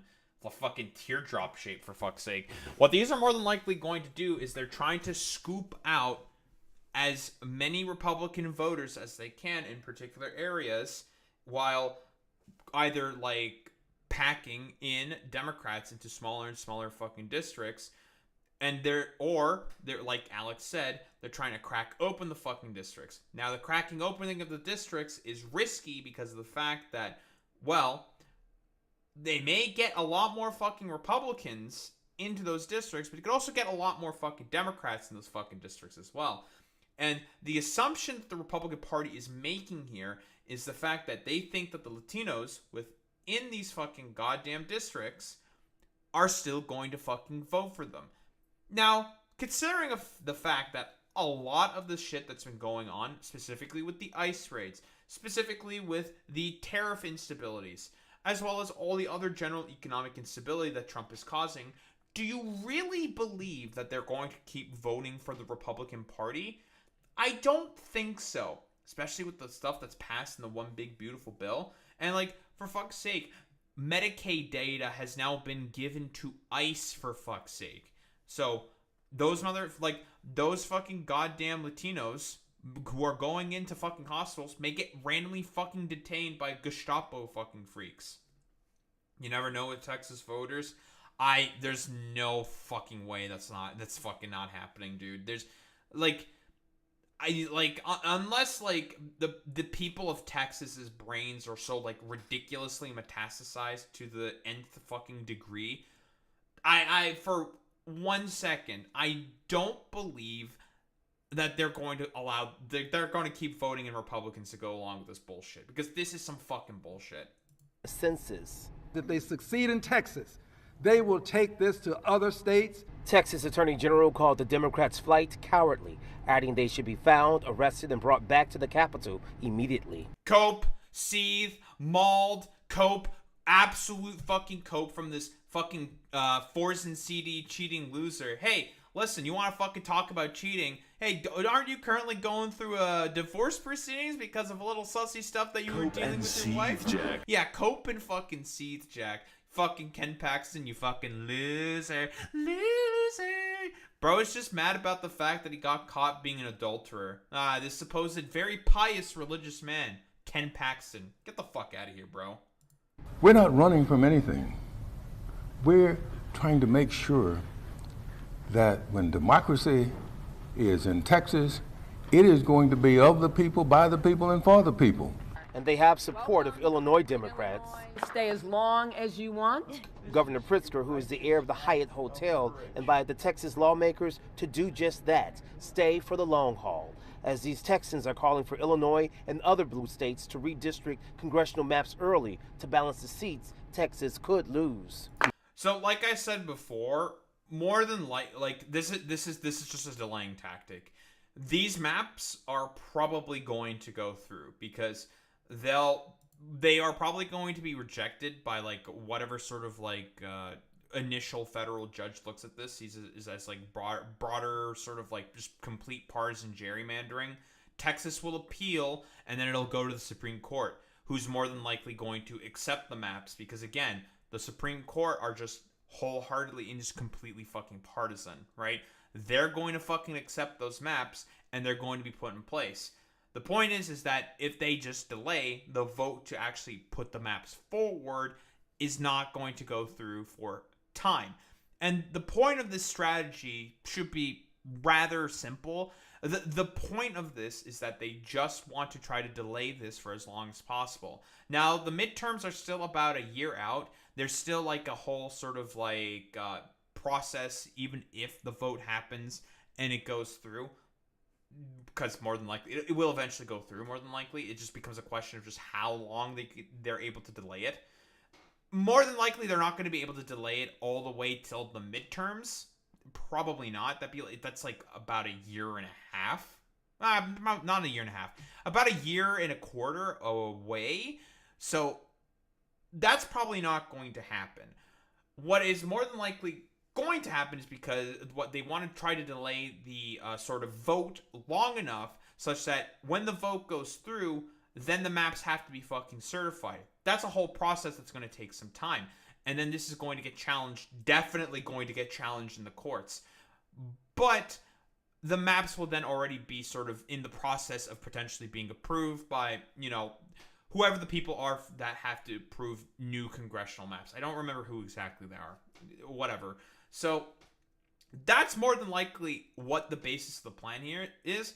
Delay it for long enough such that the maps don't go into place and they stay as they are right now, still already quite fucking gerrymandered, but not in super favor of the fucking Republicans, to basically deny Donald Trump the 5 seats that he's wanting. That's the basic premise of the plan, which, again, good on fucking Democrats for actually fighting and putting up a backbone. Meanwhile, the National Democrats, you want to know what they're probably doing? I don't know, just soaring out over Israel or some shit. Nice meme.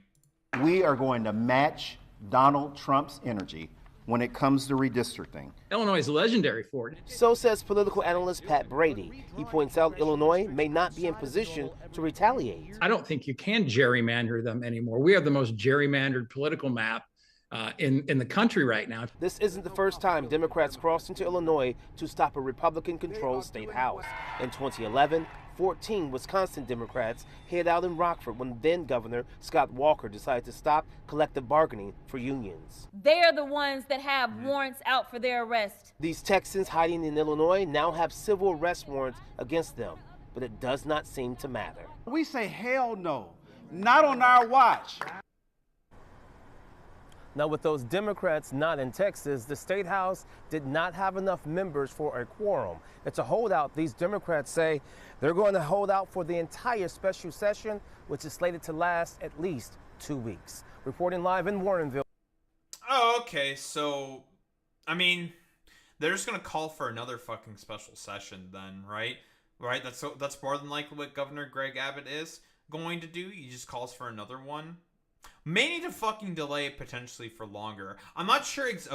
I'm not sure exactly what the legality there is going to be. How many times he can sort of call for another special session, because what can more than likely happen there is he just keeps calling for special sessions over and over again.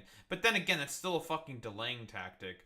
Would he because I'm trying to think about this now, right? Special session ends, they leave, go back to fucking Texas. Are they going to get fucking arrested as soon as they show up in fucking Texas? Is that what's going to fucking happen? Crazy if that fucking happens, right? They arrest them, special session gets called in again, and they're forced to go in to fucking vote. Is that the plan for the Republicans within Texas? That's the only thing I can think of as to what the potential strategy here is for the Republicans. And that's probably why they called out for fucking arrests, to make sure that they can't fucking leave the state, which is wild to say the least. But I don't know if they're actually, I want to say I don't know if they'll actually follow through that, but they might. They probably will. Not Texas Democrats, but Texas Republicans are that fucking insane. I know they're trying to do the same thing also in Florida. Ron DeSantis has also fucking called for redrawing and redistricting of the fucking maps. And, dog, it's like, it's fucking crazy. Like, everyone's gonna fucking fight politically. It's wild to see. But then again, I don't think, like, I'm trying to think, like, are there any other states that can really pull this off that are Republican-leaning states with, like, a lot of fucking Democrats in them? Like, I'm trying to think, like, a lot of the rural states, like Arkansas, Mississippi, Louisiana, they don't have to fucking gerrymander to shit because hardly anyone happens there. Ohio? Maybe Ohio. Ohio is gerrymandered to shit. That's a good point, Boy Meets Mini, but I don't know, like, what percentage of Democrats exist within Ohio, right? It's already as gerrymandered as it is. Like, if they were to try to crack open the fucking districts, like Alex was saying earlier, like, more than likely they could potentially make a ton of fucking purple districts and that could backfire on them.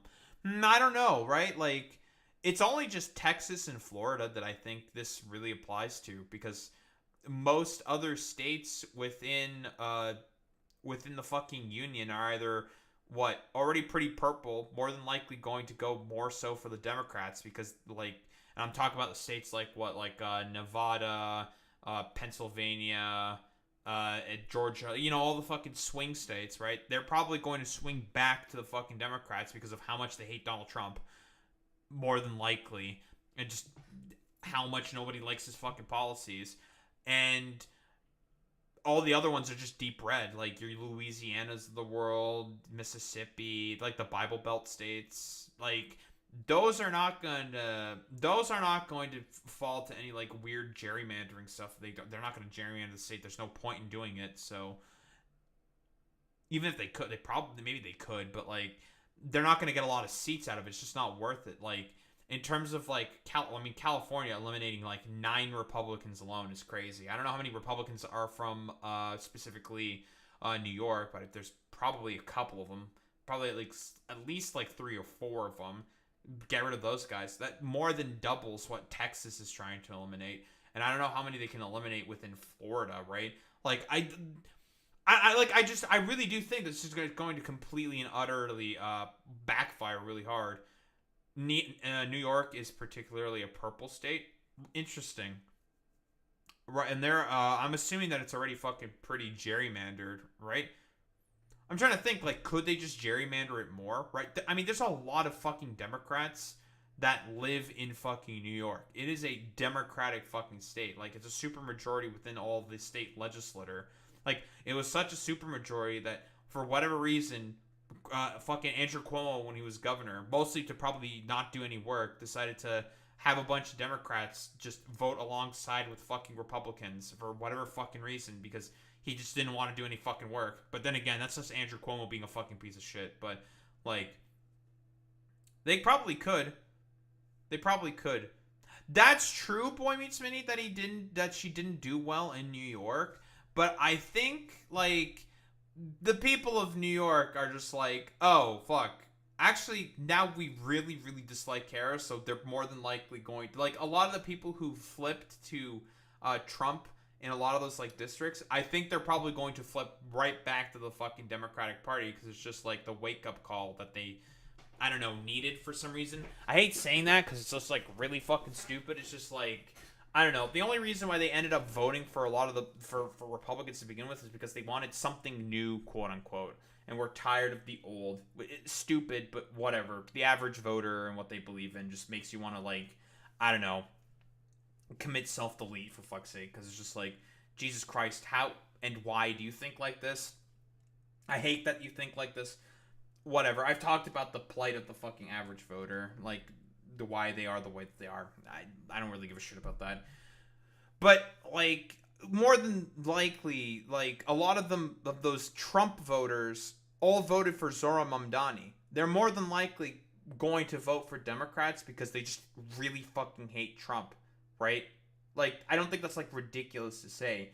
There's no fucking way that they're not going to secure probably even more voters during the midterms and probably even for the next election because of just how much they probably dislike Donald Trump. Like, I mean, for fuck's sake, like, Donald Trump is the guy who's like having ICE gallivant about in New York specifically, in New York City specifically, just constantly fucking arresting people. It's fucking wild, right? They're probably not very happy with what exactly is going on with the federal fucking government. But yeah, it's good to see, you know, Kathy Hochul, all of the fucking Democratic governors, like, you know that shit's really fucking crazy and is really fucking heating up if the most do-nothing fucking Democratic representatives is also deciding to come into the fight and be like, nah, fuck this, enough of this bullshit, you can, like, fuck right off.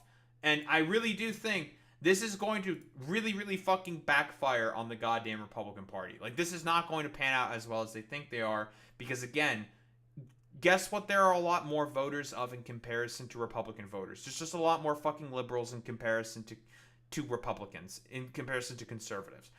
It's just, they don't have the fucking numbers to be able to pull this stuff off, right? And if they can't, like, and again, like I said before, credit to Democrats, to the Democratic governors here, recognizing that, oh, this is just like a complete grab at fucking power, and they're just trying to fucking cheat because they know that nobody likes Donald Trump's fucking bullshit. So, you know what? Fine, we'll respond in kind. If I've said this before, but if they did not respond in kind to this, then I would literally just say this party is completely and utterly fucking dead. There is no point. There is no saving this party. It is fucking over for this party. Well, I still probably say that about the national fucking Democrats. Not so much for the state Democrats. They're actually willing to express fucking power. So, unlike the national Democrats, who seem more fucking obsessed about talking about Israel. Except for the progressives, okay? I think AOC has been giving funds to the fucking Texas Democrats, allowing them to have the necessary funds needed to be able to pay for their fucking truancy charges and stuff like that. So, you know, AOC meeting the fucking moment as expected, I suppose. Except for Iron Dome funding, for whatever fucking reason. Whatever. We've talked about that before. Stupid, but hey, give credit where credit is fucking due, kind of a deal. But yeah, I really do think that this is not going to pan out like the Republicans think it's going to fucking pan out. Like, this is not going to work out, and the Democratic governors are recognizing it, stepping in and being like, yeah, enough of this fucking bullshit. We're going to actually express some power, be at, like, I don't know, brave, I guess, for lack of a better term, and basically stop Republicans right in their tracks, because what they're trying to do is some fucking bullshit. And I agree with them. What they're trying to do is some fucking bullshit. Don't think there's really much else to say besides that.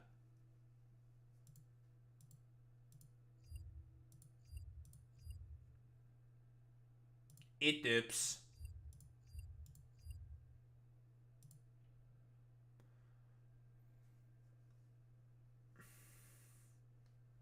Why is everyone complaining about stupid sexy Hassan's NPR interview? Stupid sexy Hassan.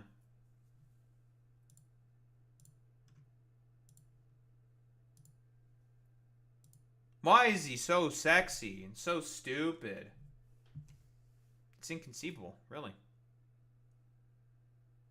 Idubbbz.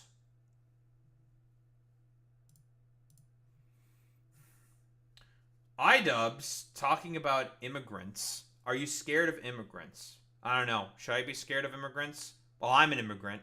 I've been around a lot of immigrants. I think immigrants are pretty cool. I don't really have much of a problem with immigrants. Most of the friends that I know are all fucking immigrants, okay? Romanians, they were immigrants. A bunch of Arab immigrants that I used to hang around with when I was back in the day when I was a kid. Obviously, they're all immigrants. I think I think it's safe to say that probably 2/3 of the people that I know are fucking immigrants. I guess that's what listen, immigrant privilege, you tend to know about a bunch of fucking immigrants, I suppose. But I think what Idubbbz is basically saying here is, well, he's basically going into the sort of idea of, like, all these people who are seemingly, like, afraid of immigrants for some fucking reason. And it's like a bunch of travel vloggers who just do the subtle pushes of far-right propaganda. Because that's what it actually is all about, right? So, what do we have here? Hello, everybody. Hello, everybody. Welcome back to another episode of Idubbbz Complains. I am coming to you live from Barcelona, Spain. If you guys aren't familiar with Barcelona, I recommend you keep your eyes on them because they're looking like a pretty hot team this year. Well, I know the season's coming to a close, but let's just say that some of my boys on the inside have told me that they have been taking steroids, which is going to improve their soccer performance. Today's episode of Idubbbz Complains is all about immigration and xenophobia and racism and TikTok and the TikTokification of xenophobia. The interest in this topic was spurred on from a guy named Kurt Kaz. Now, this guy Kurt Kaz, he is a travel vlogger. So you would think with all the traveling around the world, that would really open your mind to... So also, yeah, by the way, when you said travel to India, it popped up immediately. Boy meets Minnie. different cultures, different ways of life, and how we're all just people trying to live. But unfortunately, he's a great example of how you can travel the world, and as long as your mind is fucking closed, everything you see is just going to confirm your biases. Look at this. Look at the states of the city. This is wrong, guys. This looks like in Bangladesh or something. Look at this, guys. Oh no, it's a farmer's market, and there's some brown people in there. Oh no! It's Bangladesh, basically. Whoa, there's some brown people in a part of Rome? How big is Rome? I'm curious. How big is Rome? Sure, fuck it. That's pretty big, right? You know? About the size of the part of New York. Okay. Strange. Does this dumbass not know that cities are split between, like, certain parts of the districts of the city are split between different populations, right? As, like, a byproduct of, like... Well, this is more of like an American thing, but every fucking city has like a little Italy, a little China, a little Armenia, a little whatever the fuck.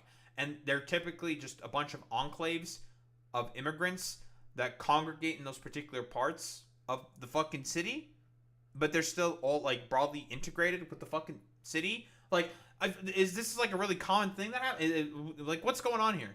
Or like, it's not like little China, Chinatown, Koreatown, you know, Little Italy, Little Armenia. How many of these fucking goddamn particular fucking enclaves exist within cities? This is just a very common thing because going to cities is highly desirable, especially like really, really big Western cities, because typically that means they can get better jobs in comparison to jobs that they can find in their more, well, for lack of a better term, shittier fucking economies.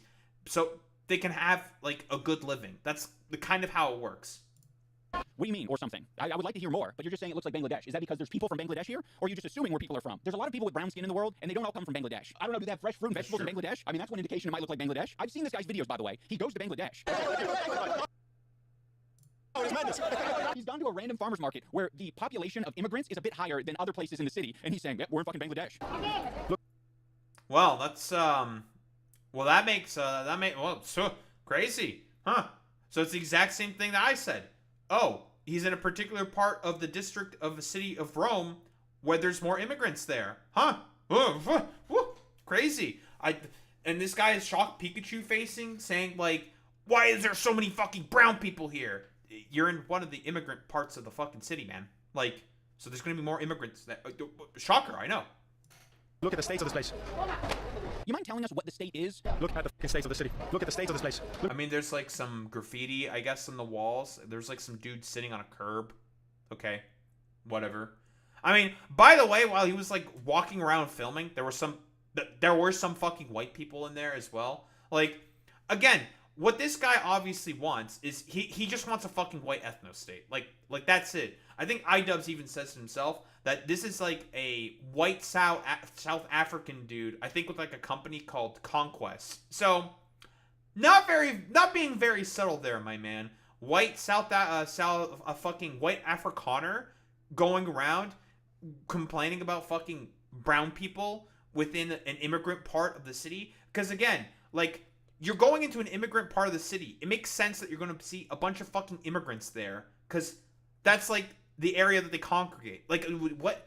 Like, there's probably parts of Rome where there's more Italians. There's probably parts of Rome where there's a bunch of more, like, Indian people. Probably more Europeans there as well. Like, you just went to one particular part of the city, and you're using it to fucking, like Idubbbz said, confirm your fucking biases. Because the dude's just a fucking racist. That's all there is to it. Look at this, guys. Look at this. But I don't know what the state is. I need you, the vlogger, to tell me what the state is. Look at this, guys. This is Rome. This is Europe. Does this look like Europe to you? Well, he's not gonna fucking ever express that, because if he actually says what the state, like, expresses what the state is, right? I know Idubbbz is asking that fucking rhetorically, but I'm just gonna fucking say it. I don't give a shit. If he were to fucking express that, more than likely what would happen is he would get hit with the TOS violation and probably be thrown off the fucking platform. Probably. Listen, I know how aggressive fucking TikTok's TOS is, right? His problem is the fact that there's a bunch of brown people in a European city. That's what his issue is. Even though there's, like, a lot of complicated reasonings for as to why there's probably a bunch of brown people in a European city that's supposed to be reserved for whites. These cities are only supposed to be for whites, not for these dirty browns. But, you know, like, I've said this before, but this is a common thing that happens in every fucking goddamn city. They're gonna have enclaves of people who move into that fucking city and congregate in those fucking areas, and there's going to be, like, Chinatowns and shit, like, sort of erected around that as they have local businesses, shops, and restaurants based off of their fucking people's culture. If we want to talk about how, like, a culture of a particular city gets expressed, that's how it gets fucking expressed. Not through all this, like, stupid fucking homogeneous fucking nonsense. Like, get the fuck out of here. Yeah, I can't believe there's all these motherfucking South Africans in Rome. That's true, Alex. I agree. Yes, it looks like Europe to me. What the fuck else are we supposed to gather from this video? It's like this guy, this is so obnoxious. A lot of these guys that we're gonna look at, they have an idea in their head of what European culture is. Their idea of these things is like a caricature. It is like a postcard. It is not like what they're actually experiencing on a daily basis. What are these people doing on a regular basis? Selling and buying a bunch of produce in a market. And he's saying, this isn't Europe. I'm not seeing any white cheese vendors. This is nothing like Europe. This is nothing like Rome. I don't see a single Italian here, guys. I'm more Italian than any... It's really funny that he's saying this. I am more Italian than any of these people. Buddy, you're in a migrant part of the fucking city. It makes sense there's probably not going to be as many Italians there, because a lot of immigrants went there. A lot of them move into there, and there's probably some Italians in there. There was, like, some fucking white people while you were panning with their fucking camera there who are probably Italians. Like, this is so fucking stupid. The point of this is just confirming his fucking biases. Yeah, this guy's not even Italian, and he's trying to say he's more Italian. Buddy, you're an Afrikaner, okay? Get the fuck out of here, bro. Any of these people. Look at this. I don't see a single Italian here. I don't see a single Italian here, guys. I'm more Italian than any of these people. Not the Luigi What the challenge. fuck are they? What the fuck are these people living in Italy? What does an Italian look like? You don't see an Italian? What are they gonna wear, a name tag? Yeah, my name's Riccardo, the Italian. Maybe instead of saying I don't see any Italians here, you can fucking ask any of these people who are most certainly Italian. Ask them if they're Italian. I might not look like Mario, but I'm Italian. I know, it's hard to believe. I'm more Italian than any of these people. That's true. By the way, guys, his clothing brand is called Conquest. He's a white South African making travel vlogs that are vaguely xenophobic, and his clothing brand is called Conquest. We gotta retire one of those things, at least. I would recommend the xenophobic part, but you could also change the Conquest part as well. You know, at least one. Saying that the streets is dangerous. Wait, he found a white... Wait, that's a white Italian. He found one, guys. Whoa. And also is, like, fucking racist like him. That's a bit... that seems pretty fucking convenient that this dude with his Conquest fucking goddamn clothing line is running around and he found, like, the one like-minded white Italian guy. Oh, that's very interesting. Listen, this guy would probably lose his fucking mind if he were to go to fucking South Italy, okay? Just how many fucking super brown-skinned motherfuckers are down there in like, parts of fucking Sicily. This guy would fucking lose his fucking shit. Be like, you guys, your skin is so brown. What the fuck? But you're speaking Italian and you guys are Italian. That doesn't make any sense to me. Whoa. Stupid. Guys, it's almost as if, like, skin color has nothing to do with the particular ethnicity that you are. If you've lived in that fucking country and you have citizenship in that fucking country, you become a citizen of that fucking country. That's how that works. It's really fucking stupid. Yeah, that's a pretty good point. Yeah, the white Italians were the ones who strung Mussolini up. That's true. Machetes. Look at all these guys. Machetes. Look at all the shit on the floor. And here they are, just loitering. Very dangerous, he's saying. Oh no, there's some dudes loitering and there's, like, shit on the... Bro, have you never been to a fucking European city before? Oh no, what, there's a bunch of cigarette butts on the fucking goddamn sidewalk? Welcome to fucking Europe, you dumbass. I thought you were from fucking South Africa. What, are you, like, from one of the most ritzy, clean, rich parts of fucking South Africa? Where they always constantly clean, what, every single fucking cigarette butt off of the fucking floor? Like, what the fuck is... I thought you guys were, like, European or something. In Africa. Oh, it's a little weird, huh? Interesting. Oh. No, he's just saying this stuff because he's a fucking racist. Like, that's all there is to it. Sono un centinaio, mi caricano, sicuro. So this is part of the video where they really up the levels. Wait, they definitely gang up on me? What? They will definitely gang up on me for sure. Why would they do that? Like, I listen, hey, 3 IQ dipshit, you know, who speaks Italian, who seems to be apparently from this part of the fucking city, who seems to just be very conveniently like-minded with the dude with the fucking goddamn Conquest merch on. Why would they gang up on you? Unless you were just being like a stupid, moronic, belligerent dumbass. Like, they're probably not going to do anything to you. They're not really going to give a shit because, again, they just want to go to the farmer's market, do day fucking grocery shopping, pick up day produce, or sell day fucking produce, and just move on with their lives? Just live like a normal life? What, like, huh? Like, it's just like, this is what I fucking mean. The point of, like, again, these fucking videos is all about just confirmation of these, like, complete, utter morons fucking bias. That is the point of them saying and doing all the stupid, idiotic shit they're saying. It's just like, brother, what? Like, why would they do anything? They're normal and they're human like you? Like, they're not going to do anything to you? You know what? Maybe this guy should spend some time in, like, I don't know, like, parts of China that are more, like, ethno-nationalist, you know? Or, like, how about spending some time in, like, I don't know, like, India, in the more sort of, like, maybe not far-right parts, like, the more sort of, like, ethno-nationalistic sort of, like, Indians being like, huh, what the fuck are you people doing here? Get the fuck out of our country. What? You're not fucking, like, you're not Indian. What is this? I'm, like, imagining, like, an Indian travel vlogger just, like, walking around, like, some farmer's market in, like, a more white part of like, what? Rome now, saying, like, bro, what is this? What's this? Bro, what is this? This doesn't look like India at all. Wait, what's going on here? Man, this is kind of fucking weird. Fucked up and crazy. Like, what's going on here? Like, how would these motherfuckers feel about that? They probably would be very offended. Incredulously so. So this is part of the video where they really up the levels of propaganda. They start you off softly implying by just showing you, like, this isn't like the postcards of Europe that you see. You guys have heard of Rome in your history class. You never saw pictures like this. You saw beautiful things like the Colosseum, but now you have to see immigrants. And then you get to this guy who's like, all right, now that I've primed you, I'm going to tell you how dangerous this street is that's adjacent to the farmer's market. Never mind the fact that none of you have any idea what this market is, what this street is. He's just going to act like he's an authority on the matter and vaguely imply that it's an immigrant problem and not a poverty problem. By the way, when I was editing this, I found the rest of this clip. Whoa, Idubbbz hitting it on the fucking head. Exactly. The same shit that I would have said. Whoa, crazy. Immigrants that move to a new country typically tend to be more impoverished and disenfranchised by the majority populace in that fucking country. Oh, shocker. Clip. He ends up leaving the marketplace and they go to some random public area and harass some people who are just minding their own business, talking about how he's from Europe and he's more Italian than these people. I think he mentions Africa at one point. That's so that is so fucking weird, bro. Again, it's the fucking dumb fuck xenophobic nationalism bit. That's like the whole point of this. It's not his country. He's from South Africa. He's an Afrikaner. It's just not. It's not his country. He's lying. Are you from Europe? I'm from Europe. He's in South oh no, Africa. Europe is being overrun. Someone save Europe. Now, these videos themselves are very bad, but when you go into the comment section, you realize how many people these bad ideas are attracting. Samantha says, import third world, get third world. Well, these are not... Dude, oh my god, holy shit. The people who fucking say this are so fucking mind-numbingly fucking stupid, okay? Like, if a bunch of migrants are coming over to your fucking country, it's not people importing the third world. They went through a fucking process and they were allowed to fucking come into the fucking country. That's how that fucking works.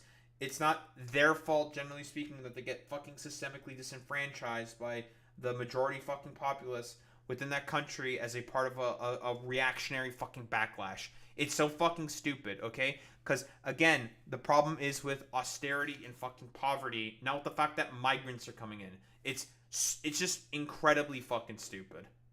Not imports, these are human beings, but if you're referring to, you know, there being a farmer's market, that's kind of a first world thing. That's just called a regular market everywhere else. So yeah, you're wrong and you're also stupid. This is what the liberals want in America. Yeah, and they're getting it. They're getting their farmer's markets and they're running their farmer's markets. Thank you for making this content and hopefully waking up the European people. Oh yeah, this is something that you're gonna see a lot, is people just sort of, when it benefits them, they will invoke the continent of Europe, and when it doesn't benefit them, they'll be very specific and say, oh, this is a real problem in the UK. This is a real problem. Oh, Idubbbz is hitting the fucking nail on the head with that one. Yeah, these motherfuckers do that shit all the fucking time. It's so fucking annoying. It's like, no, we can like outline actual policies and reasons for as to why that these problems are existing in these particular fucking countries. No, it's not because of people fucking immigrating into the country. It's just stupid. It's stupid. It's just dumb. These people are just fucking idiot fucking racists. Problem in Rome. Europe is finished. Rome has fallen again. Oh man, yeah, farmers markets will be the end of Rome. This is what America would be if Trump didn't put a stop to it. Yeah, and how's that working out? Import third world, become third world. I don't like. I just came back from Rome, and yes, it was bad. Scammers and graffiti everywhere. I'm not even Italian, and it makes me sad. Well, don't let your racism affect you too much. For all you know, the Italians are loving it. This looks like Toronto as well. Unfortunately, same in the UK, even worse. R.I.P. Europe and UK. They're too many ruining browns the UK right now. Oh my God, we finally found a sensible comment. Every city, state, country has its international sections, i.e., Chinatown, Japantown, Little Armenia, etc. There's nothing wrong with diversity. You happen to be in an international flea market. Oh, hey, that's the same stuff I said. Oh, crazy. Whoa. He happened to be in a fucking goddamn part of the fucking goddamn city where there's a lot more fucking immigrants congregating. Oh, crazy. Whoa. He's in it. What? You happen to be at an international flea market. Huh. Crazy. Notice how it's called an international flea market, implying that a lot of people from different fucking backgrounds are going to be there in order to buy stuff. Oh, crazy. And he wants to do the whole stupid conflation about, this is what Rome looks like. Nah, it's just like, dog, you're looking at one part of the fucking city. Not honest. This is Rome is a false statement. It's just a block, not the state of the city. Okay, shout out Jack, the man. You just brought the heat. They turn every place they go into the place that they left. I think some people have a selfish mindset in thinking that because they themselves wouldn't leave the country that they were born in or have become accustomed to, that other people wouldn't do that. And if they are doing that, they're doing it for like sinister reasons. It's just like a basic human thought to be like, I want to bring some of my culture into the place that I'm traveling to, that I'm now going to start my new life in. And of course, it's going to be these places that are desirable to go to and that are very well. To add actually to Idubbbz's point here, the reason why a lot of people migrated to fucking Italy specifically from Africa is because they've been running away from fucking civil wars. And some of the fucking boats that they took in order to get to Europe to, you know, claim fucking asylum for safety purposes. Again, like, we've seen this before, but there's like Giorgia Meloni migrant ships. Migrant boats here. Well, crazy. Italy faces big setback over migrant camps in Albania. Whoa, Italian Prime Minister Giorgia Meloni's 5-year deal to send migrants rescued at sea to camps in Albania for processing has been dealt a significant blow by the courts, only days after the first arrivals. This has been something that's been going on since 2024. It's been going on fucking earlier. Basically, the Italian Coast Guard will go onto these makeshift boats that I don't know if it's very often sink, but they will fucking sink in the fucking Mediterranean, and these people will start dying and fucking drowning in the goddamn ocean. There's a bunch of boats and humanitarian aid organizations that also find these fucking migrant boats that are trying to run away from African countries that are experiencing civil fucking war because of a lot of instability from, whoa, crazy, a lot of Western colonialism and imperialism. Wild, I know. I think that happens all the fucking time. Giorgia Meloni would send the Coast Guard to basically, like, detain these fucking boats and try to, well, get rid of these fucking goddamn migrants. Or she'll just, like, put them in hold fucking somewhere. Generally speaking, that's what she would do. So, again, this is a thing that has been commonly fucking happening.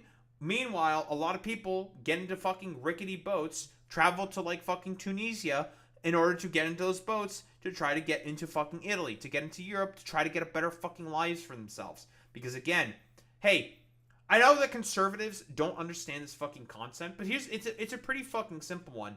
If you do not want migrants who are coming in from fucking destabilized countries, you don't want them to fucking come in, you should help out those countries. Make them a safe place for them to stay in. If you don't want all these migrants to come in.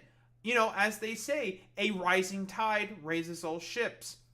My friend has a coworker that's Bulgarian, lived in Britain for a while before coming to the US, and he was saying shit like this. Like, you won't find British people in London anymore, and my friend was there, was like, because you were there. That's pretty funny. A lot of Punjabis went to Italy because of Indira Gandhi's anti-Sikh emergency, as well as Italy's need for more dairy farmers. I wonder why a lot of these Western fucking countries tend to want a lot of fucking goddamn migrants to come in. Oh, because they want them to work particular agricultural jobs.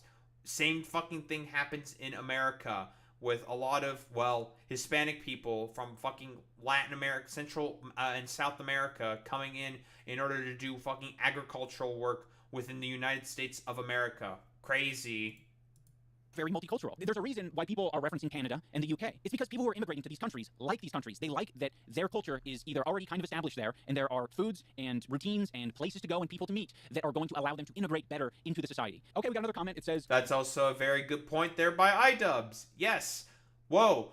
People want to go to multicultural fucking countries because they know that people of their culture, of their nation are already there. So it'll be easier for them to integrate into that society. There's already statistics about this, but generally speaking, well, a lot of first-generation migrants integrate, broadly speaking, very easily into the places that they come into. There are cases where they don't integrate as well, obviously. You know, people are fucking people, and they are experience certain things differently. Duh, obviously. But generally speaking, a lot of people after the fucking second generation migrants that are born within the country that they immigrated to integrate perfectly fucking fine with the fucking society that they were fucking born in. It's not a problem about fucking integration or whatever, or the migrants coming in. The issue is the fact that, honestly, it's mostly fucking austerity politics that cause problems for these people. It's an economics issue. It's not a fucking migrant issue.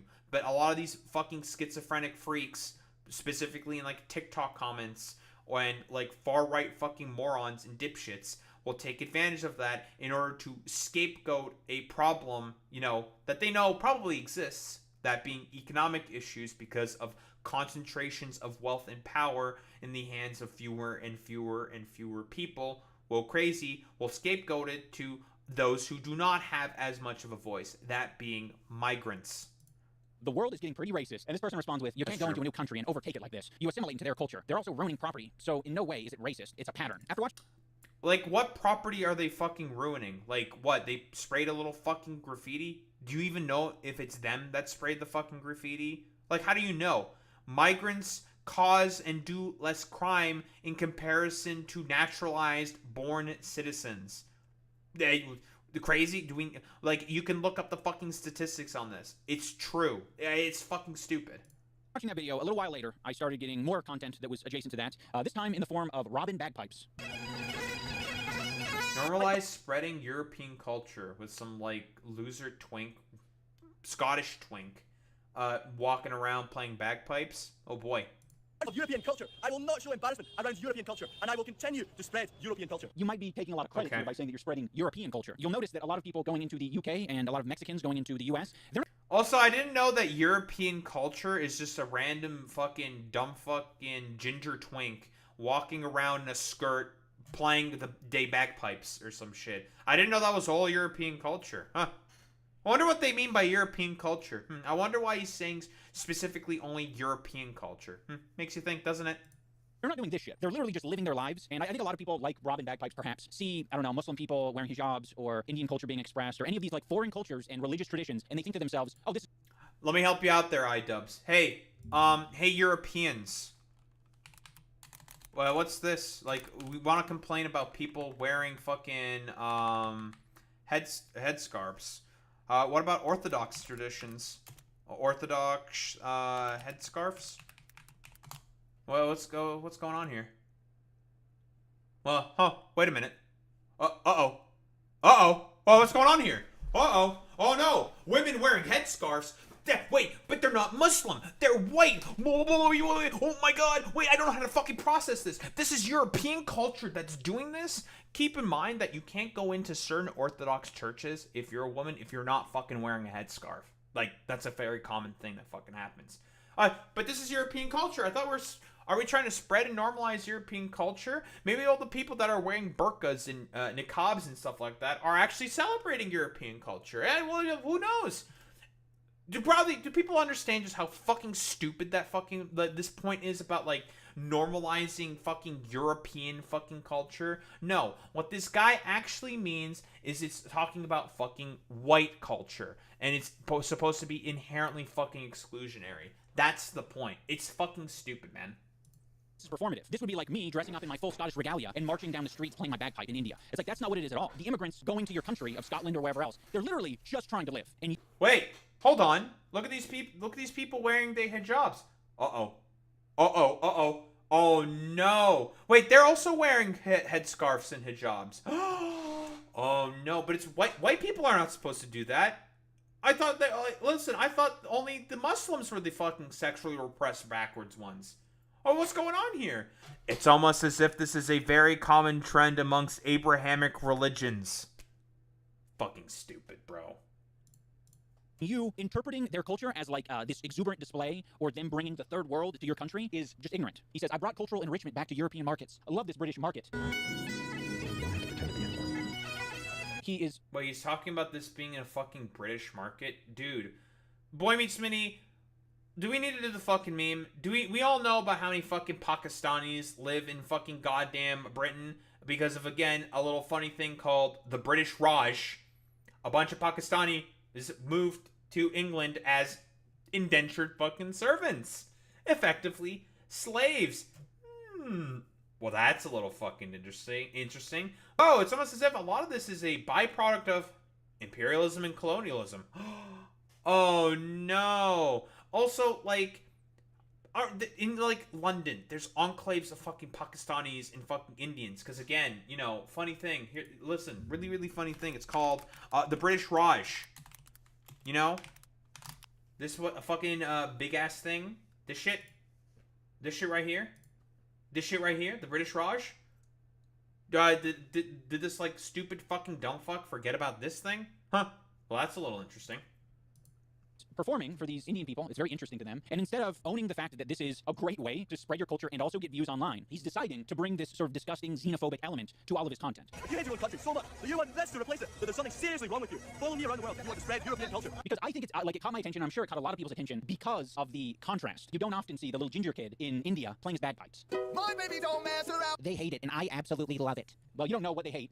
It seems like they're very much interested in it. I mean, if you love it so much, I think they just might be intrigued about why is there this fucking white man just like walking around talking about spreading European culture in just like a market. Because let's be honest here, let's keep it $1.50. They're probably just like, oh, huh, well, this is new, this is interesting, look at this guy playing his bagpipes, well, that's cool, huh, you know, changes my day up a little bit, maybe something to think about, interesting.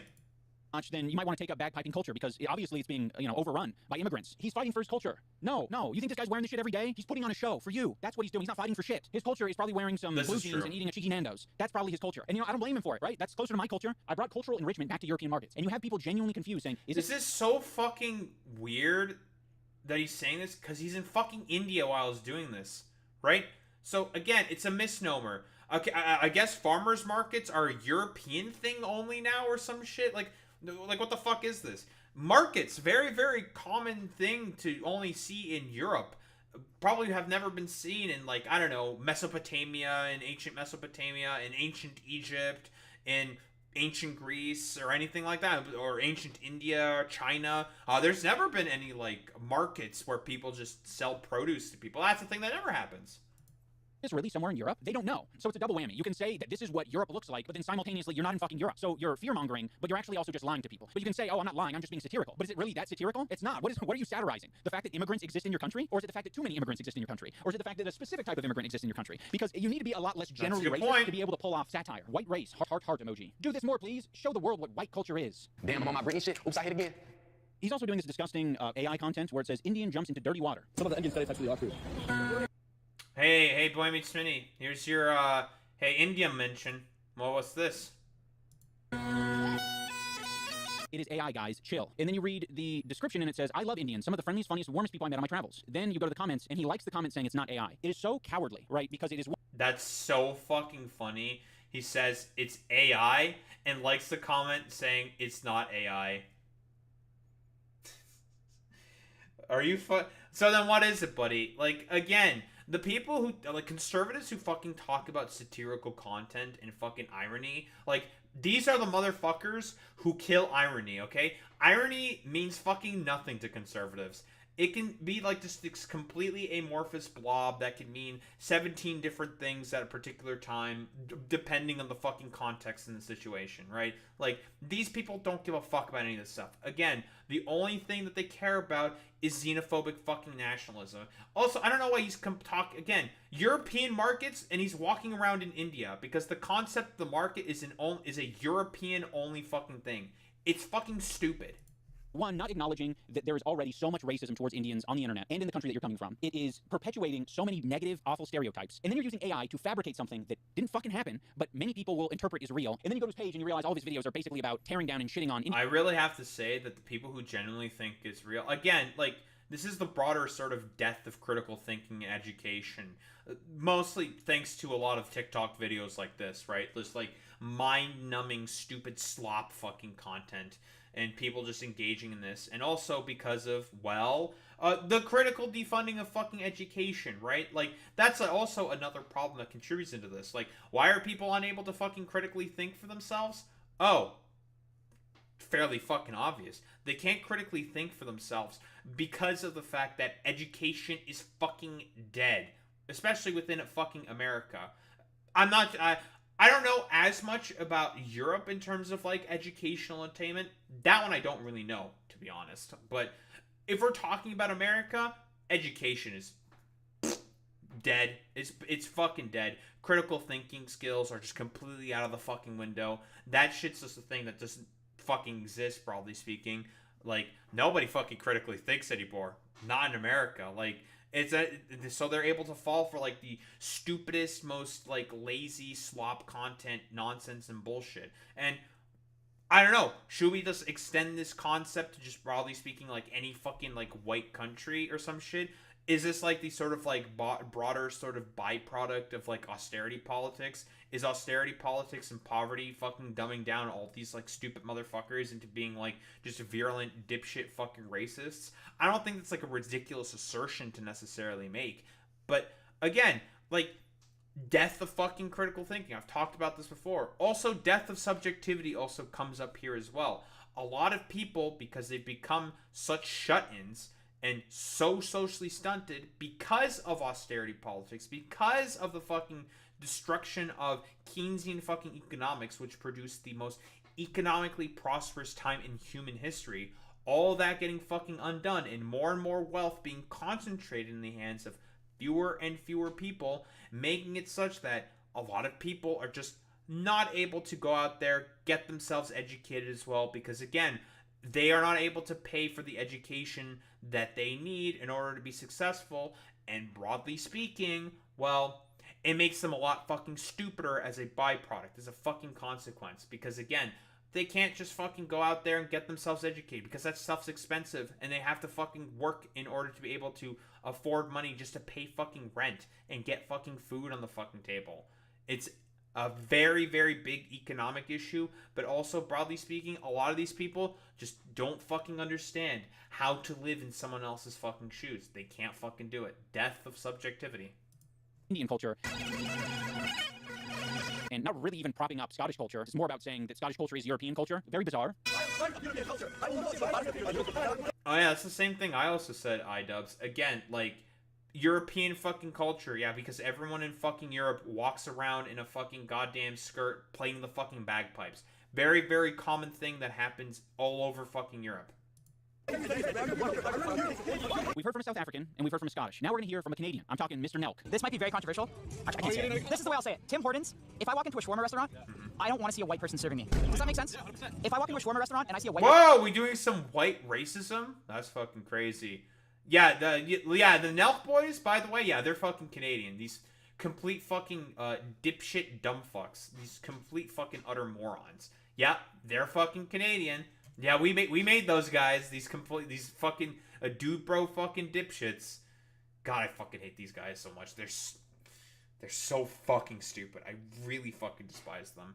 But we doing a little bit of like anti-white fucking racism? That's crazy. I never would have thought such a thing could be possible. Person serving me, I don't want it. So you can figure out the other side. If I see a white person in there, I'm fucking out. And Tim Hortons, you can figure out the other side. Listen, Mr. Jelk, it is still race. What do they mean by the other side? I've seen white people serving in fucking Tim Hortons, you fucking moron. Like, what do you mean? The Tim Hortons that, like, I go to, that's, like, right by my fucking house, nothing but fucking Indian people. And they do a fine job. It's a fucking fast food service job. It's kind of hard to fuck that shit up. Like, do they sometimes take a little bit longer on their fucking orders? Sure, depending on how many people are in there, or sometimes you just forget. That happens. If you're working a retail service job, sometimes you just forget, or you get busy with some other stuff that someone else is supposed to do. And that happens. Like, the quality of the food and service is still fine, because, again, like, I don't know, I haven't suffered any health hazards from eating it quite yet, so I guess it's good enough. Again, he's complaining about fucking fast food, for fuck's sake. Like, the sort of, like, stupidness of the fucking racism that's going on here is on another fucking level. Because, again, it's fast food. That's what he's fucking complaining about. It's really fucking stupid. When you're using white people as the example for you to make the racist statements. I want white people to be cooking their white people food and brown people to be cooking their brown people food. That's weird. We don't like that, all right? By the way, it's Tim Hortons, not Hortons. Tim Hortons? What the hell is that? If I walk into a shawarma restaurant and I see a white person serving me, I don't want it. So you can figure out the other side. This is the type of rhetoric you hear from conservative dads and grandfathers. Let's put it this way. Do I want a white guy making my kung pao chicken? No. Hell no, right? That's me saying fuck you to the white guy. You know, it's not about race. You know, I don't want white people cooking, I don't know, tamales. You think if I go to Japan, they're just going to welcome me into the #1 sushi restaurant in the world? Probably not. Here's the funny thing, like, and you also, like, the stupidest part about that fucking goddamn sort of, like, talking point is that there are people, white people, who get accepted into these particular restaurants because they trained and learned how to do it in, like, differing fucking courses throughout their whole life. Actually, perfect fucking example. Pippa Middlehurst, right? The was it dumpling? Pasta lady, right? The noodle lady. You know, with the whole, like, stupid noodle drama that fucking Keffels had, for example, right? She learned from a young age, she wanted to learn how to make fucking Chinese fucking noodles, went to schools in fucking China in order to learn how to fucking make noodles, and wrote a book about making fucking noodles, and then the left had a schizophrenic conniption about it. Because, I don't know, they soy out about China being a fucking actual socialist state. Which is really fucking stupid. But yeah, whoa, she's a white girl who wrote a book on cooking fucking noodles and does a good job at cooking fucking noodles because she trained, like, most of her life to learn how to fucking cook noodles and went to the appropriate schools to do that. It's really fucking stupid. Listen, that man Vosh is never learning how to make curry, okay? That's never fucking happening. Probably not. And would you say that they're racist because of that? Probably not. Not because he's racist, but because he's fucking lazy. Probably not. It's like if you walk into an Italian restaurant, you want Italian serving you. I'm more Italian than any of these people. Dude, back in the day, when I used to go to Tim Hortons every fucking day, I would get a bagel and cream cheese with everything, and they put the cream cheese on both sides. Now what they do is they take the scooper, and they fucking put it on one side, and they fucking clap it like this. It's bullshit. That's a problem with company policy. Not with the people serving your fucking goddamn bagel, you fucking idiot. Like, what are you talking about? They are a fast food restaurant trying to make food as quickly as possible, so they're going to make the food as quickly as possible. That's how fast food works, you fucking moron. Yeah, like, honestly, unironic shrinkflation stuff. 100%, Alex. You're describing this generally low-skill job as, like, some high cuisine. If someone fucks up half of your Tim Hortons order, it's still Tim Hortons. What does chat think? My Canadians, back me up. Unfortunately for everyone who backed him up in chat, you are, I regret to inform you, racist. Stupid. It's gone downhill. And I want to rep Canada and I want to rep Tim Hortons, but, like, I don't really rep Tim Hortons like that no more. We do not care, Dr. Jelk. You can take that repackaged boomer racism somewhere else because we're not buying. This guy's my fucking age. Bagpipes seems a little bit younger, which is... It's really funny that he put up the Netanyahu shit. Is even a little bit more troubling. And then the Conquest guy. They're my age, and I fucking look at them. Yeah, I can't believe that Timbits taste like Timbits. Ah, fuck, dude. I can tell you right now, I've had Timbits. They don't taste any fucking different than they did years ago. Like, maybe the quality of the ingredients is, like, worse because of deregulation being done by the state that fast food restaurants take advantage of in order to make more profit. Again, the problem is the profit motive. I don't know how many times I have to reiterate that. I'm like, you fuckers are traveling to different countries. You need to be the change. You can be a bro and not be racist. You can make a beer company and not be racist. It's totally possible. In closing, I want to speak to all of the people who buy into this rhetoric. There's nothing to fear. You know, people in other countries are just humans living their lives, trying to exist. And when they go to your country, they're also just trying to exist. And it's not a fight. It's not a war for whose culture is going to win out. It's going to be a mixture of cultures. You're going to have to deal with the fact that a mosque was erected in your city. Oh no, well guess what? You don't have to go to the mosque. It's not a crime for it to be in your line of sight. Well, listen, unless your name is fucking Kershey and you're complaining about, like, stupid little the little black stick figures replacing the little white ones or some stupid shit like that. It's so fucking stupid. But yeah, broadly speaking, like with the points that Idubbbz is saying here, again, all of these fucking goddamn white Western countries want migrants to come in so they can have a, you know, an exploited labor force that they can take advantage of to do menial tasks for them. Like that's literally the point. It's a story as old as time itself. Very, very stupid. Before I go, I want to bring your guys' attention to some lawsuits that recently dropped. Frogan, Denims, and Casey Tron have all been sued, and they are trying to fight this. Uh-oh. Ethan, wake up! Off. I really believe in their cases, and I think it's important to either set a precedent or send a message that just because you're fucking rich and powerful doesn't mean that you can bully people on the internet, doesn't mean you can bully women, minorities, or fucking people who are poorer than you. And I think it would be good if they can continue to fight this off. So I'm going to put the links to their GoFundMes down below. All right, everyone, that is going to do it for this episode of Idubbbz Complains. I will see you next time when I swing the candelabra. How many 18? Well, that's interesting that he fucking decided to sneak that in at the end. A little jab at fucking Ethan. He's gonna have a great time fucking talking about this stuff. Like, who's ready for Ethan to make, like, I don't know, some, like, schizo 10-minute segment out of it and to have, like, monetizable, I don't know, rights on that fucking video that he's gonna, like, cut out of his fucking stupid dumbass podcast and just have, like, I don't know, a schizophrenic conniption about it or some shit. Whatever. To 25-year-old farm-raised Amish dudes would it take fighting together on the same team to bring down one of those great big huge biggest of the big muscled up Hola, Idubbernotitos. Bienvenidos de nuevo a Idubbbz se queja. Idubbbz se queja. Idubbbz se queja.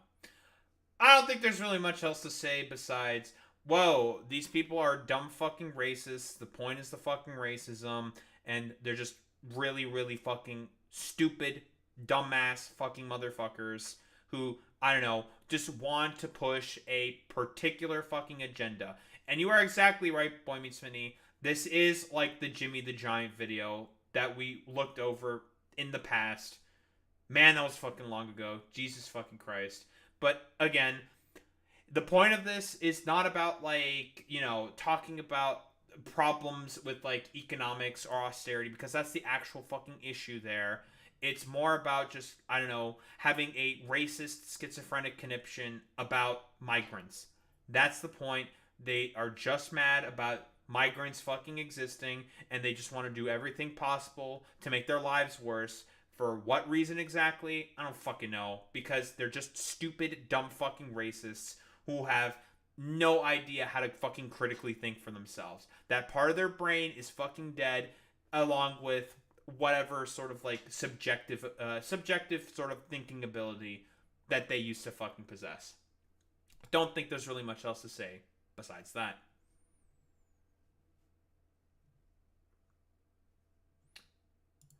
Oh, and I guess I should have also mentioned that all these people are just also stupid, dumb fucking grifters who just want to do this for fucking money because they see that there's a market for it. Again, like I said before, they just want to make a bunch of fucking money. It's all about fucking economics. It always has been all about fucking economics.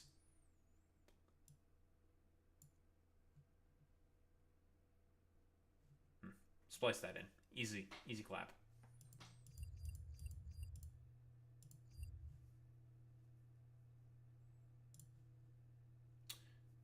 Man, I don't want to go over the whole thing here. I hate the Nelk Boys. They're stupid.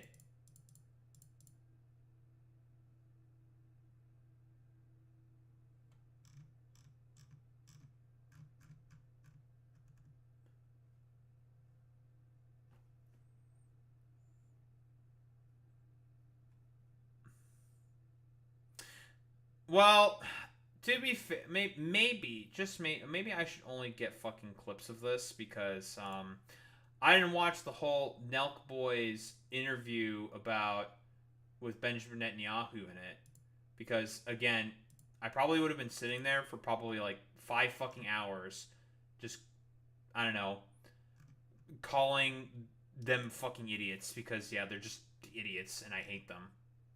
Yeah, there's idiots and I hate them. That's really about it. Yeah, there's idiots and I hate them. Yeah. So maybe I can watch a shorter video. Maybe I can get some clips.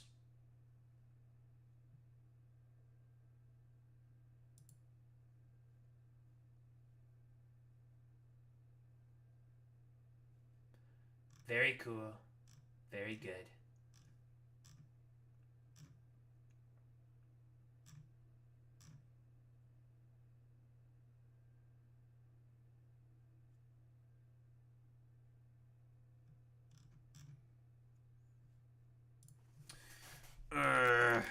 Bassem, Youssef.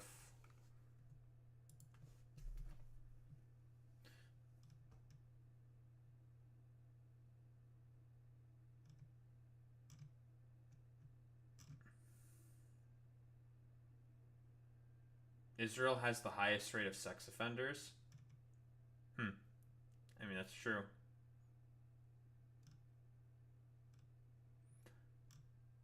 I mean, it's true.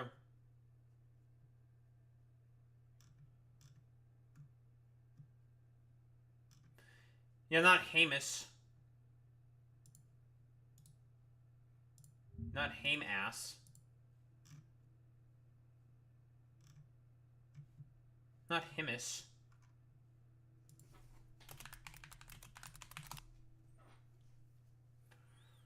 Not Haim ass. Something we can't get back, and we'll probably always Of regret course, that, but I know you can't get back this like trip in Israel, but I'm just telling you, this was like part of a much bigger propaganda effort.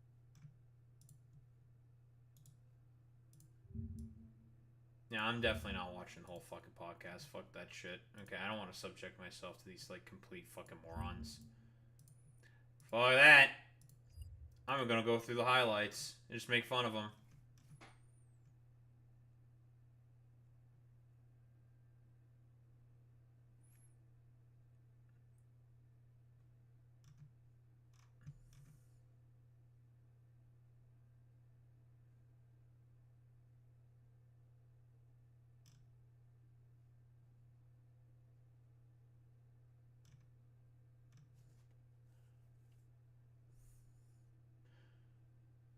Bassem Youssef on the cancellation of pro-Palestinian voices.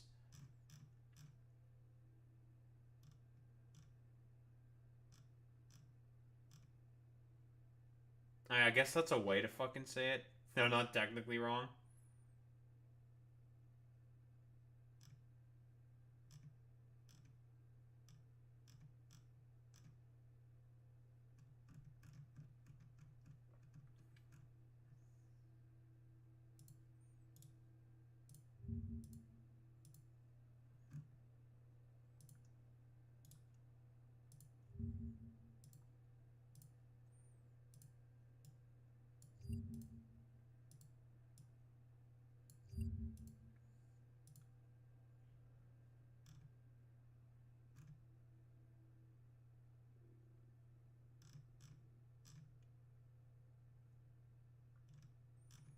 Very cool, very good, folks.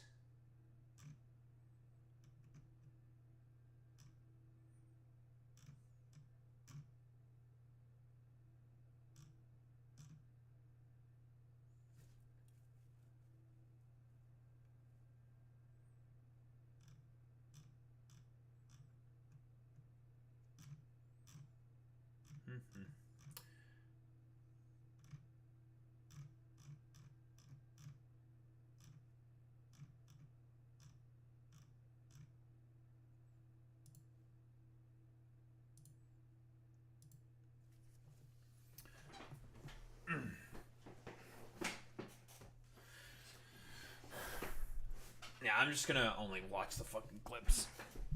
I don't want to go through the full thing. Fuck that. Don't give a shit. Fuck the Nelk Boys. Alright, the Nelk Boys. Well, you know, they had Benjamin Netanyahu on their fucking podcast to just do, like, a stupid little fucking propaganda tour. I just watched a bunch of fucking goddamn clips about that shit, and it turned into, what?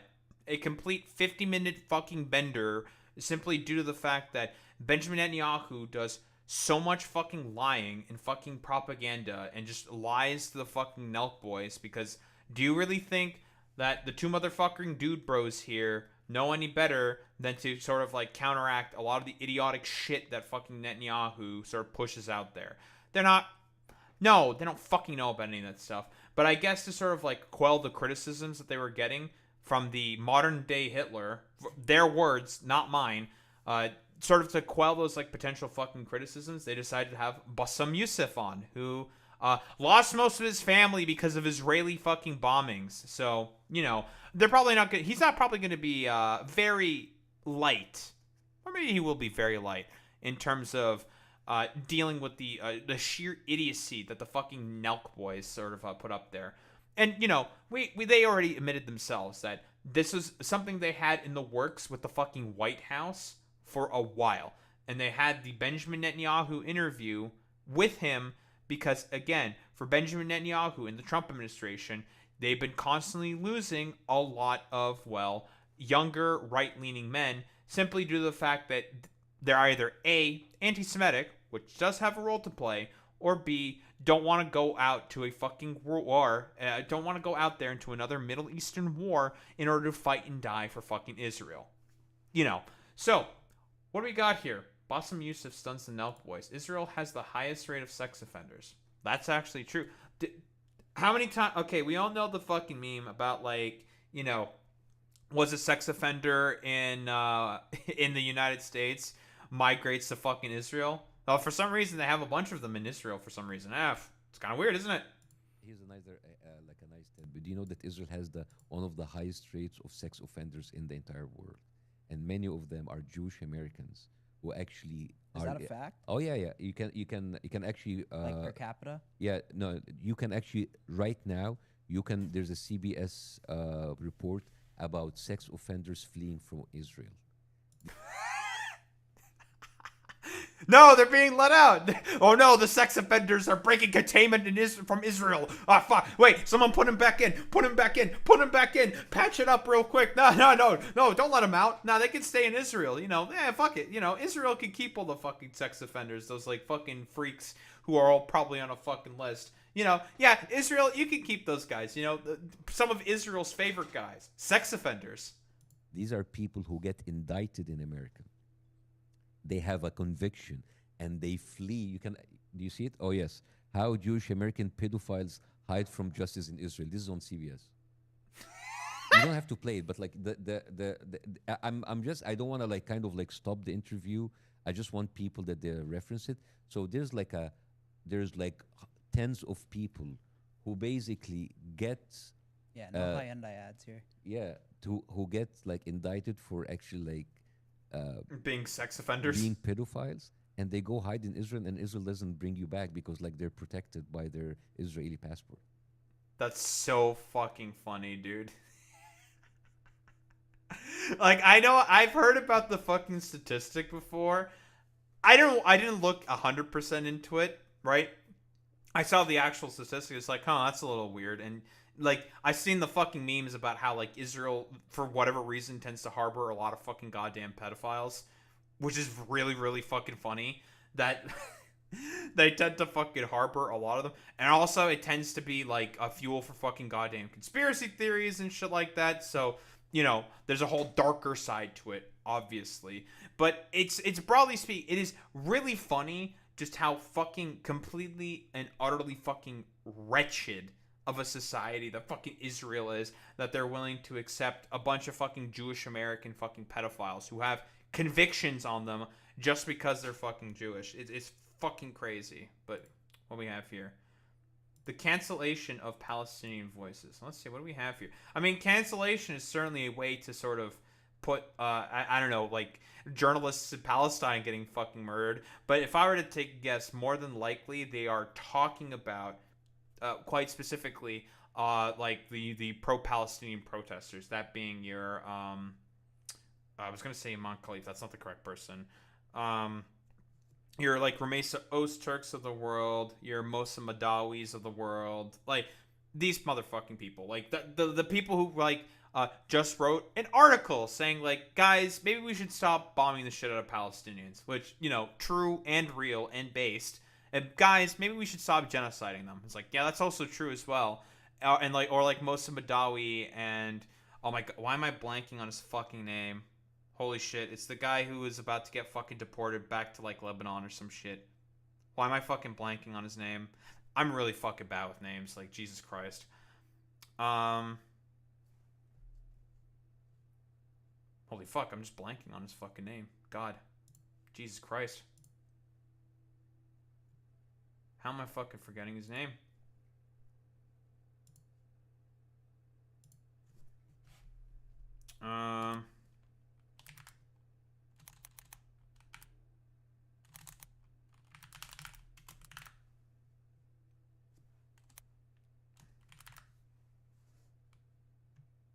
What the fuck is the name of the main fucking Palestinian, the Colombia protester fucking guy? God, I'm blanking on his fucking name, for fuck's sake.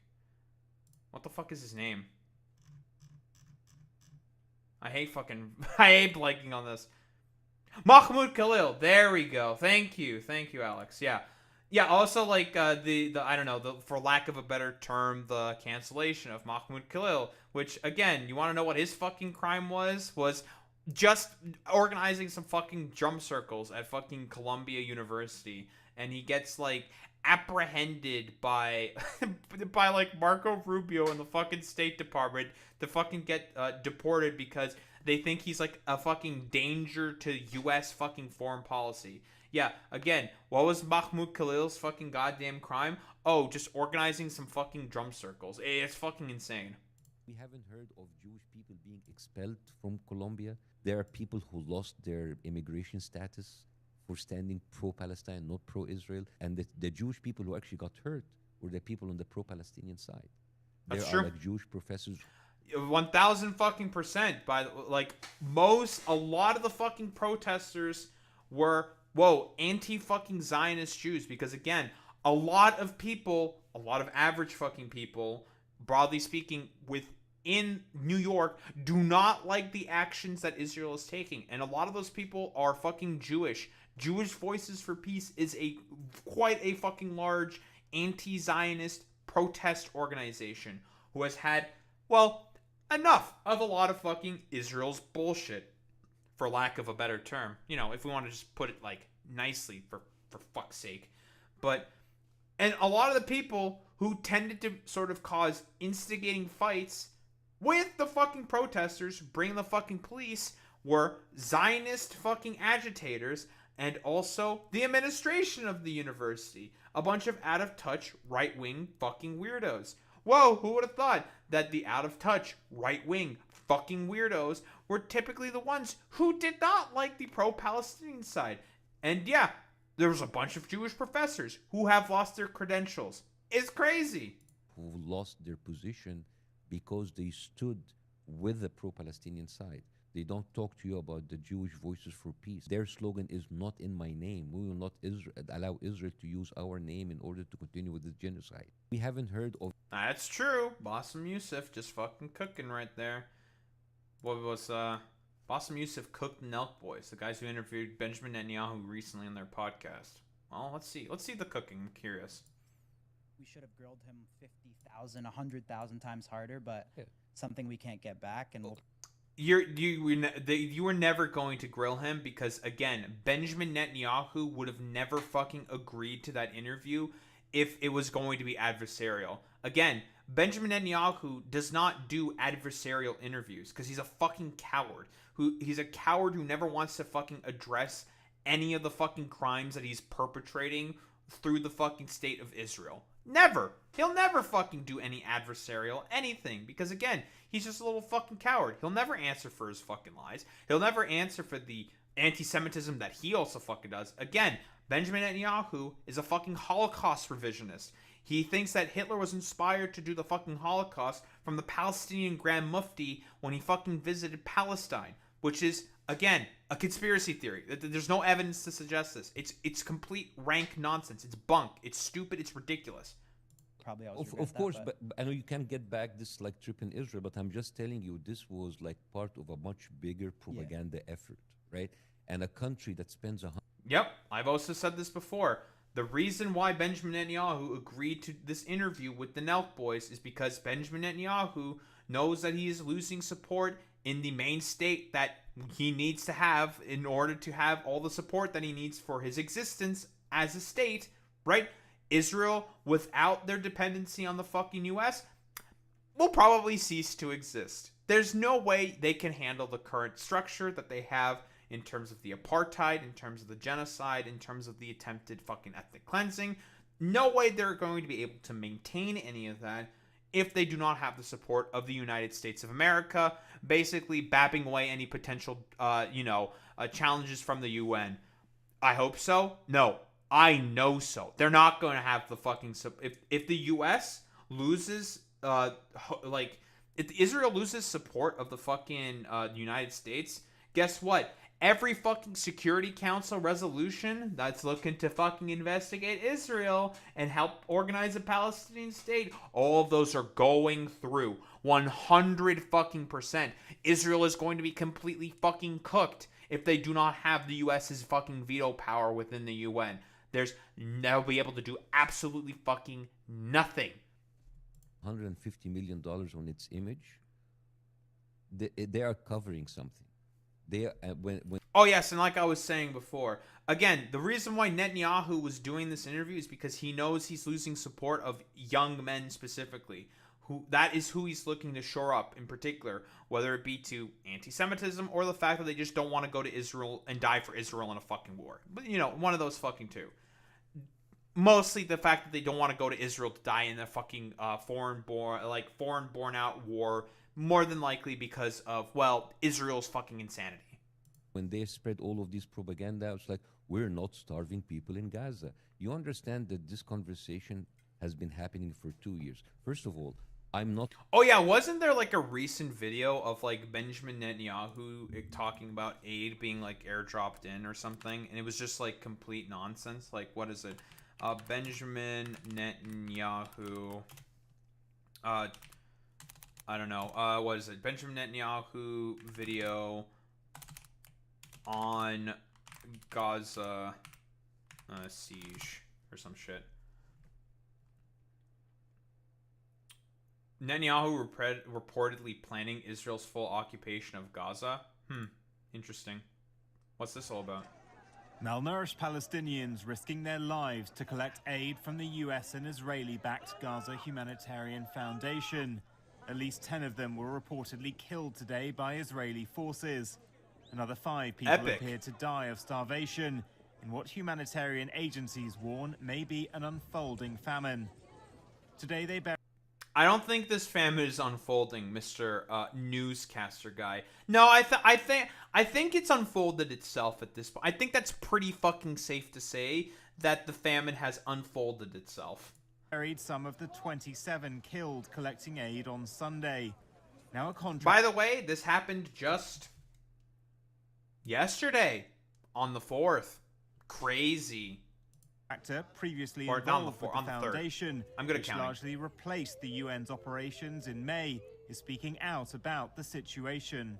Imagine, if you will, the Hunger Games. Thousands of people, a congested Hi, site, Anthony Aguilar. one way in, one way out, people fighting for survival, women, children, the elderly, men, the disabled. By the way, this is shit that the Nelk Boys are covering for, quite literally. Now, do I want to say that the Nelk Boys did it on fucking purpose? Do I want to be that charitable? Sure, I'll be that charitable. I don't think they did it on purpose in particular. Like I've said before, they are just complete fucking morons. They are idiots, shut-ins, just people who are completely fucking out of touch. I mean, we just saw the fucking Idubbbz video of the Nelk Boys, I don't know, complaining about fucking Tim Hortons for fuck's sake, okay?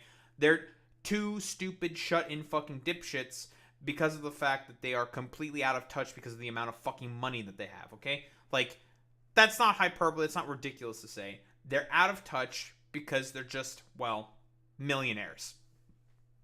Seems to be a thing that happens very, very fucking often. Whoa, person gets really rich online and then becomes like an out of touch fucking moron and dipshit? Say it ain't so. But this is what they were running fucking cover for.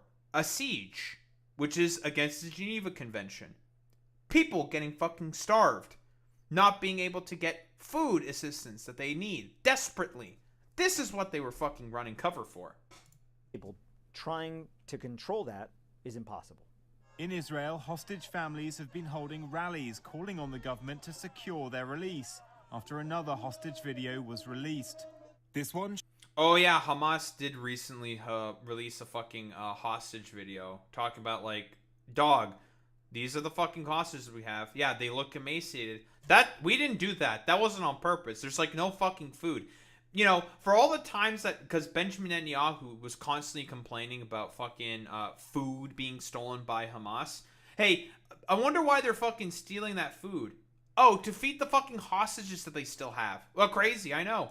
shows an emaciated 22-year-old Rom Breslavsky unable to stand and pleading through tears for more food and water to be allowed into Gaza. His family says he's been broken by his captors and forgotten about. It's unclear when this video was shot, and Global News cannot independently verify it. Prime Minister Benjamin Netanyahu called on Israelis to stay united. Ahead of his security cabinet meeting this week, Yeah, this is why, again, Benjamin Netanyahu, politically speaking, is in an extremely tenuous sort of situation. I want to find this particular video where he's talking about, like, whatever the fuck he's talking about. It's really fucking stupid. Yeah, he's broken by his captives. Yeah, I don't think so. Like, I think even Hamas themselves said, like, dog, there's, like, no food. He's just like that because there's no fucking food. Like, it is what it is. Like, what do you want from us, bro?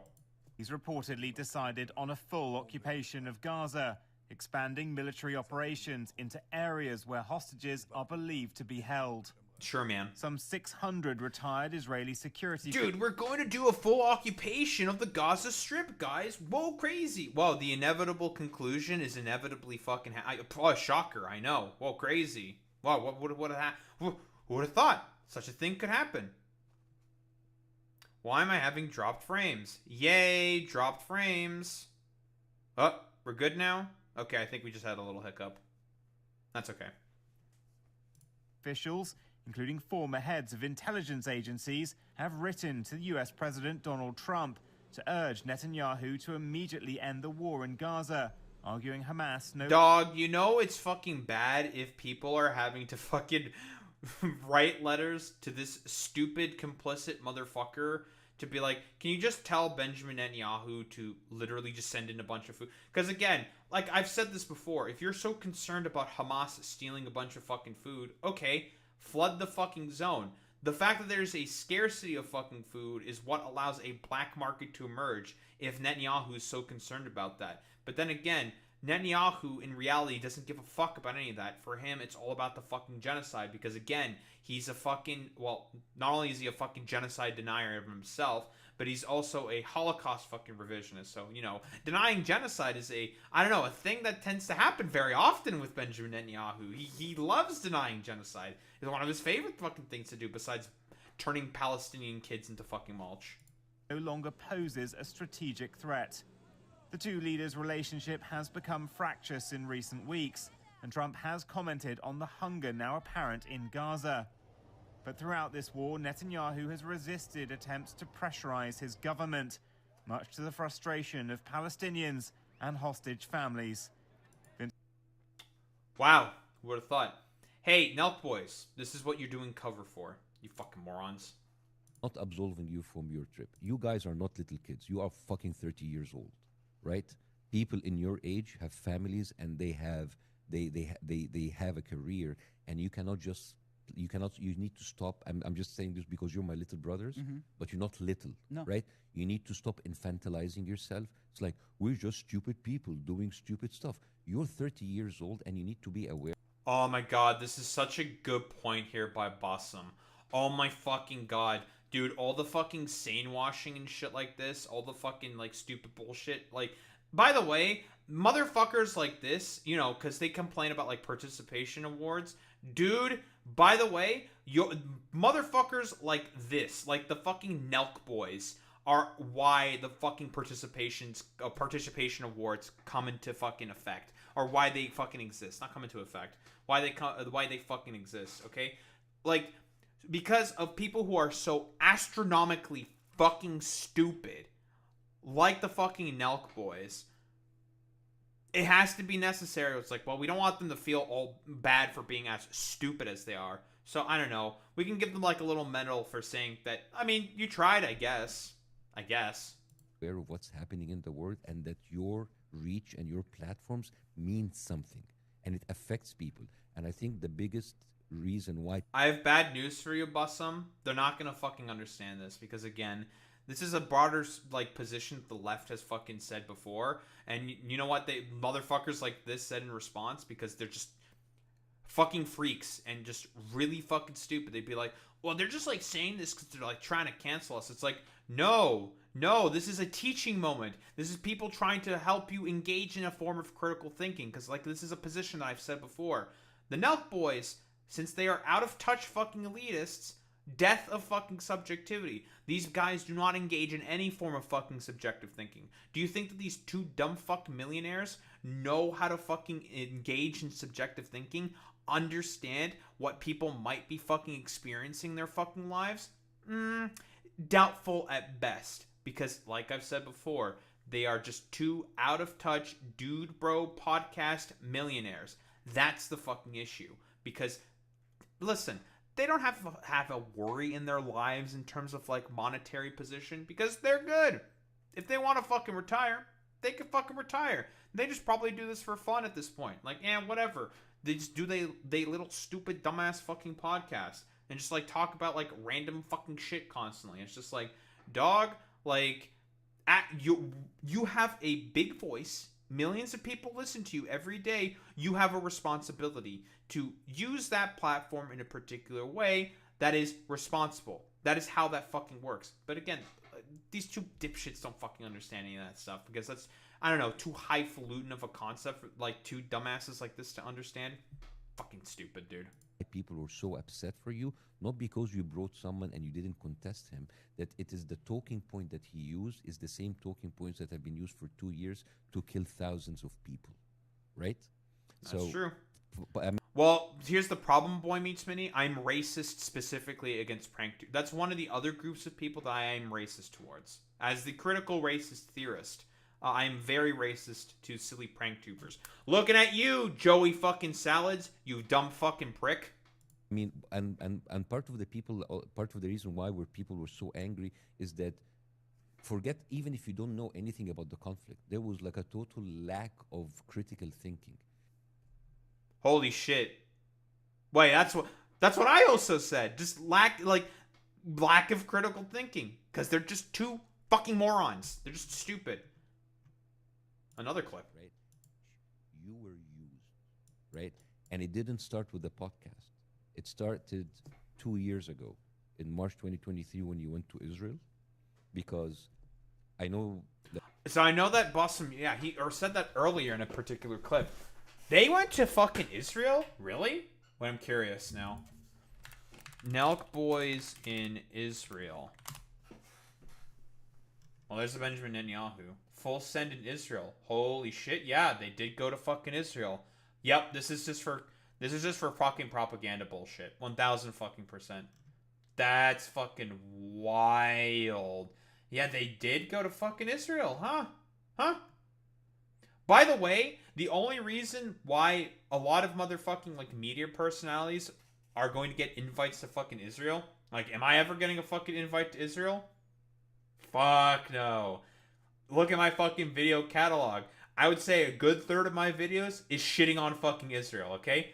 Listen, I know I'm already on a fucking list, okay? I'm on a fucking list, alright? And I think I'm perfectly okay with being on that particular fucking list. Because fuck Israel. These fucking pieces of shit. These monsters. These demons. These wretched fucking horrible fucking state. Fuck them.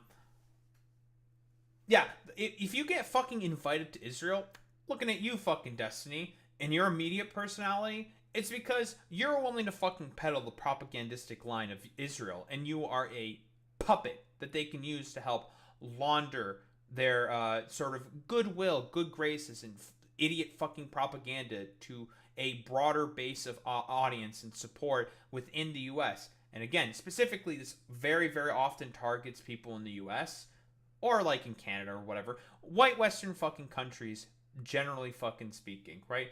Like, the reason why they sort of do that is because they need to make sure that they always have support of the states within, well, broader white Western sort of like European countries. Because they know that if they lose that fucking support, they're cooked. It's over. They are more than likely going to collapse as a fucking state.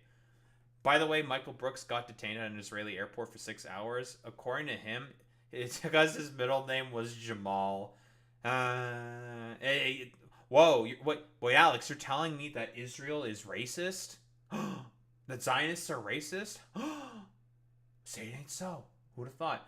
But yeah, if you're like a media personality, this is why you get fucking invited to Israel, because they know that you can fucking launder the sort of like wretched sort of stuff that fucking Israel does in order to be able to push propaganda out to fucking people. The point is the fucking propaganda. They use people. They do this all the fucking time. Like I told you that Israel has increased their Hasbara budget, which is their propaganda machine, with $150 million, and part of that money goes to influence people in college campuses, hire influencers like you, getting them into fancy trips to Israel, giving them this filtered, layered. Same shit with like Dubai, by the way, right? And a lot of these like more sort of like oil rump states, quite literally, these like the fucking like monarchies and shit like that. They will pay influencers a lot of fucking money to push out like pro sort of like UAE Dubai propaganda, like, because very often it's mostly like fucking Dubai specifically that does this, because they want to incentivize people to come into the fucking country. Like, that's why they do it, because they have population issues, but that's a whole fucking different story. They will very often pay a ton of fucking goddamn influencers to launder certain positions and sort of put out a certain perception of that fucking state. Happens all the time. Picture that is made up, that is fake. I mean, I watched it yesterday and I was cringing because, not because like you're showing how cool Israel is or they have nightclubs. You're saying our Nelk video in Yeah. Israel? So, because when the part when you mentioned Palestine, do you remember? We're going to a place that is so dangerous now. Palestine. And then you are in a bus, and then like special forces come in and kidnap you, and this kind of like IDF simulation, counterterrorism, and then they're telling you, we have a dog that only breeded in Israel. It can kill a man. And you understand that like the kind of psychopathic behavior of a country that like tells you like part of its like tourist attraction that we're killing terrorists and we're breeding dogs to kill human beings. And by the Yeah, that is that's a little fucking weird, right? It's like, guys, look at this fucking dog. It kills people. Nah. This is how we put out fucking propaganda. And this is for an alleged sort of like propaganda fucking video. It's fucking weird, man. You were used. Oh, whoops. And kill a man. And you understand that like the kind of psychopathic behavior of a country that like tells you like part of its like tourist attraction that we're killing terrorists and we're breeding dogs to kill human beings. And by the way, I don't know, part of the anger is like just last year there was like a kid with autism and Down syndrome that was killed by one of these dogs. And then that's so well, it's sad, but it's hilarious because it's just like, whoa, the police dog just killed the fucking autistic kid. Oh, sounds like regular fucking American police. Next scene is, let's go and see Palestinian family. And the only Palestinian family in this video are just like a bunch of Bedouins in a tent, a guy who's married 2 wives, and he tells you, my whole life is about camels and goats and chicken. And then you find like a 60 years old one, I just live on pita bread and milk. So even if Bro, are you whoa.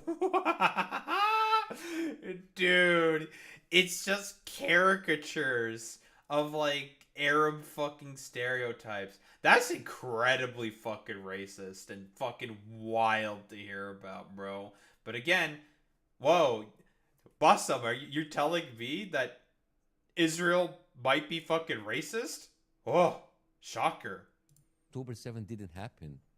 You were used in a propaganda machine to tell people this is what you need to know about Palestinians. They're just like a bunch of people with cows and goats marrying 2 people, living in a tent, happy with the pita bread and milk. Oh, it's so funny because also they'll do... Because here's the thing, because that's a part of the fucking propaganda, but this is the fucking doublespeak that fucking fascists engage with all the fucking time. They'll say shit like that, but also say that, oh, but Palestinians are extremely dangerous fucking terrorists that go out there and kill Jewish people all the fucking time. Nah, look at how dangerous and terrible and reprehensible these Palestinians are. Nah. Again, It's all fucking propaganda. Rank fucking bullshit. Again, like, we know about this, right? What is it? Netanyahu response to, I don't know, Hamas video. What's the, where's the fucking video? I think this is it, right here. Response to Hamas. So Israel's Netanyahu response to Hamas videos of emaciated hostages. אזרחי ישראל היקרים, כמוכם גם אני הזדעזעתי אתמול. ראיתי את סרטוני הזוועה. Dear citizens of Israel, like you, I was deeply shocked yesterday. I saw the horrifying videos of our dear sons, Ram and Evyatar. I called the families, embraced them on behalf of myself and my wife, and on your behalf too. Yet he does everything possible in order to, well, get in the way of any ceasefire deal possible in order to actually bring them back home. Keep in mind, again, Hamas offered to give back the fucking hostages on day one. They offered that. They were just like, can you not occupy not the country, but can you not occupy the Gaza Strip, and we will fucking have can we have a ceasefire, and just don't occupy the fucking country, and we'll just give you back the fucking hostages. Israel said no to that, and just continue with the bombing, because again, for Israel, the point is the ethnic cleansing. They just want to fucking kill people. You see them wasting away in a dungeon. But the Hamas monsters surrounding them have thick, fleshy arms. They have everything they need to eat. They are... What the fuck are you talking about, bro? Like, thick flesh... They didn't even fucking show themselves on camera. Like, get the fuck out of here with this bullshit. Starving them the way the Nazis starved the Jews. And when I... Hey, maybe they wouldn't be starving if you allowed more aid into the fucking Gaza Strip. And instead of, like, caring about if Hamas steals any of it, you just put in so much fucking aid that it doesn't matter. But again, the point is the starvation campaign. Crazy. See this, I understand exactly what Hamas wants. כשאני רואה את זה, אני מבין בדיוק מה החמאס רוצה. לא רוצה עסקה. הוא רוצה לשבור אותה. It doesn't want a deal. It wants to break us through these horrifying videos, through the false propaganda it spreads around the world. But that's so fucking funny that he's saying this. Dude, you're the one who's putting out all the fucking propaganda. Jesus Christ. By the way, he looks less emaciated than a lot of the Palestinians I've seen. We can look at some of the images of, like, children looking like shambling, like, corpses and skeletons, dude. Like, we could take a look at that, right? Like, what? Palestinians starving in Gaza? Like, we want to fucking talk about that. Like, dude, this guy is nothing but fucking bones, man. And you're telling me that this is like the worst fucking thing that's all a part of fucking Hamas? Maybe Hamas is stealing all the food that you're not fucking letting in to make sure that the hostages that you're not going to get out, because you don't give a fuck about the hostages, because you've bombed a bunch of them before, so you don't give a shit about any of that stuff. Maybe they're trying to steal food to give it to them so they can fucking survive and be able to fucking negotiate with them. Crazy. we will not break. I am filled with even stronger determination to free our kidnapped sons, to eliminate Hamas, and to ensure that Gaza will no longer pose a threat to the state of Israel. I'm sure.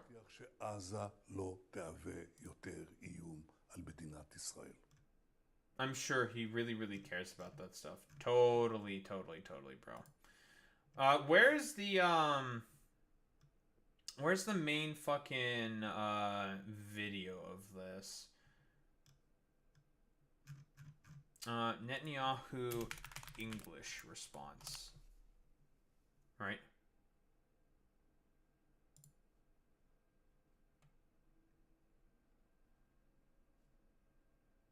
YouTube?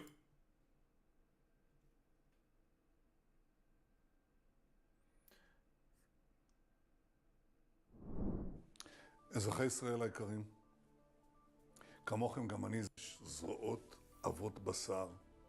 No, it's the same shit I've already seen before. There's an English version of the fucking goddamn video that I'm trying to look for. Right?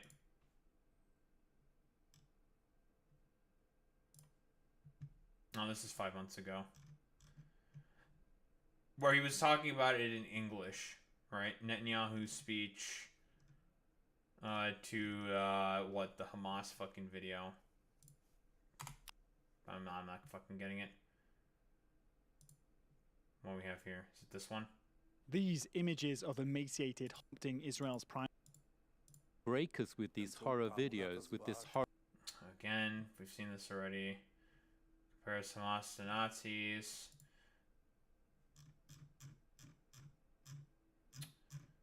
Do you know what video I'm trying to look for here, Alex? I don't know if Boy Meets Minnie is here. I don't think Boy Meets Minnie is here anymore. Yeah, he's definitely gone.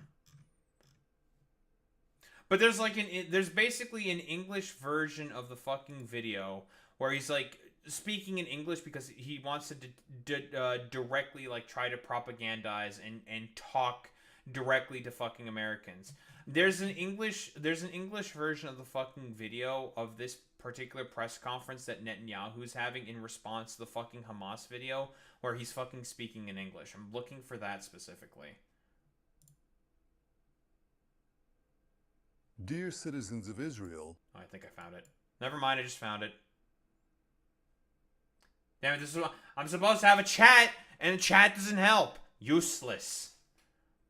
But yeah, here's the fucking English response that he fucking had here. Dear citizens of Israel, like you, I too was shocked yesterday. I saw the horrifying videos of our dear sons, Ram and Eviatar. So this was the exact same that he was saying before in Hebrew, and now he's saying it specifically in English. There's a reason why he's also saying this in fucking English.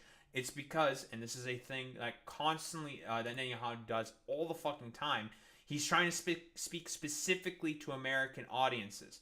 Again, this is how Benjamin Netanyahu very often uses, well, he uses a lot of the people that he gets under his like sort of like propagandistic like orbit in order to spread as much fucking hasbara as Bassem Youssef was also saying, in order to get people on the side of the genocide within Israel. Oh yeah, 1000%. Yeah, he does this all the time. He'll fucking code switch. He always fucking code switches when he does like propaganda videos specifically to Americans.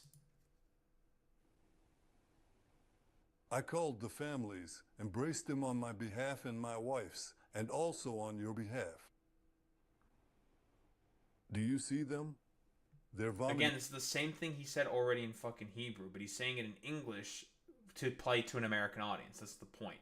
In the cell. Pure propaganda. But the Hamas monsters surrounding them, they have thick, fleshy arms. Yeah, sure. They have everything they need to eat.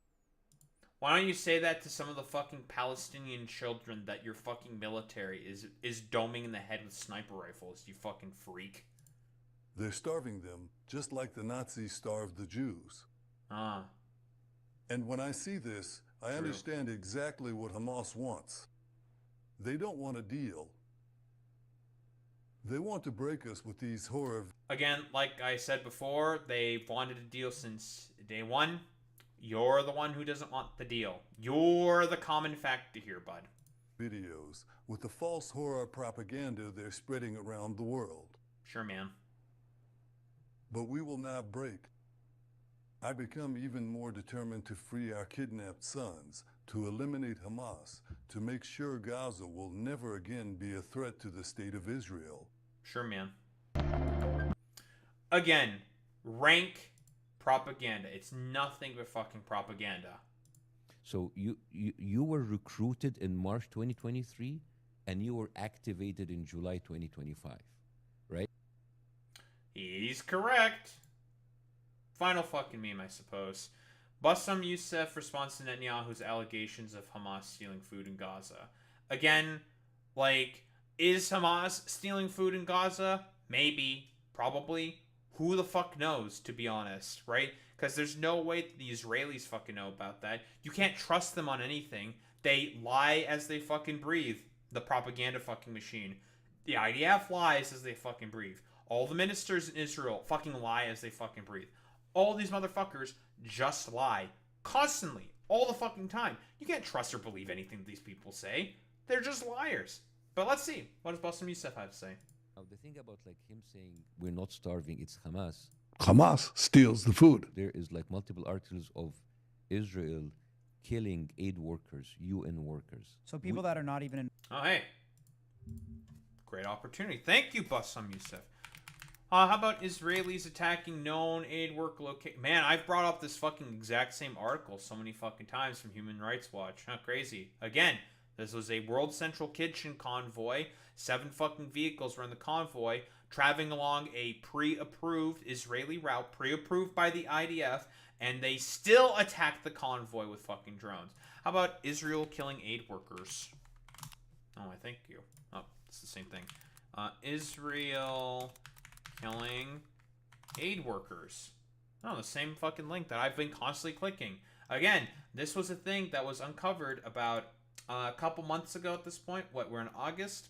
About 4 months ago this happened. This is a mass grave that was found out by the UN, specifically, of aid workers who were fucking killed by the Israelis and dumped into a fucking mass grave. Interesting. Very, very interesting. Involved in the conflict. They're Yes, aid workers. I think the number is like they killed over 180 doctors or it's just it's the numbers is like so big now you can't. Not even like to forget. I think Bassem Youssef is specifically talking about the journalists. That's the number of journalists that have been killed.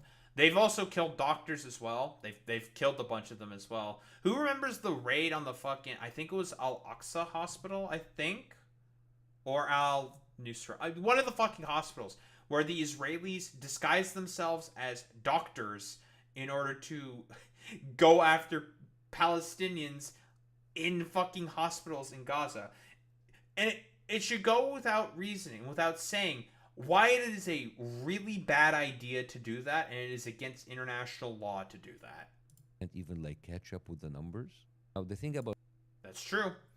That is true.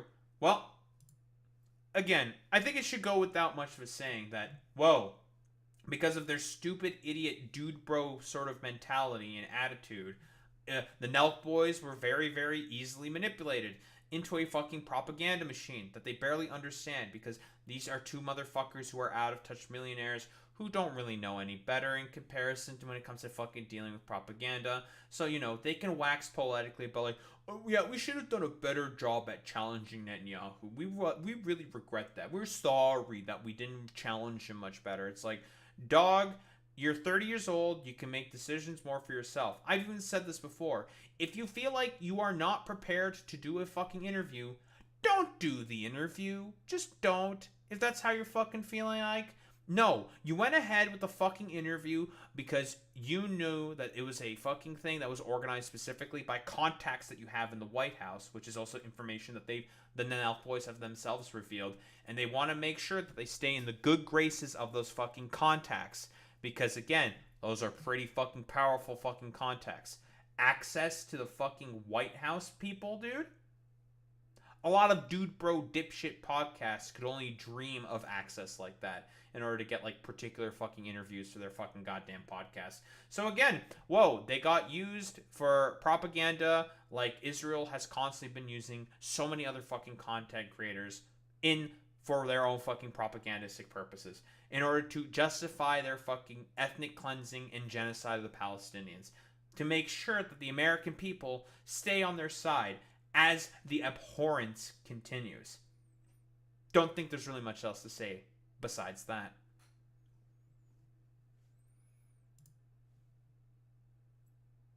Nice. Nice meme.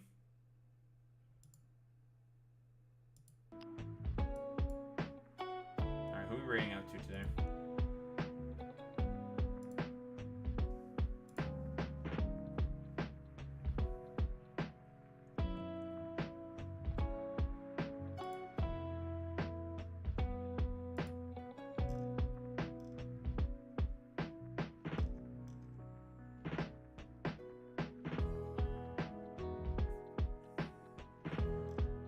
Oh boy, oh boy, oh boy, oh boy.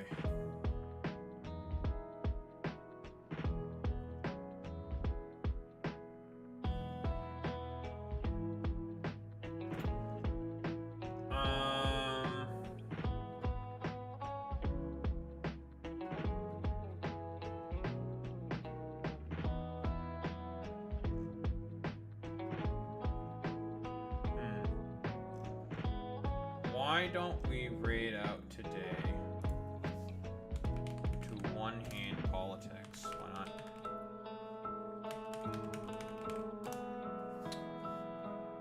No, they're not allow you to raid at this time. No, it's because no one's here. That's why. Everyone hates me. Feels fucking bad, man.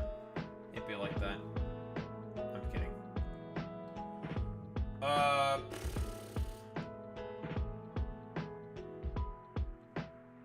I don't know.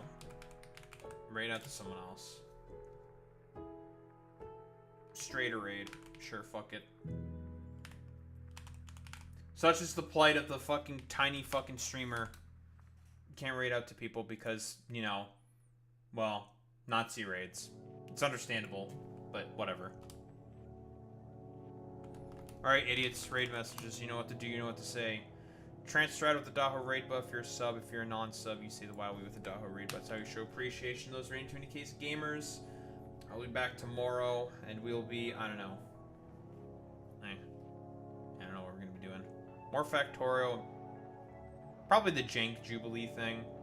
Yeah, we'll probably do Jank Jubilee. So that'll be fun. Anywho, I'll be back tomorrow. Same time, same place, same face. Peace out, gamers.